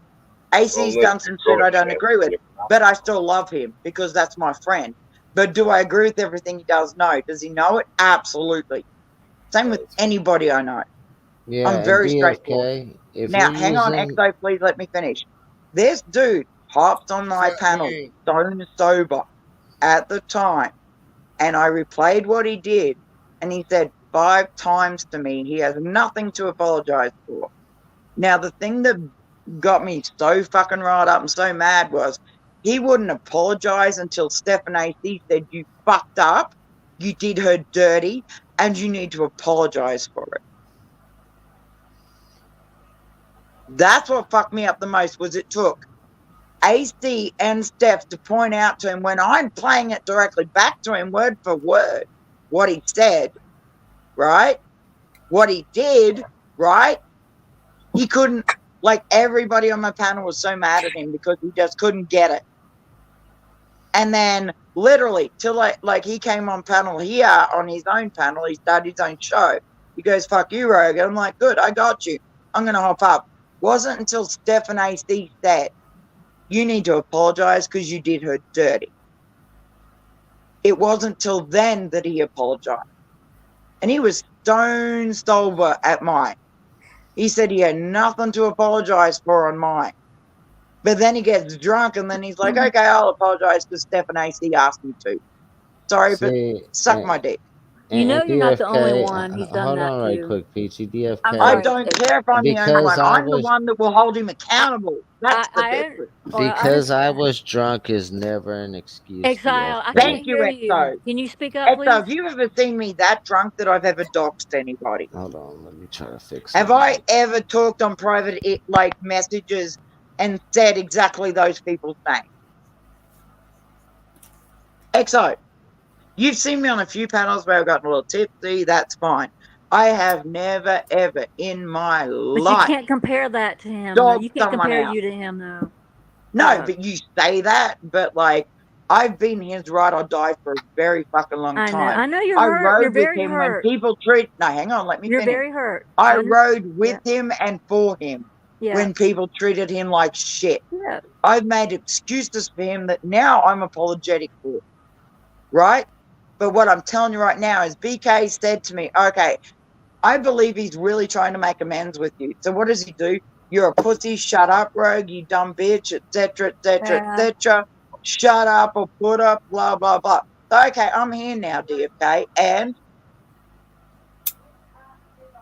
7 o'clock in the morning, my time, but trying to and apologize. he's extremely drunk. You're making it so fucking hard. But you see why I don't respect him as a man? I know. I understand. And Peachy, this is the difference between drinking socially and having a drinking problem. And DFK, we've told you many times. DFK has a drinking problem, yes, but when I play back to you what you did drunk to me, right, repeatedly 5 times, and you say you got nothing to apologize for, and you're stone sober, when you listen to yourself back drunk, after you've betrayed me the way you have, and then you say you've got nothing to apologize for 5 times, like literally 5 times. He said he's got nothing to apologize for. So then I kicked him because I'd had enough of his bullshit. So then he came on here and went live, and then he's running his mouth about me, and I went, okay, people, I'll be right back. They watched me go over there and just go, dude, you did fuck up. Dude, you did betray me. And it wasn't until Stephen AC said to him, you got something to apologize for, that he apologized. Do you understand how much that pisses me off? I know you're hurt. I know you're very hurt from it. Yeah, because it doesn't seem like an authentic apology. It seems like an apology that you made under pressure. Yep. Like, literally, all I've done in my entire existence, as far as knowing, as far as what DFK's about, is yes, he get drunk. I'll kind of like, I'll pull him up when he's drunk. We'll have our words. It's all good. It's all over. But this cunt then has the audacity while he's sober, and I replay himself being drunk to say 5 times, I've got nothing to apologize for. Okay, got you. Get the fuck out. I'm done with you. So then he hops on his panel, starts running his mouth, and AC and Steph both said, you do have something to apologize for because you fucked up. BK and about 4 other people that are actually in mods left because of what you fucking said after I said to you repeatedly. Is there anybody in the basement that can see what I'm about to write? Absolutely not. Okay, good. I said that repeatedly before I hit send. I hit send. He reads it out word for word, and then he's just like, I was drunk, I don't know what I did. Okay, fine, so I'll catch you when you're sober. I caught you when you were sober. At the time, you said I have nothing to apologize for.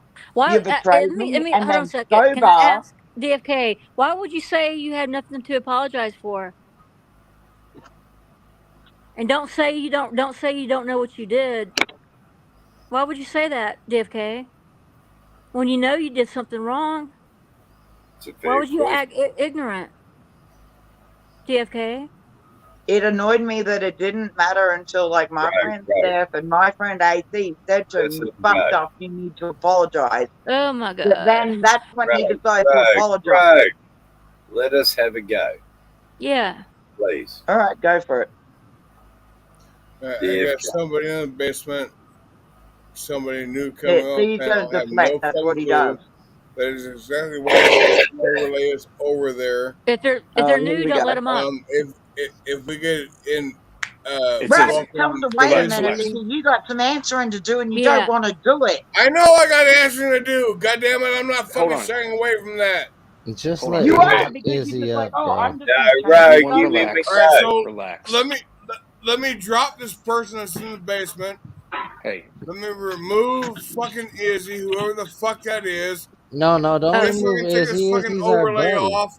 Yeah. And we know Izzy. See what I mean here? I'm showing Lola and oil. How don't you remember everybody? Izzy? No, I'm off. Good night, people. DFK, how do you not like remember I said, Izzy? Izzy's your friend. Yeah, I've never shied away from any fucking thing. If I've been accused of anything, I've always fucking owned up to it when I've had fucking responsibility. I'm good. You're a piece of shit. I get that. You betrayed me. I'm done with you. So congrats. Have a nice day. Bye. Jesus fucking Christ. So I come back and I fucking address the shit and you fucking run away. You're the biggest accusationer that is coming up here and saying all this shit. And when I come back to fucking readdress that, you run away. Well, congratulations. I think that makes you look like a big old fucking bitch. Because you know what? If you had some legitimate fucking complaint, you would stand your fucking ground. But you run away. Congratulations. Great job. Great look on you. But you know what? As far as that goes, yeah, you shared information with me. Oh, there's somebody in the basement. Izzy, I see you in the basement. I don't know you. I'm worried about porn bombs and shit.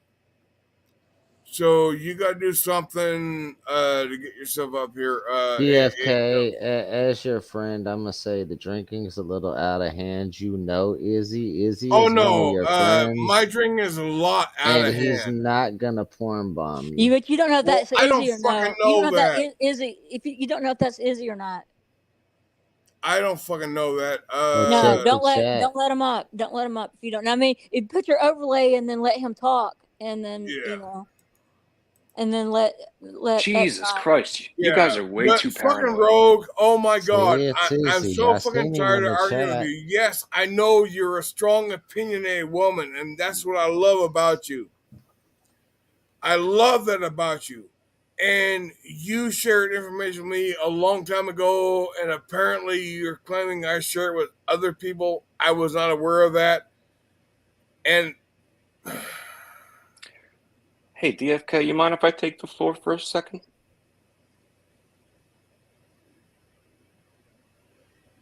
I think he's giving it to you, Izzy. Do you mind to take the overlay off, DFK? Is that Izzy? Yeah, that's Izzy. Yeah, okay, take the overlay off, please, DFK. I see Rogue is still in the chat, so I'm going to address her directly. DFK owes you nothing. You came up here and you've been just yelling for the last 30 minutes. I heard that AC and Steph had your back and said that they had to convince him that he did something wrong. First off, don't throw your friends under the bus about this, especially when it's a stupid, trivial matter. He owes you nothing. So if he feels that he doesn't want to tell you he's sorry, he doesn't have to tell you he's sorry. End of story. You could scream about it all you want, but it doesn't make a difference. So fucking relax and just get over the fact that when he doesn't have to say it, and if he feels that he has to say it at a later date, he will. But right now, it's not that important. Thank you, Izzy. I want to ask you something. I want to ask you something, DFK. From my understanding, Rogue put a statement in private chat. Is that correct? I don't know. Do you remember? Tonight? No, with all of this that we're talking about, I don't even think you remember. I think, okay, so. Well, she's in the chat. Maybe you should ask her and Okay, I let think her that's be what the happened. author of her Okay, so truth. this is, okay, maybe this is not a good time because he's had really a lot to drink. So I want to ask you something, DFK. Do you realize that with this StreamYards, you have a private chat that you can type in that only your panel members can see? Do you realize that? Okay, and then you when have a someone chat. comes up on stream after the message has been there, they won't see them. Right, and then you have the chat where you can type in, and that goes into the regular chat. Right, you understand that, right? Yeah, I know a little something, not all of it, but yeah, it gets confusing from time to time. Okay, so I think what happened was Rogue had typed something in the private chat, and that was something that you were not supposed to share with the public, with the regular chat, and you had taken. Anything that was given in private chat, no, I don't share. Let me finish that real quick. You had taken what she had shared, and Rogue, you can tell me if I'm wrong or not. You had taken what she had shared with you, and you had read that out loud. And that is that's something that she's very upset about because you weren't supposed to do that. Okay, because what she had shared with you was very, very private. And it's something that she only shared with you in private chat. Yeah. You have to be very careful. You have to be very careful with that private chat. Anything that's written in private chat is private. You cannot read that out loud. Yeah, I know you've done that. You've done that with several people. You've done that with me. You've done that with several people reading that out loud. You can't do that. She shared with me that she was a victim of the same shit. Hey, whoa. I was a Not victim again, of. I don't know. DFK. Not again, DFK. No, Stop. That's I where don't you know made what your you're mistake doing. the No, first time. I don't know what you're doing. But understand, I was know. a victim of the same fucking shit. All right. God. I mean, at this point, I think his brain is pickled, Rogue. Yeah, he's honestly, all the way I think his gone. fucking brain is pickled. This is just not a good time to talk to him about it. DFK, maybe you should shut the stream down for the night. Just go ahead in the stream. It's not a good time to talk about it. That's what I would do. Just forget it. I would come back to this matter tomorrow after you wake up. Yep. All right.